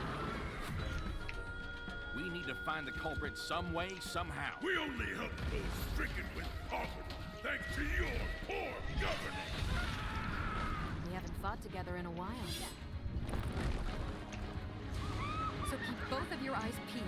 The Mountain King, son.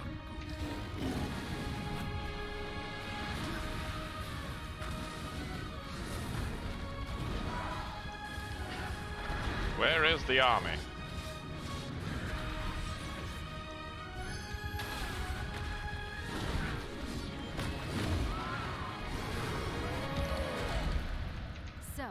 What do you think?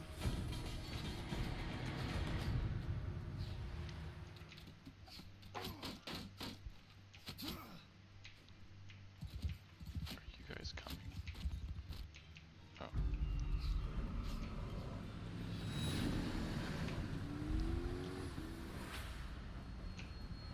Fine.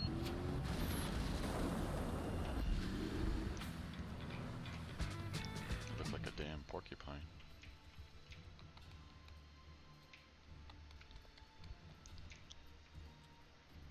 Next, over at number 17, we have Super Mario RPG. Nintendo is really going buck wild this year, but they are also very much doing a remake, re-release type thing, which, love it or hate it, this seems like a good one. It's for the original Super Nintendo Super Mario RPG. You guys got an this. incredibly I'm out. unique I'm done. game from Nintendo, and now it's got a completely new coat of paint. It looks absolutely gorgeous. It seems like they're sticking to the gameplay fundamentals, but not enough people experience this one, so this is going to feel completely new to a lot of people, and we hope it's successful because we'd love to see more Mario They RPG got me looking like a style stuck games. pig, It's been a Octet. minute, and that is dropping on November 17th, 2023.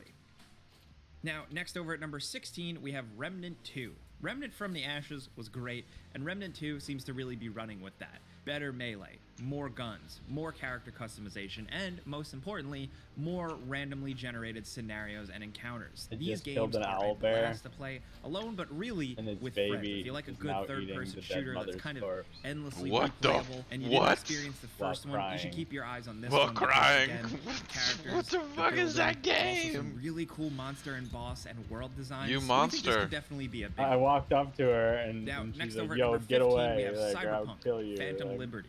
This I'm is like, the "Yo, big you have a spear out of your expansion head." for Cyberpunk. She's like, "I don't 2077. care." Like, Yes, Cyberpunk 2077 You had can a talk to rough those launch, things? and the Well, I developers have, took a long time I have fixing it. talked to And now the animals game is solid, on and my we're bar. getting You a do. big proper expansion for it. Oh, yeah. A new bit of story in a new region an called autistic Dog bard, Town, new so- Oh, characters, no. more stuff for V to deal with, but also totally overhauled system mechanics, RPG mechanics, gameplay enhancements. We're excited to see how big of a deal this one actually is. It's releasing September 26th, 2023. Next, over at number 14, if you're looking for a bit of a throwback, we have Sea of Stars. This is an old school style turn-based RPG. It is clearly wearing its influences on its sleeve. If you grew up in the 90s, chances are you probably played an RPG like this, and they know what they're doing here. Incredible art, great monster, creature designs, world designs, incredible music from what we've heard so far, and it's from the people who made The Messenger, so I think it's safe to say they know what they're doing, especially in the old school realm. I definitely trust them. We'll have to judge the final product though when it releases August 29th. Now, next over at number 13, we have Lords of the Fallen. This is a follow-up to the Lords of the Fallen from a few years ago, the Souls-like game that was really good, but, you know, didn't really change the world or anything. This one, though, looks absolutely crazy. It looks like they're going buck wild this time around with crazy monsters, cool lore, over-the-top characters, and, you know, I've said this phrase already in this video, but I'm gonna waste it again. This seems like what the doctor ordered. This game looks like they took the original and they made it like a heavy metal album cover, and I'm okay with that. No notes. And as of right now, Lords of the Fallen is releasing October 13th. Now, next over at number 12, we have Assassin's Creed Mirage.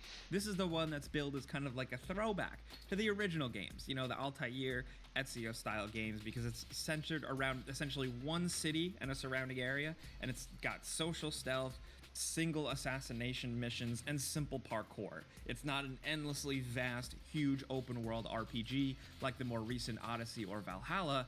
This is going a little bit back to basics. Now, I'm curious to see if it can do anything with that formula and like shake it up a little bit and make a reason for it existing other than just, hey, all you weirdos who still like the original Assassin's Creeds, we just want your money again. I will admit I am one of those people. By bringing it back to basics, I think this has the potential to be like a good shake-up for the franchise, especially for specific types of fans like us. like But cry we'll have to see for sure territory. when the final product releases. It's dropping this fall, October 12th. Now, next over at number 11, we have the Texas Chainsaw Massacre. This is another horror movie franchise centered around an asymmetrical multiplayer game where you're playing as the gross, creepy family, and you're also playing as the survivors trying to get out of the house and the surrounding fields. And it seems like they're going pretty crazy with this one because the level of detail, the way the house, the way the atmosphere has really been recreated, it seems cool. But then you're just gonna be running around doing multiplayer stuff, so we really hope that the tension can still be there. I know Texas Chainsaw movie fans have had it rough. We've certainly had our ups and downs, and we're really hoping that this game can truly tap the potential of the original greatness of this series. Because frankly, it's been a minute. And this game is releasing, as of right now, August 18th. Next, over at number 10, we have Immortals of Avium. This one is a pretty simple pitch. Picture like a cinematic, crazy, action-packed Call of Duty campaign, first-person shooting, all that, but instead of guns and tactical soldiers, you're actually like elite tactical wizards in a fantasy world. Yeah, I think that's actually pretty cool. And Immortals of Avium is hand magic blasting. It's a first-person shooter where you're throwing magic balls at people, and essentially, it's more of a shooter than you'd expect. You have ultimate abilities, you have all this crazy stuff, but a lot of your magic types are essentially machine gun, pistol, shotgun blast, but magic. Along with that, we've seen crazy levels, over-the-top battles and stuff, and an emphasis on story and cutscenes. Now, it's very jam-packed with new lore that these game developers made up, and it just, to me, feels kind of like a throwback to the mid-early 2000s when a bunch of those, like, middle-tier games were coming out that were really creative and really exciting. We don't know if Immortals of Avium can, like, reach those heights, but this development studio, a newer studio, is giving this a shot, and it's being published under the EA Originals banner, and they've been making some good choices lately. So we're excited to run through this one, shoot some bad guys and dragons with magic, and see what's up. This is releasing at the end of the summer, August 22nd.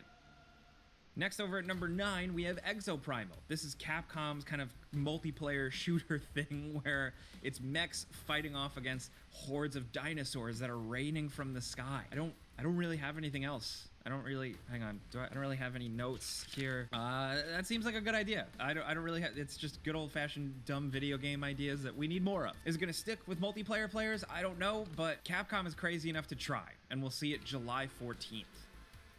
Next, over at number 8, we have Lies of P. This is, of course, the dark and gritty Pinocchio Souls-like game.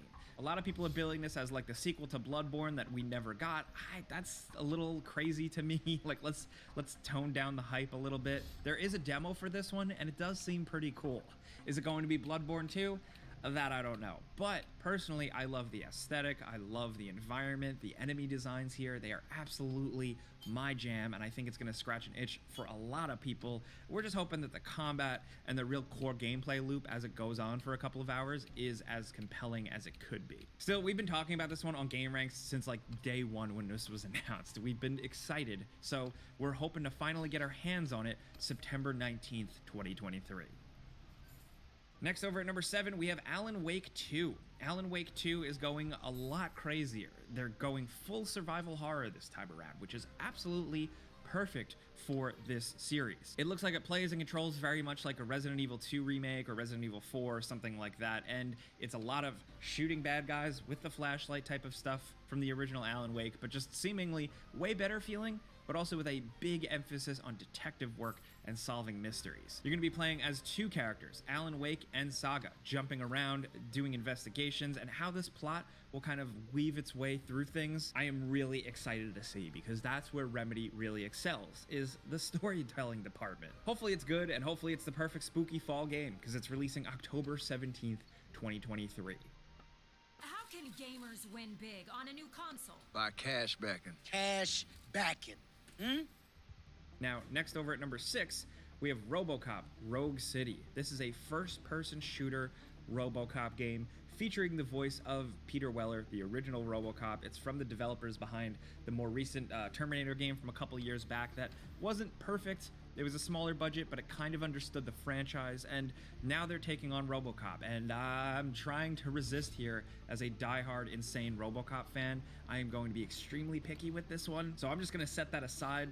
What we do have here is kind of like a slow-paced, heavy-duty first-person shooter where you can also go around as RoboCop, talking to perps, interrogating them, asking them questions, making different choices. There's potential here. I mean, as a RoboCop fan, of course I'm gonna say that. There's always potential with RoboCop, but it's been a while since we've had a good video game feature in this guy. And this one, whether it's good or not, is releasing September 2023. Now, next over at number 5, we have Marvel's Spider-Man 2. We've finally seen this one heavily detailed, and you're switching between Peter and Miles in real time, going on adventures through a bigger New York City with an expanded Queens and Brooklyn, which I think is incredibly exciting because we haven't seen those games really represented well in video games in a minute, not to mention Insomniac's world building. But then, of course, it's symbiote Peter Parker. So there's a lot of ramifications for that from a combat and story perspective. And of course, Venom is one of the big bads, as well as Kraven the Hunter. Kraven's also getting a movie. That doesn't look very good, but Kraven in this game looks awesome. I'm a Spider-Man fanboy. I would have put this one at number 1, but I don't make the rules here. We really like the Insomniac Spider-Man games, so we're hoping this one just kind of continues that train, keeps it rolling. It's releasing October 20th, 2023. Next over at number 4, we have something a little different. It's Atlas Fallen. This is another game that to me feels kind of like a throwback to something from the mid-2000s, something like a Darksiders style game, because it's like this cool open world magical fantasy adventure with badass combat and big monster slaying and cool looking edgy characters and surfing on sand. We got to play a little bit of this a couple of months back, and we're not sure about it yet, but I think it's worth keeping an eye on, or at least considering to give a shot to a game that's just completely new intellectual property. It's not a sequel, it's not a remake or anything, it's just a new adventure in a new world, so you can't help but root for that. Atlas Fallen is releasing August 10th, 2023. Now, next over at number 3, we have Mortal Kombat 1. This thing looks absolutely insane. As trailers and character reveals start to really trickle out, we get to see what NetherRealm is really doing here. This is a kind of rebooted but also remixed Mortal Kombat world. We've gotten a story arc of like a whole adventure with the classic Mortal Kombat characters for a while now, so things have kind of completely been reset by Fire God Liu Kang after the crazy events of the last game, and he's crafted this new universe which features classic characters in totally new interpretations and situations and alliances. It seems like it's going to make for some crazy things. It reminds me of a comic book with how they're just playing fast and loose with changing everything around just to keep it fresh and interesting. It's either going to piss off fans or thoroughly entertain them. But regardless, the combat looks awesome. You know, using cameos and other players to jump in and help you, as well as crazy new over-the-top aerial combos and lots of gore that we can't show or this video is going to get taken down. It's that crazy. But as of right now, it's releasing September 19th, 2023. Now, next over at number 2, it wouldn't be a list without a From Software game, but it's a different one. It's Armored Core 6: Fires of Rubicon. From Software is going back to their roots here, and they're just making a new mech game. This is something that they used to do, and Fires of Rubicon is going to bring big battles, big arenas, faster paced combat, and lots of mech customization. A lot of this stuff, it's not that deep. It's just a solid, compelling mech game. That's why people really love this franchise and are excited to see it come back. But now, with From Software's chops with art design, beautiful imagery, sound design, combat, I think this has the potential to be really, really cool and definitely bring on some new fans for this old franchise. It's dropping August 25th, 2023. Now, next over at number 1, the big one, the big question mark, Starfield. This is Bethesda's next big game. We personally here at GameRanks think it's very interesting, specifically because it's the first time they're not just making a new Elder Scrolls or a Fallout in a while.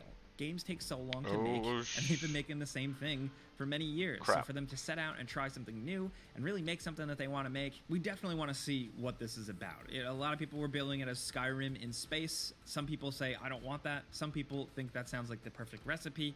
This game has a lot. They're throwing the kitchen sink at you. Full adventures, multiple explorable planets, big cities, randomly generated vast planets for resources, base building, ship building, character customization, space battles, dogfighting. It's incredibly ambitious, and we're curious to see if Bethesda can really meet that. Everyone's going to make jokes. Like, Oh, God. that is the state of gaming right now, but that's also like a Bethesda thing.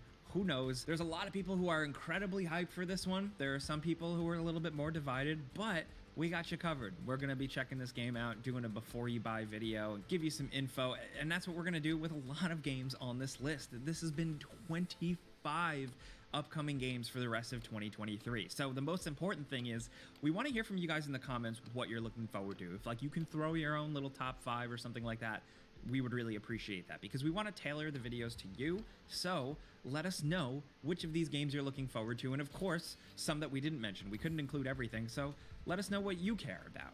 If you like this video though, and you like us talking games every day, all you got to do is click the like button. It legitimately helps us. Thank you. But that's it, guys. We'll see you in the next one. Have a great day.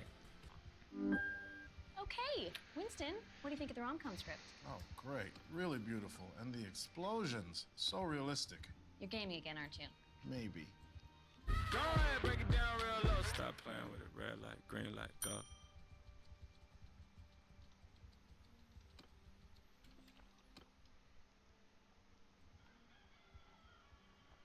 They're literally camping me in here.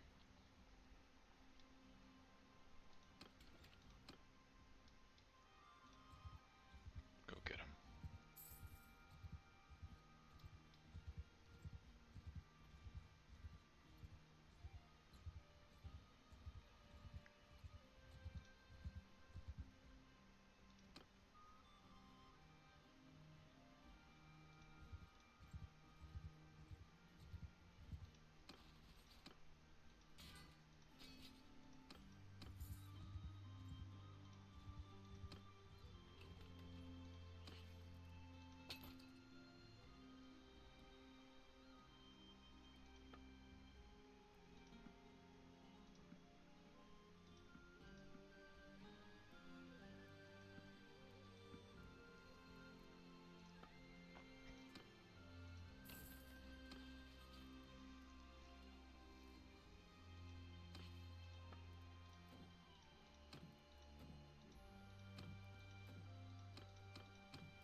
Yours is not a face I know.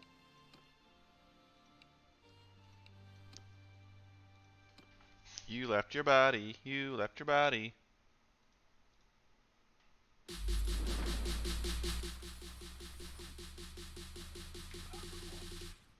What's up, world? Welcome back to another episode of our Game Guide series.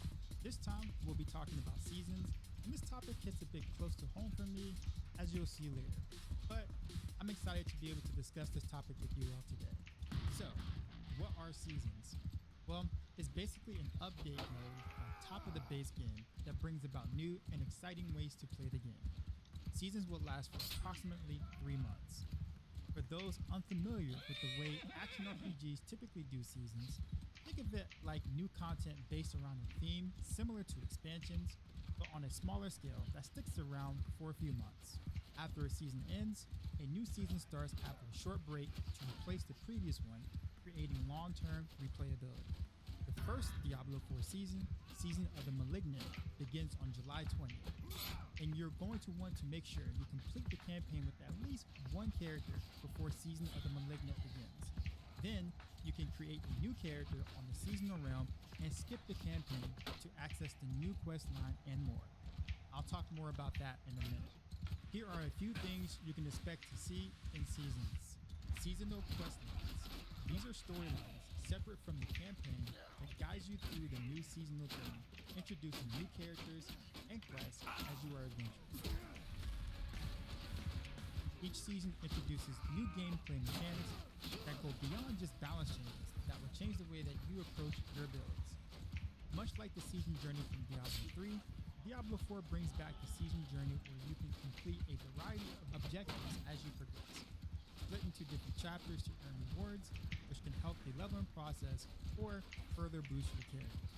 You can even earn new aspects separate from the ones you find in the Codex of Power that can spice up your builds as well as earn favor, which is used to progress your season battle pass, offer boosts to speed up your leveling experience, and additional character customization options. In addition to balance changes, each season will bring about quality of life changes that will give you a better Diablo experience. Also, expect new transmogs from items, as well as the new cosmetics in the shop to really give your character a look to set yourself apart from the rest of the adventurers. One of the biggest things you will come across in Seasons is the new Battle Pass. The Diablo 4 Battle Pass awards cosmetics and premium currency as you play and progress through the game. It's important to note that these cosmetics do not affect your character stats in any way, meaning you will not miss out on any armor or weapons. Completing objectives in the season journey allows you to earn favor, which progresses you through the free battle pass. What the hell As even you are they? progress, you collect smoldering ashes, which can be used to boost the rate at which you gain experience, gold, resources, and more in-game. As for the battle pass itself, there are 3 versions: free, premium, and accelerated. The free version has 27 tiers and rewards players with cosmetic items and smoldering ashes, a resource that can be spent on experience, gold boosts, and other bonuses for your seasonal character. These boosts come with level requirements and are only available from the free battle pass. The premium battle pass has 63 more tiers, which rewards you with cosmetic unique to that season and platinum currency that can be spent at the game shop. The accelerated pass is the same, but allows you to skip for 20 tiers and comes with a special cosmetic. While the accelerated battle pass allows for tier skips, you still have to meet the required character level to access smoldering ashes for bonuses towards your seasonal character. In short, you cannot simply pay for boost. These seasonal offerings are great and do a good job of spicing up the base game, but to partake in the full experience of each season, you'll need to create a seasonal character. Some players new to action RPGs and Diablo may be asking, why do I have to make a new character? And what about the work I just put into this character? And this was me when I first started playing Diablo 3. I could not have been more wrong. Creating a new seasonal character allows for the game to feel new and exciting more often, with everybody starting fresh to experience the new features at the same time. I forgot what it was like to find upgrades on a regular basis, as my Eternal character was already fully geared and upgrades came once in the blue moon. It was fun to use skills that I never thought I'd use again, simply because they didn't scale well in the previous build, and was a blast to use throughout the leveling, as I found legendaries to complement their power. Additionally, it'll be easier to level and acquire loot this time around, because now you have the experience that you did not have before when you were first leveling up. In addition to the boost provided through smoldering ashes and the new powers you will unlock, map discovery and altars will not need to be collected again if you've already done so. This is as easy as it gets when it comes to starting a new character or a seasonal journey. What about my Eternal character? Any characters you've created will never be lost. Each character you've created, including your current characters, will always be playable in the Eternal realm after a season ends. You can play at any time you please, you just won't be able to interact with the seasonal content. Eternal realm characters will still benefit from all the game's balance changes and quality of life updates, just like the seasonal characters. And this concludes this episode of our Game Guide series. Thanks for having me back, and I'll see you in Sanctuary in the upcoming seasons.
Who the fuck? Who's besieging it? Oh my god. The whole thing. Yeah, that's why I brought you guys. Yo, that's crazy. Let's go, Rag. Oh my god. What is happening? Let's go. This is really spicy. Oh my.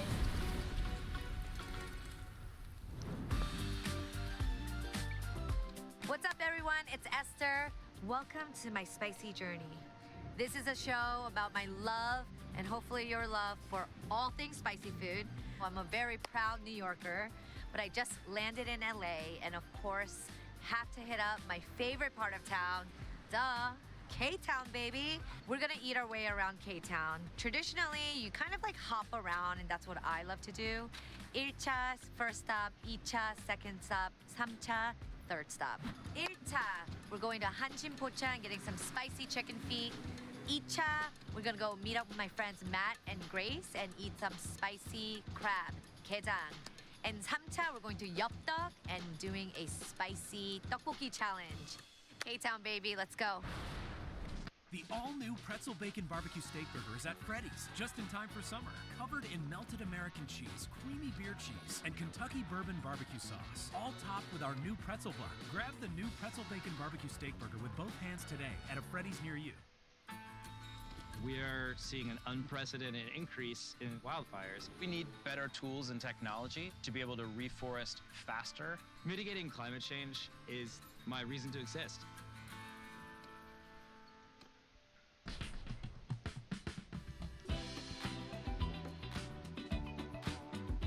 I've been craving chicken feet for the longest time, and this is the only spot in the US that you can get really good chicken feet.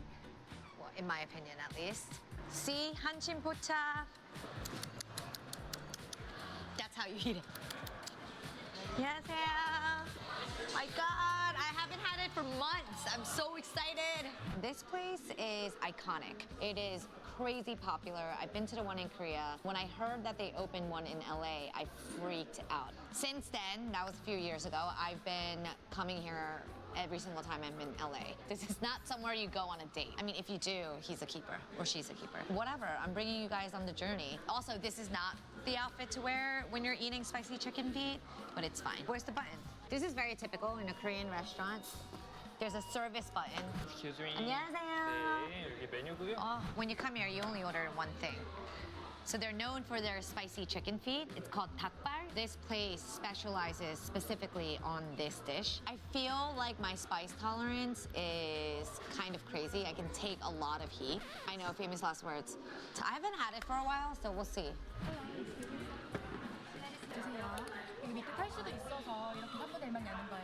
The actual temperature of the dish has to be boiling hot. It's just more enjoyable, you know?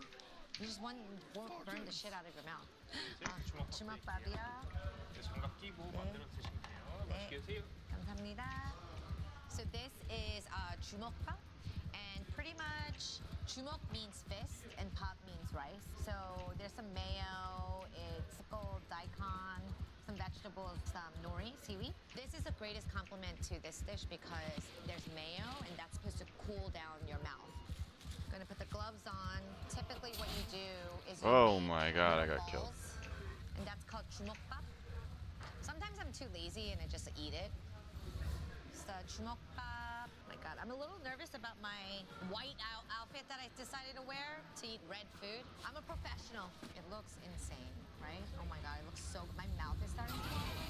At my restaurant, we make a lot of broths, and our chicken stock is like 50% made with chicken feet. There's so much collagen, and honestly, it makes the best broth. It's like so sticky.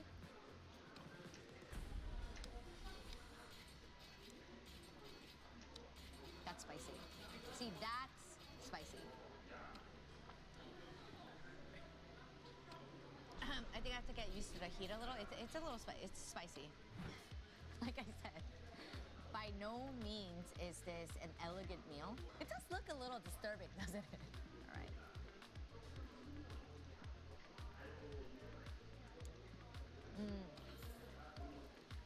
What? This is for?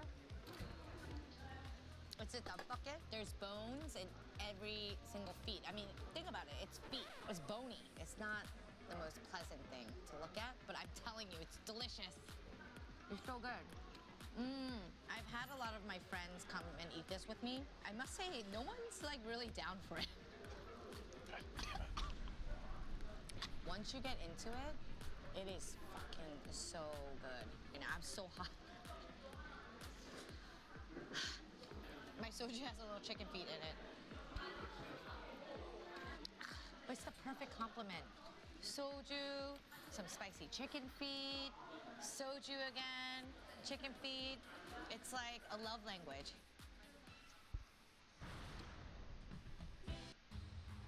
Bring your ass up to the stage, I'm gonna knock a head off, I swear to God. Unattractive people are very needy. Excuse me, excuse me.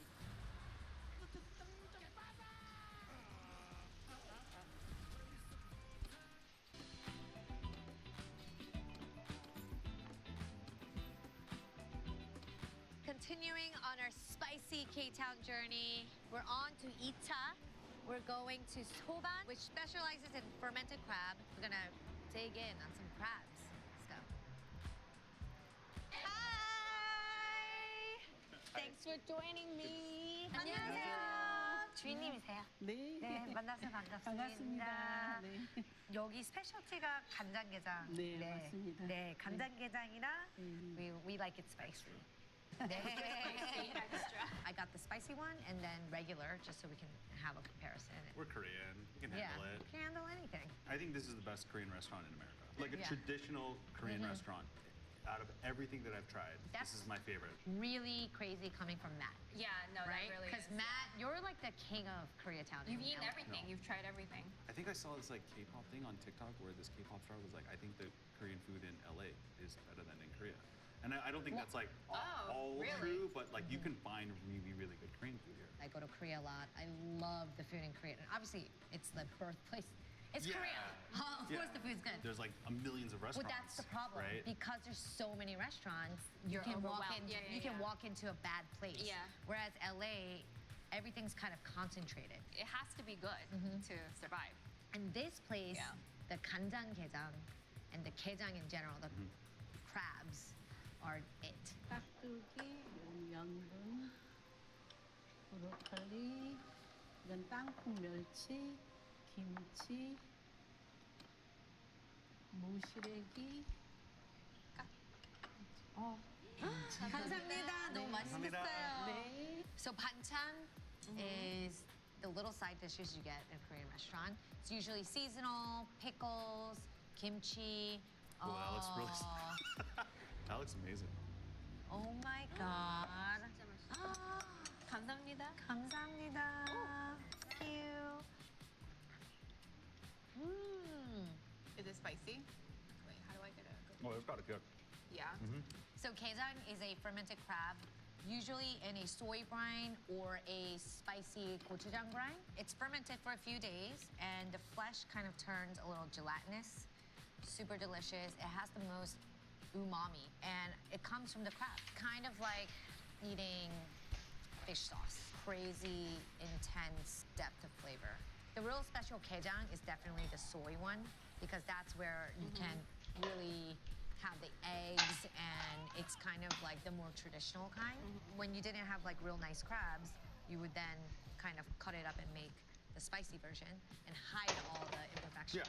Yeah, And there's so it's much meat inside. So much meat, and you know, you can literally squeeze it out and go for it. Octet.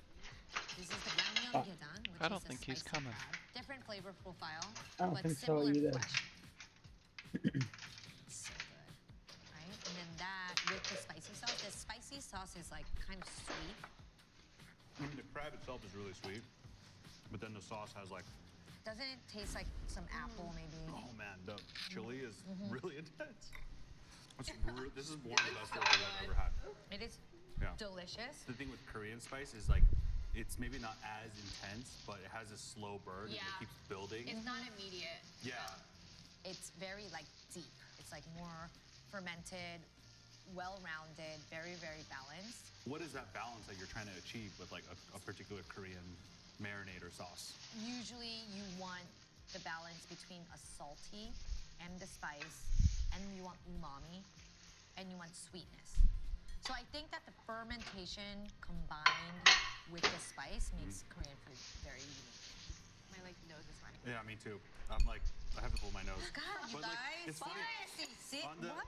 Man, I need more napkins. And then you choke on this pepper. Thanks, guys. Yeah. How fun. So now we're gonna do the spicy food challenge. We'll have fun. I ate there once and my face was vibrating of the spice, and that's never happened to me before.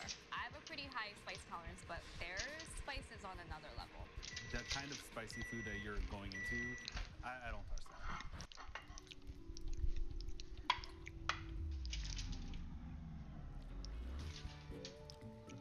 Comfort. Deluxified.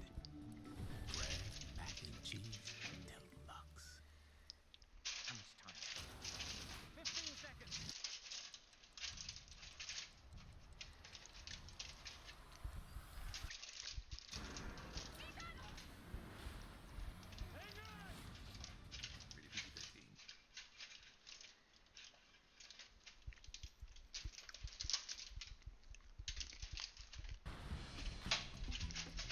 Oh my God, I see the place. And it looks spicy. Okay, Tamta, meeting up with my friends, Rek and Rick. We are going to Yopta. I'm a little nervous. They're gonna handle it. See, look at those boys. They can definitely handle this. What's up, guys? Oh my God. What? 요리사님. 안녕하세요. Okay.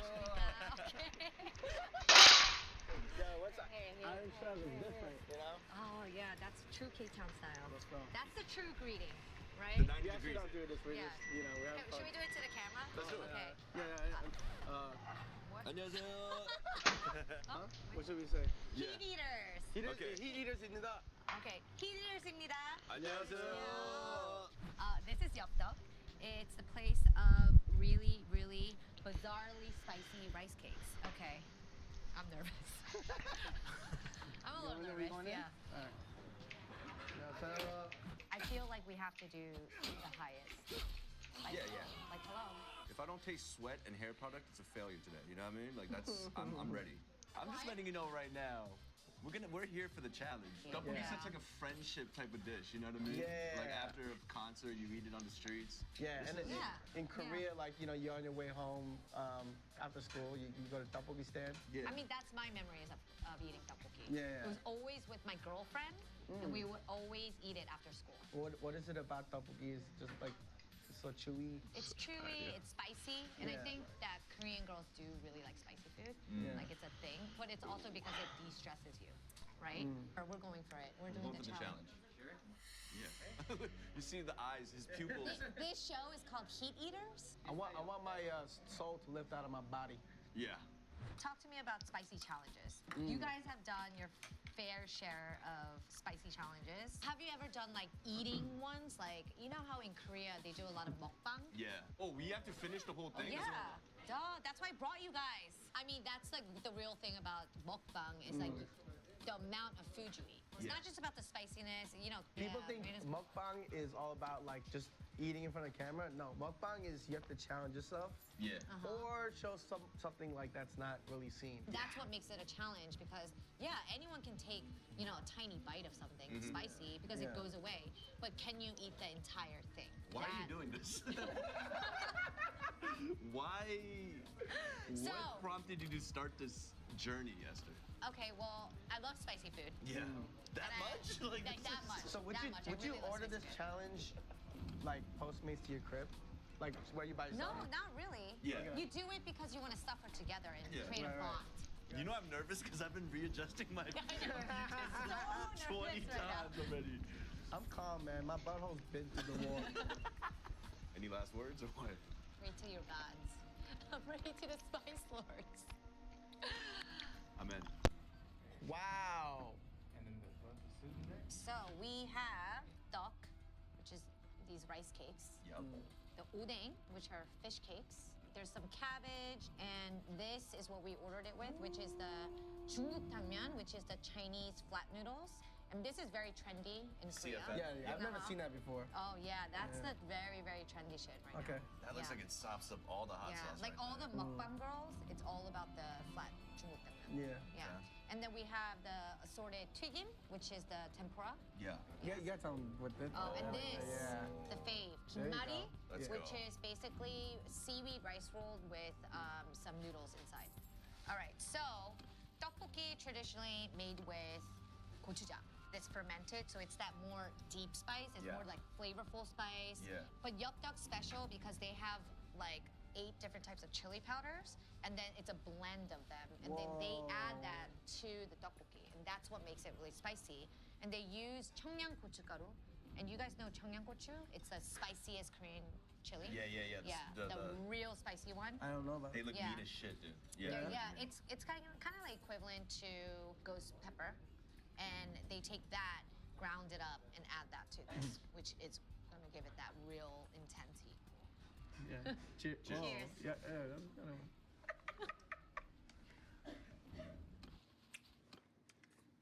Okay. Initial thoughts? It's delicious. Whoa. It's coming. Coach Prime, we've been thinking about the next game. Me too. Strategy? Slow the game down. Or straight up action. I'm gonna catch 2 picks. I'm talking about thousands of picks. Go ahead, break it down real low. Stop playing with it. Red light, green light, go. Oh. Yeah. I know right away that Look at the first of all, look at the workers just like they're nervous for us. Remember, guys. Octet. Game time decision. It's about eating the whole thing. I got you. Do I just assault with ladders? Yes. Even though I'm 2 to 1? Second bite, and I'm dying a little. Siege equipment's awesome because they never build it, and when you do, it. Nope, but they're gonna have catapults raining down on me. This is not. Oh yeah. Take them out. It's the Yeah. The thing is, like, he could be reinforced like any second now. All the times I've been forgiven. If I lead an assault now, just going after. I'm clubbing already. Right now, he has 1 catapult. He has 1 catapult up. If I lead an assault now, yeah, I know. I have 2 to 1 now. I think I can do this. All right. Let's go, Reg. Taking one for the team. If I assault now and take the castle, Oh my god. That's why I did it. Wow. okay, this is what we're gonna do.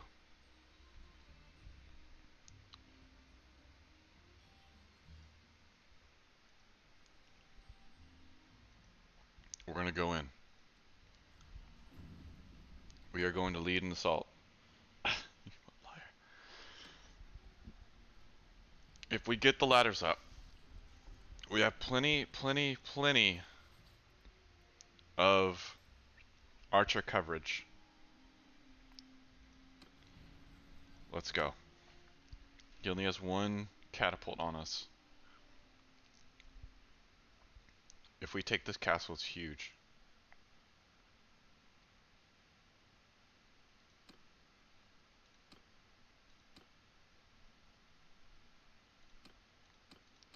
All of you are going in with the melee.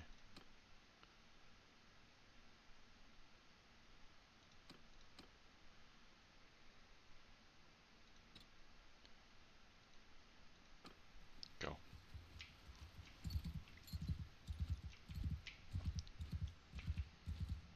Where's the catapult? It's right there. Okay. We focus the assault there. We get the ladders up right here.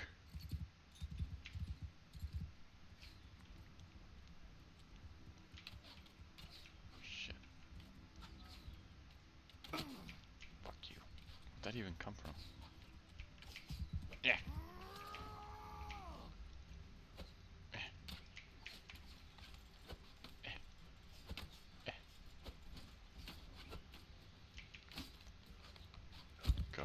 go, go, go.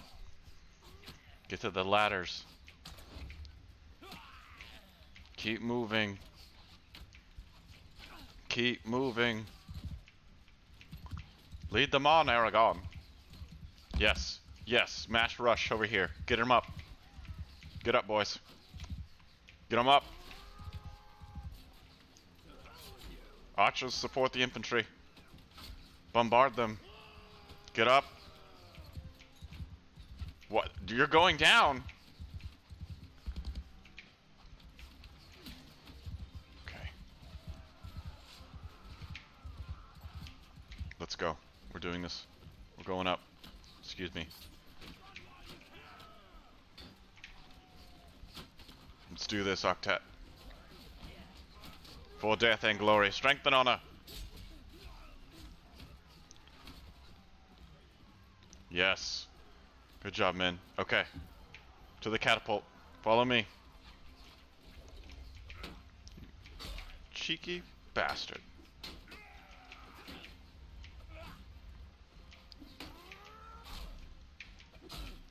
Let's go. Take the walls. Are you not with me? Guys? Then you're against me. What the fu- What? You just get up the frickin' walls? Come on!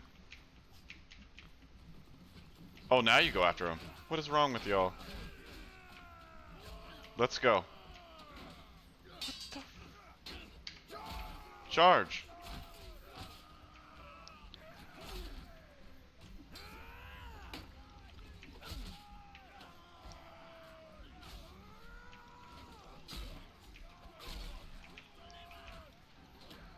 Yes. Yes. Yes.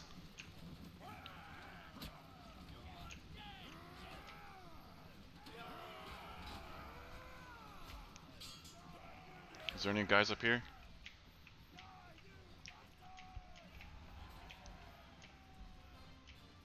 We did it.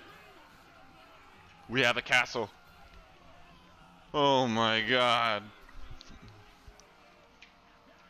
Done well, champion.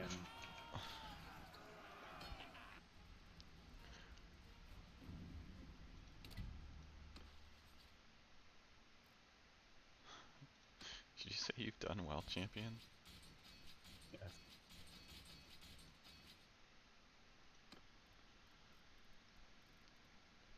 Okay.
How do you...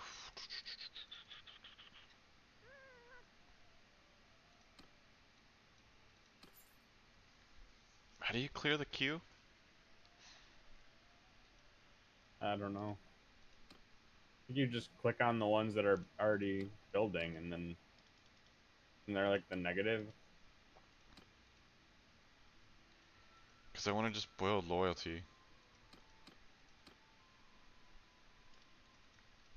Click on them on the right. I did.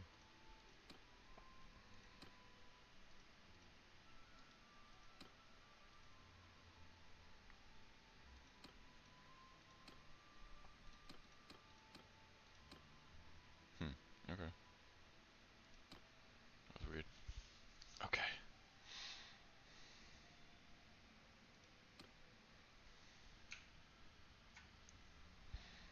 Now, can I create a kingdom with this?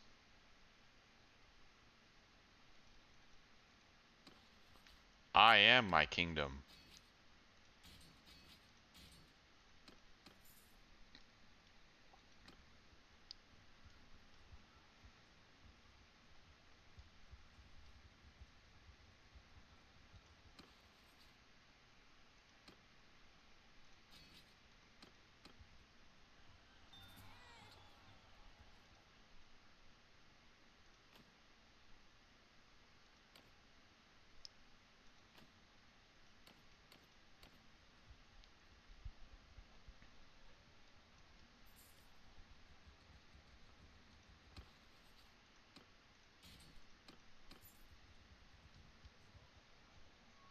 We've done it. We've taken our own castle.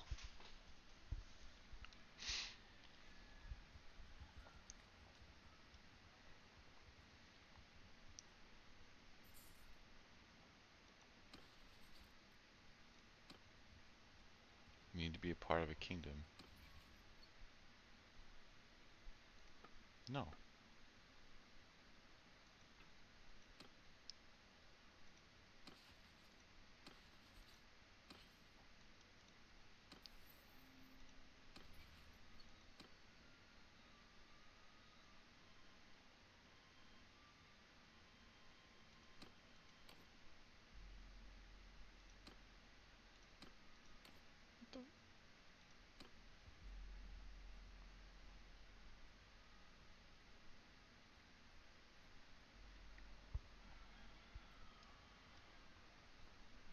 I don't get it.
I thought you can create your kingdom once you take a castle.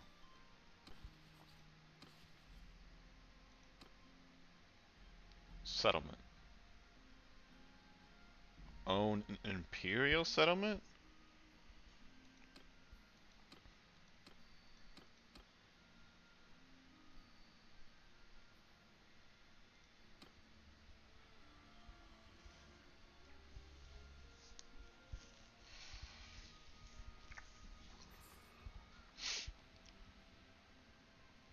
Uh-oh.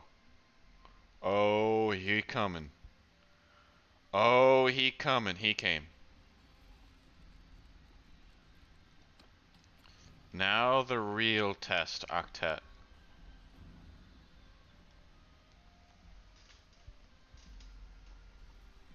The real test.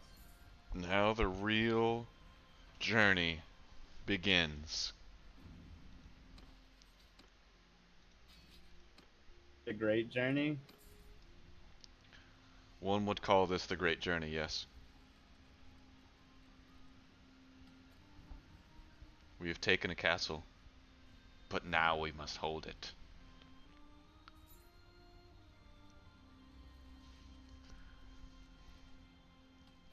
He's building a ram.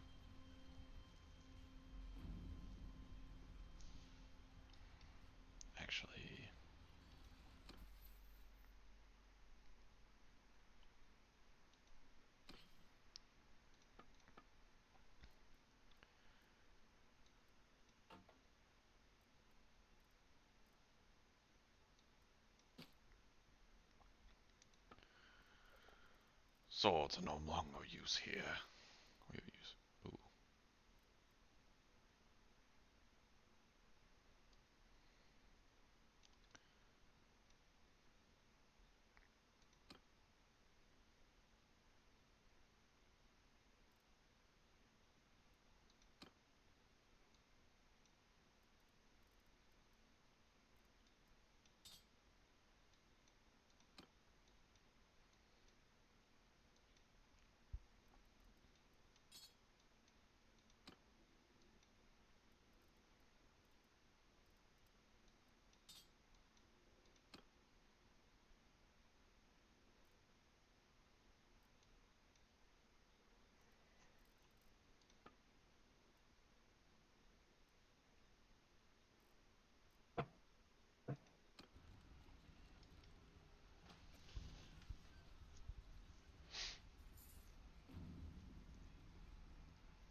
He's actually building siege.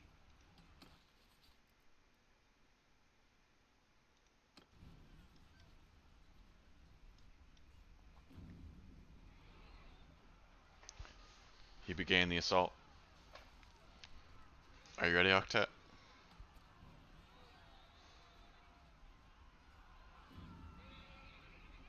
Begin it. Let's do it. Do it up. I gave myself a bow to help out.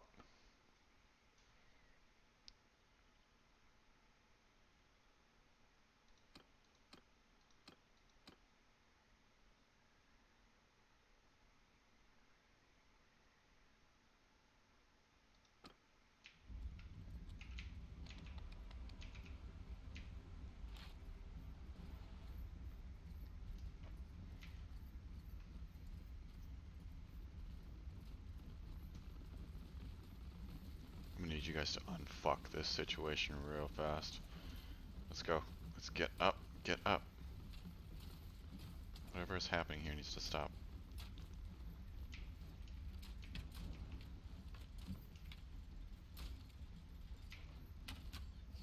Good shots, men. Good shots. Alright, where's that ram?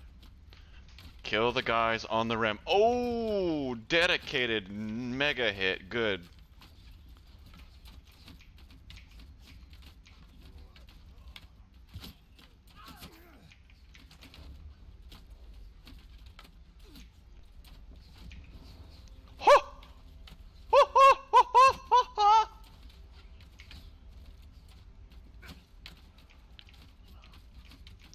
Hell of a shot.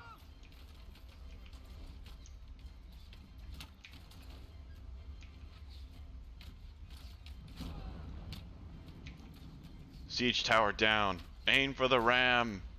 Shoot the trolls. Aim for the trolls. Bring them down.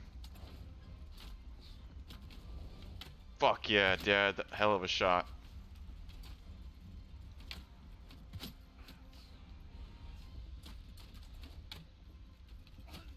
Another great shot.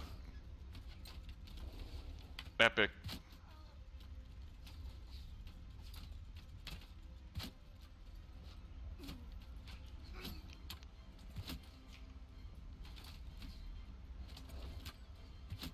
Oh my god, you guys are gods.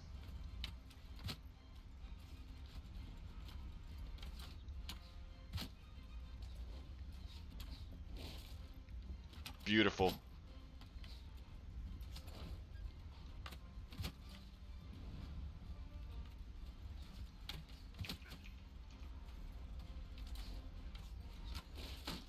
Beautiful. Are they retreating? Retreating, we won. They're retreating, we won! Ah! How many did we lose? 8. We lost 8 to killing 157 of theirs.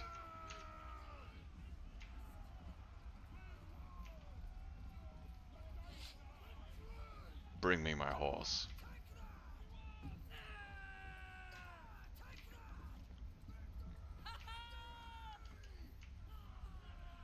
Good job, men. Good job. Victory is ours.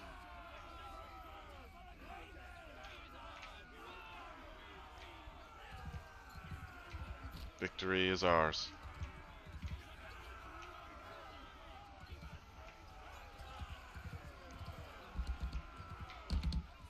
Now we must ride out and meet them.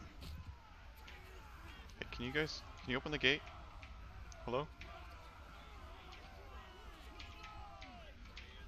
I want to go kill them in the field.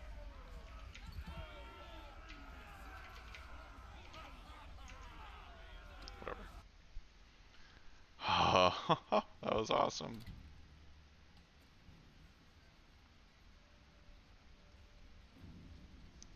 Oh, I got an achievement. Repel and attack on the walls. Yay. They're still trying to attack you? Yep.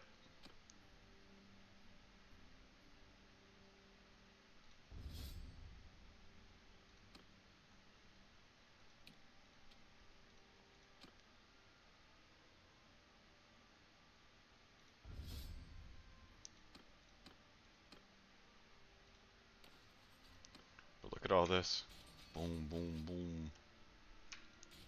Boom. And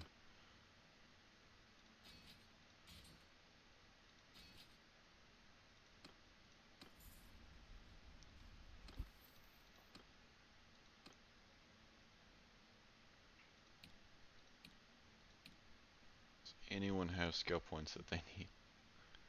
I don't even know where you are, dog. I'm gonna put you in scouting.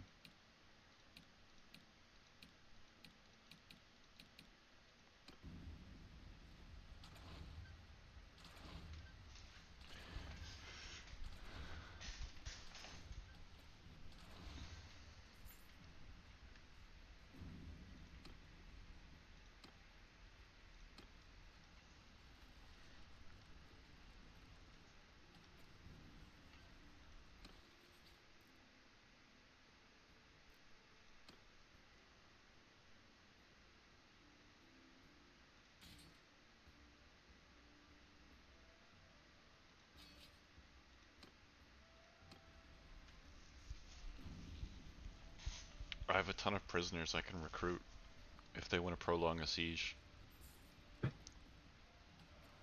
Oh, here they come. Here they come again. You can do it.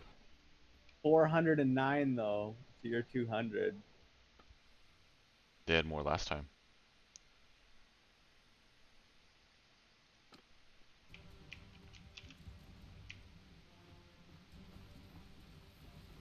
To the walls, men.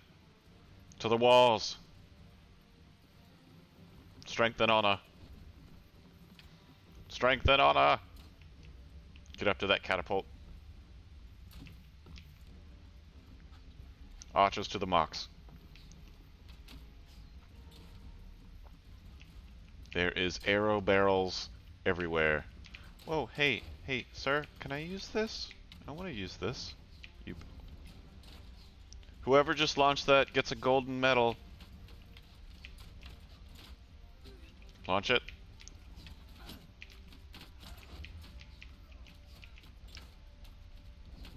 Beautiful hit.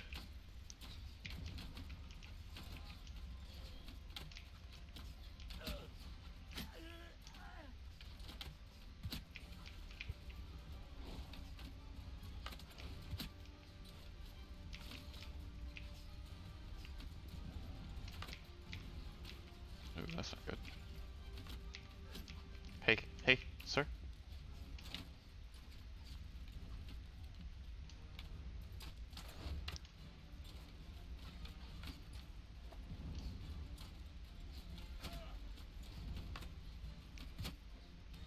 To the ram pushers. Shoot the ram pushers.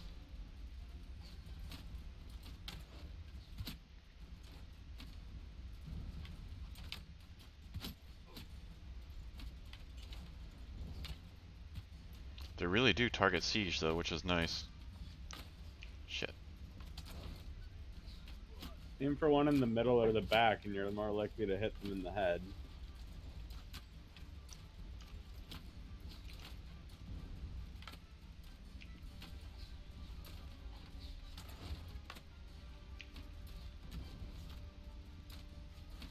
Oh, they're like at perfect range.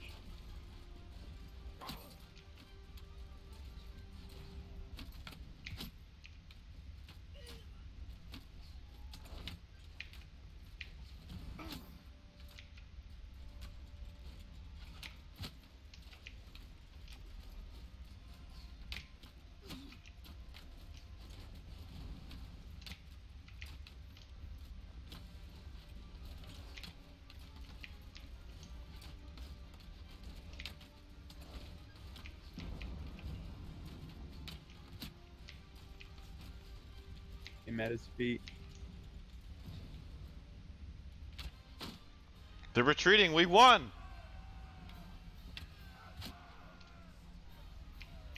It's like a Trojan horse. They leave the fucking battering ram right on your doorstep and run away. How do you use this? Load me up.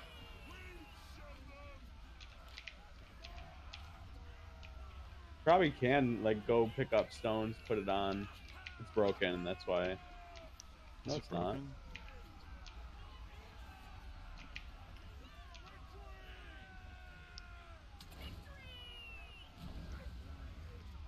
I don't know how to aim it though. Point towards the enemy. Killed something.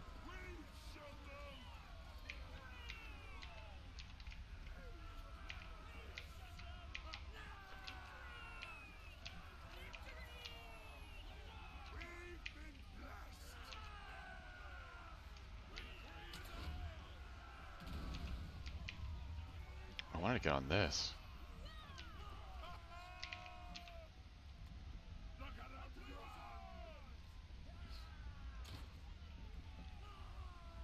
Okay. I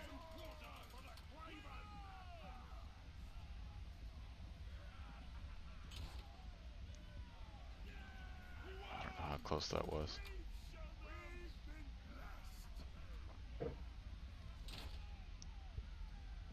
Oh my god, that's gotta be whizzing right by them.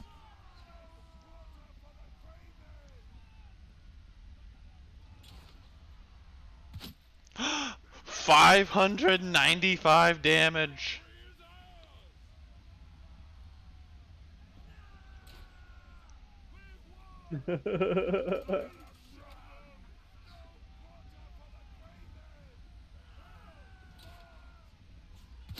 Got him.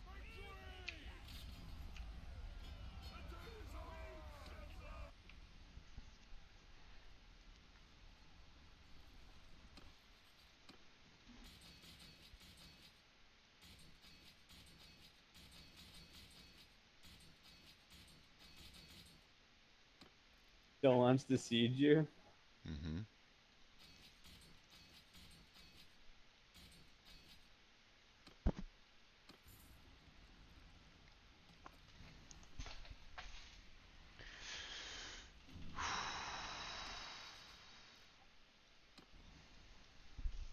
He keeps getting reinforcements.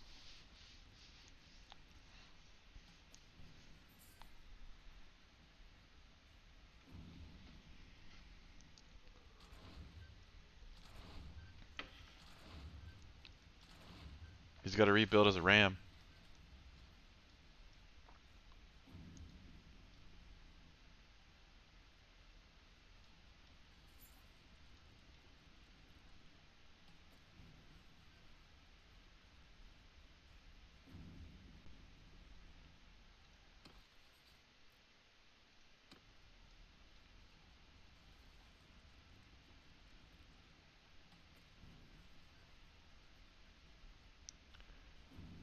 He only has 3 days of food.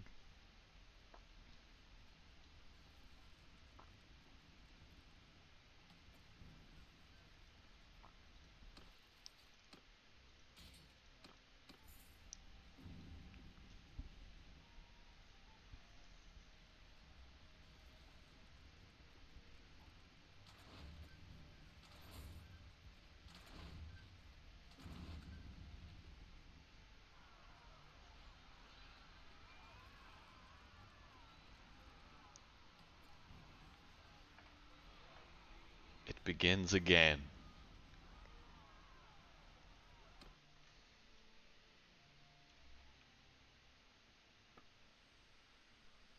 Ooh, daytime. To the walls, men! To the walls!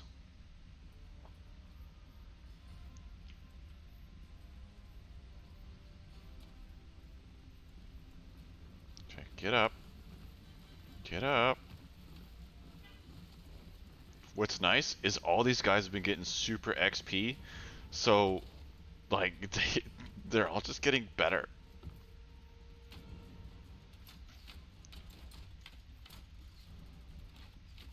Okay, I want to use that. If that guy dies, I'm using that.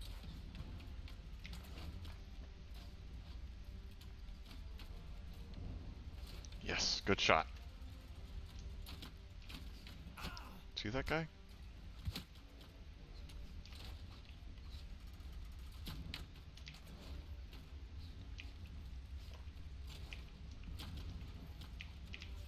Nice.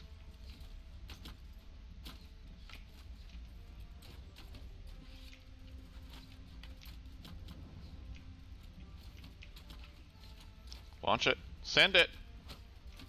Send these foul beasts into the abyss. That was perfect timing. Boom!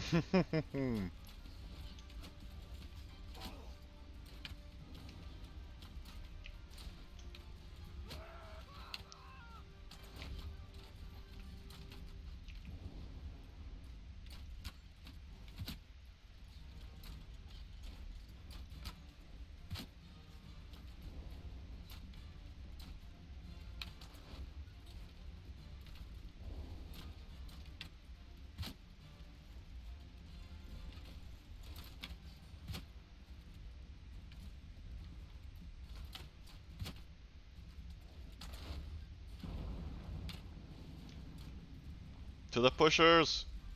Aim for the ram pushers! Sir, I am doing very critical things right now and you are interrupting that.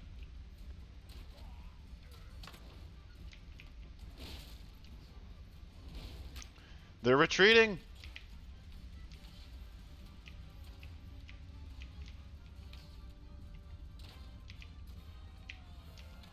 Thank you.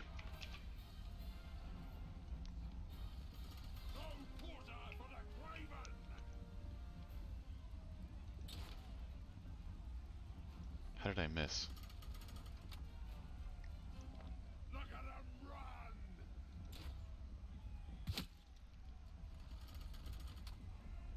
Oh, I gained an engineering point for doing this.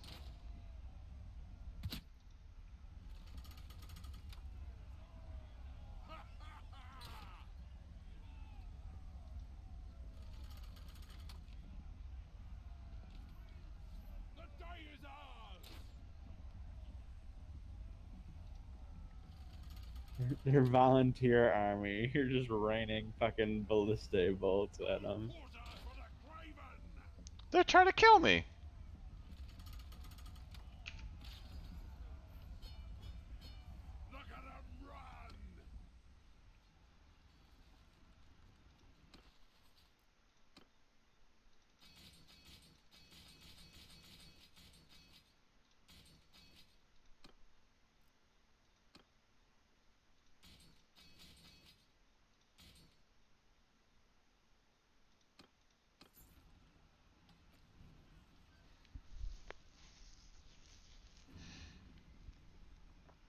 And he's gonna keep coming.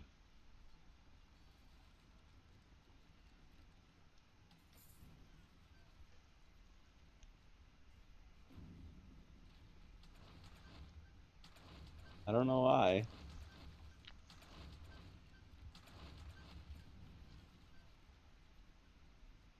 He just keeps getting reinforced.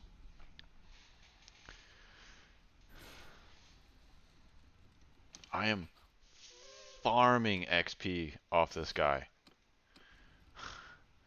Yeah.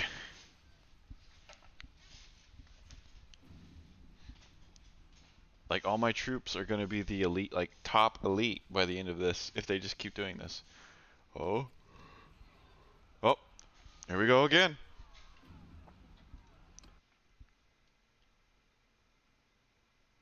They really want this castle back. Oh my god. Ready? Men? You know what to do. We have plenty of food. Don't be reckless with your lives. Jesus. All these guys have so much more armor now than when there was the first siege. Yeah. Look at this. They're armed to the teeth. Yeah.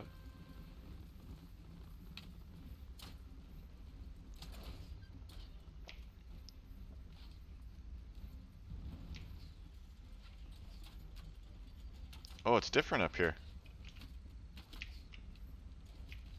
It's a little bit different.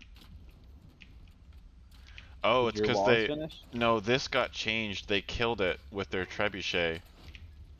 And then, I guess, my siege automatically built a catapult. That's okay. Jesus. All that green is kills.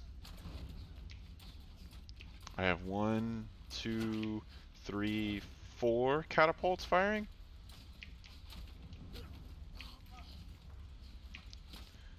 Oh, buddy. Oh, buddy. Put your fucking shield down. Is it that guy? Is he bothering y'all?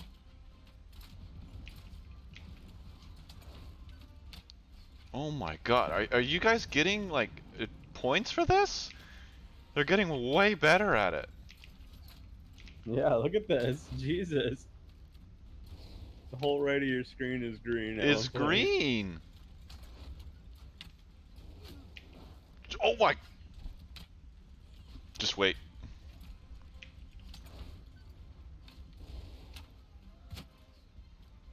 Oh. There they go. Fire. I like how they're getting like less and less towards your thing with that battering ram.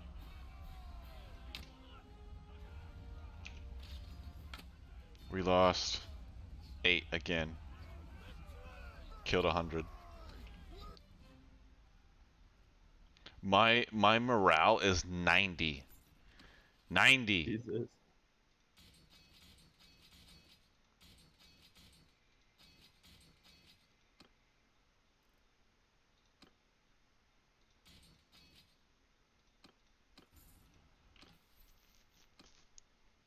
Okay.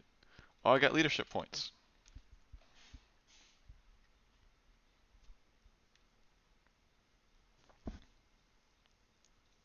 Leader of the masses. Let's go.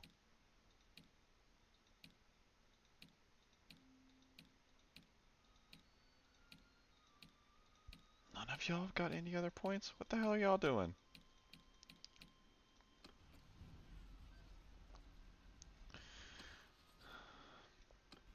They're not letting up.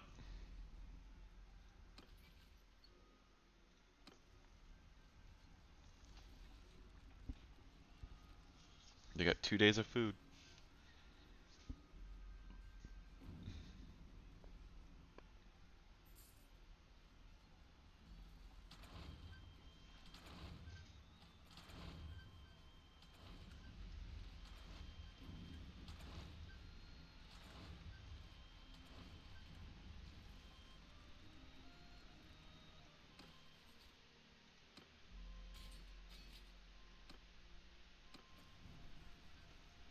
Coming into this fight with like 60 prisoners was key too, because I can just keep replenishing from that.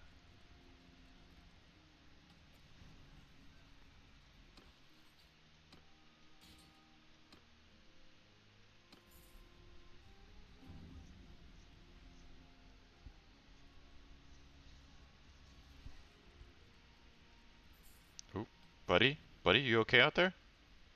Buddy? Oh, shit. Oh, you got clapped.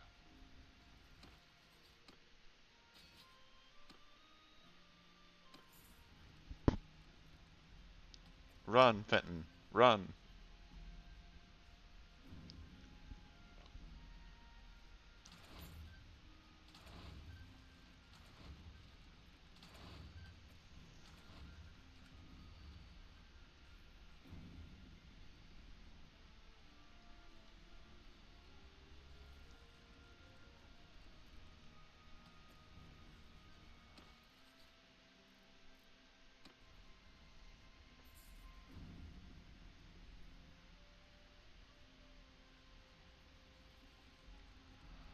we go again.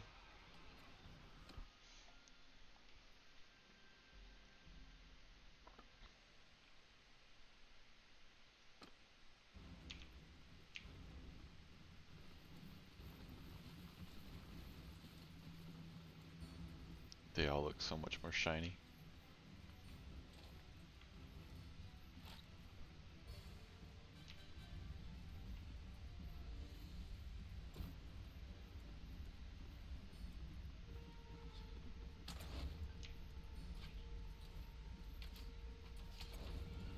Bro, I don't even get up here and they're already landing perfect shots. Oh, he has a trebuchet. That's not good. He has a trebuchet up.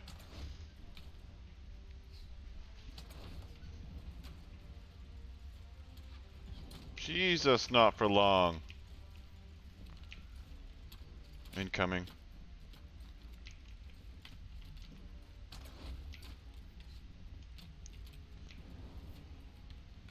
Look out. The hell did he just hit?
Guys?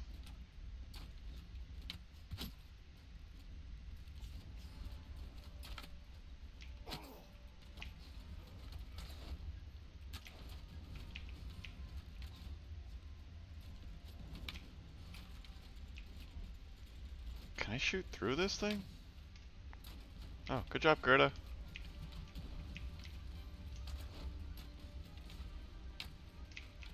Nope. To the gates! They've made it to us! Draw your swords!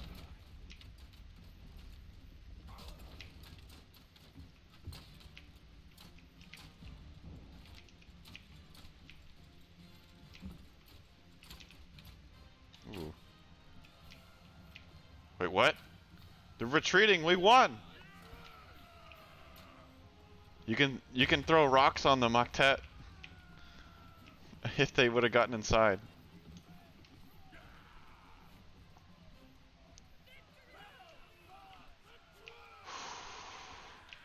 That one got a lot of it. Look, they're throwing knives! We lost a couple more this time. No, we didn't. We lost 5. They ran out of weapons. They're about to run out of food.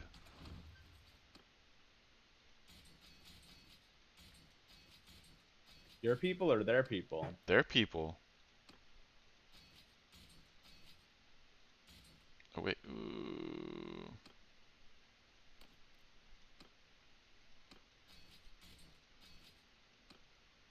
I have 40 days of food. They have 0 days of food.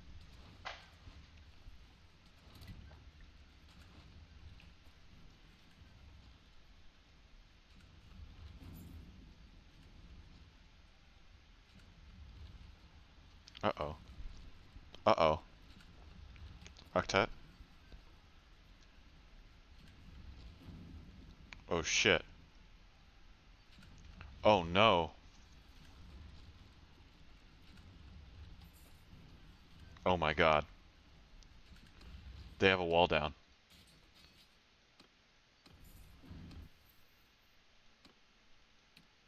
Octet, they have a wall down. Good. They have their siege. Like, they have. My siege was not able to keep up with theirs.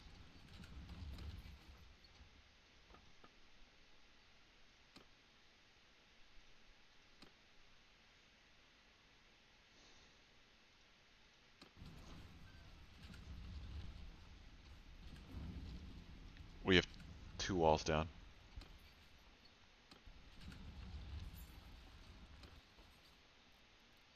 Oh my god.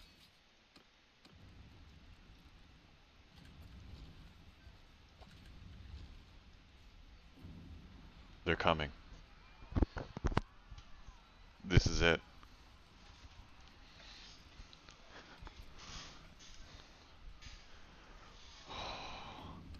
This is actually it. Gonna take you down.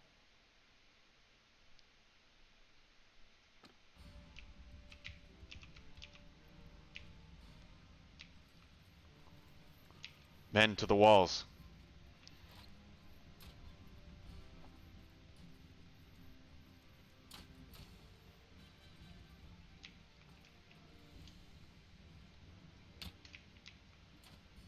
Incoming!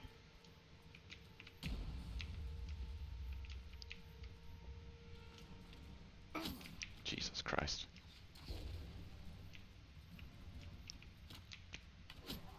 Kill them.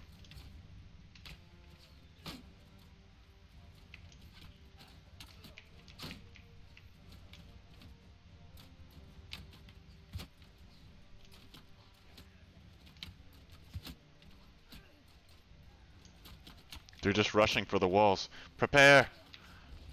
Lock shields! Oh my god.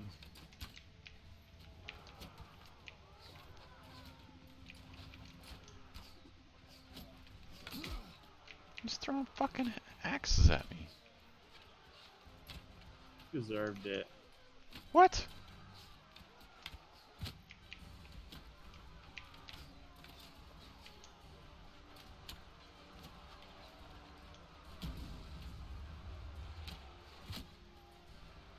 I don't know, I think we're doing alright.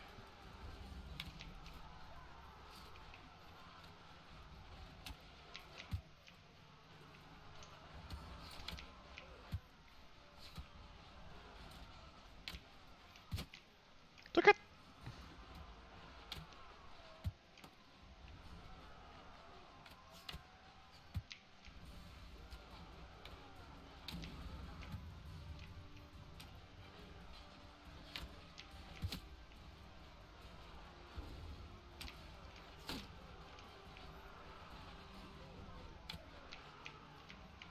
Men?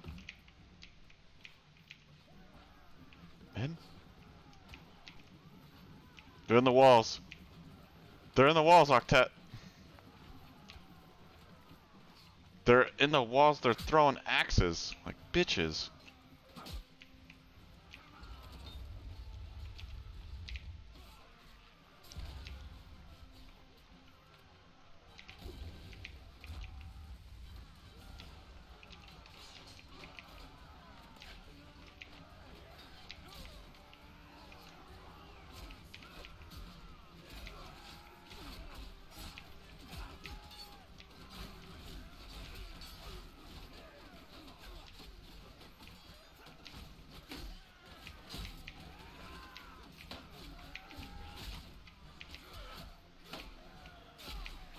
Jesus!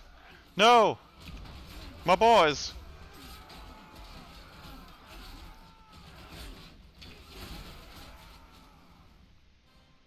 We won.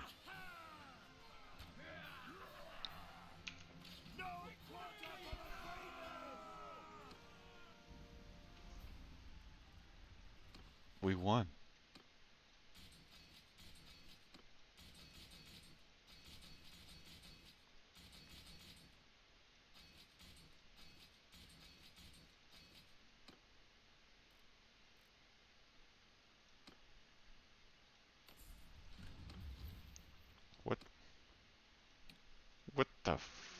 frick do I do now?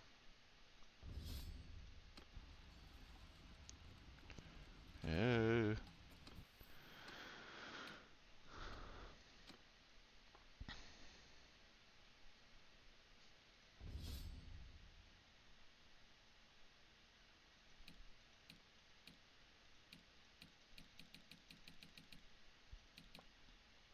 Gerda? How you doing, Gerda?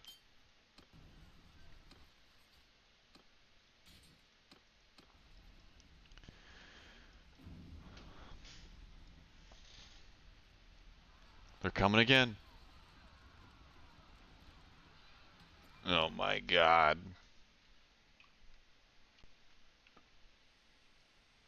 This is a fucking siege, dude.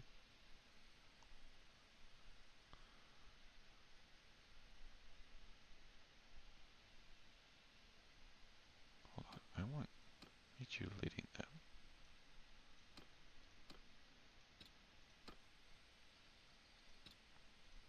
I don't know why this is like that.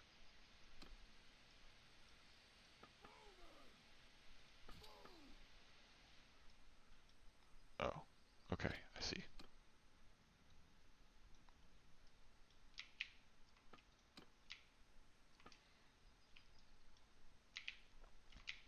I see now.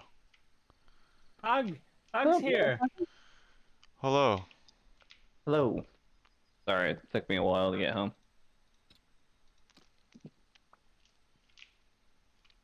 $4. I said I'll be home tonight. I didn't say I was leaving right then.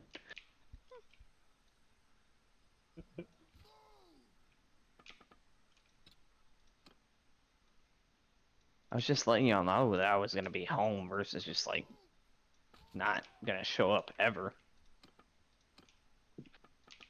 Is this true, Westeros? Let him live. Let him cook. Westeros was gaslighting me. What? Said you weren't gonna show up. No, if I say I'm gonna be home, I'll usually be home. I thought I was gonna be home an hour ago. I didn't think it was gonna be this late, but Westies is getting sieged. I'm getting my tits sieged off. You, hear me, boy? Yeah. This is like the 5th or 6th time they've just been holding on me. Light them up, boys. You're just holding at the, We've been holding them back. enemy at the gates. You just started training archery this siege.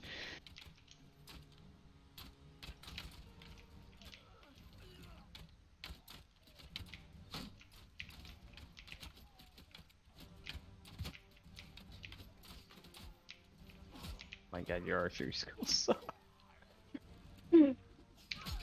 17. They're far away. 37. I mean, you're clapping them though.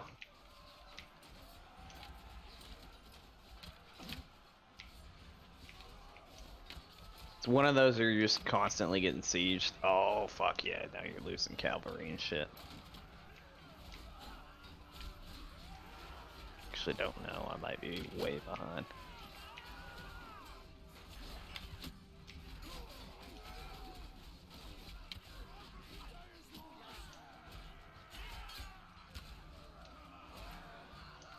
That's right, you mothers.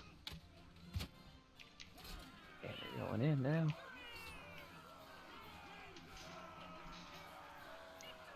They run and everybody chase after them.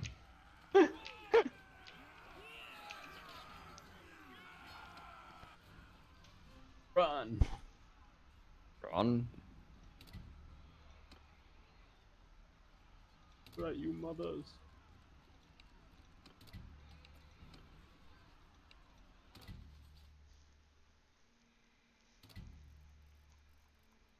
I think we won, Octet.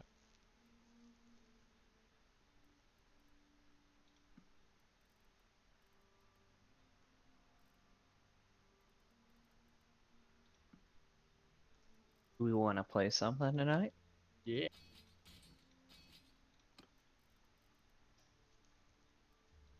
Do you What do you know feel in your heart, Westy?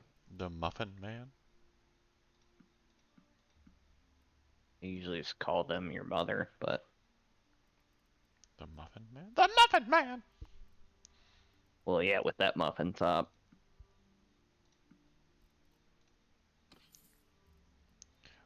Please tell Pug how I've just been getting my titch sieged off like crazy and been defending.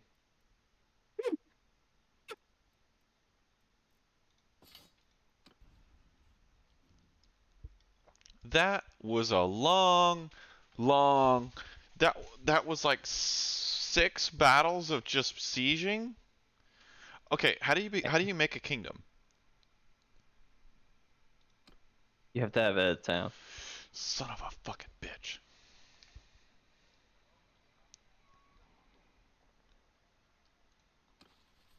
I'm pretty sure. I think you have to have a town and like 2 castles. 2? Yeah. You're fucking high. 2. No, I'm not. Otherwise, the fucking bandit hideouts would have classified as a fucking kingdom.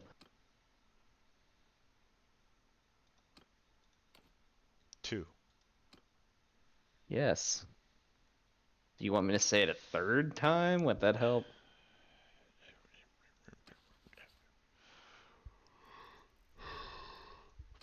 I better. Okay, I'm gonna save this.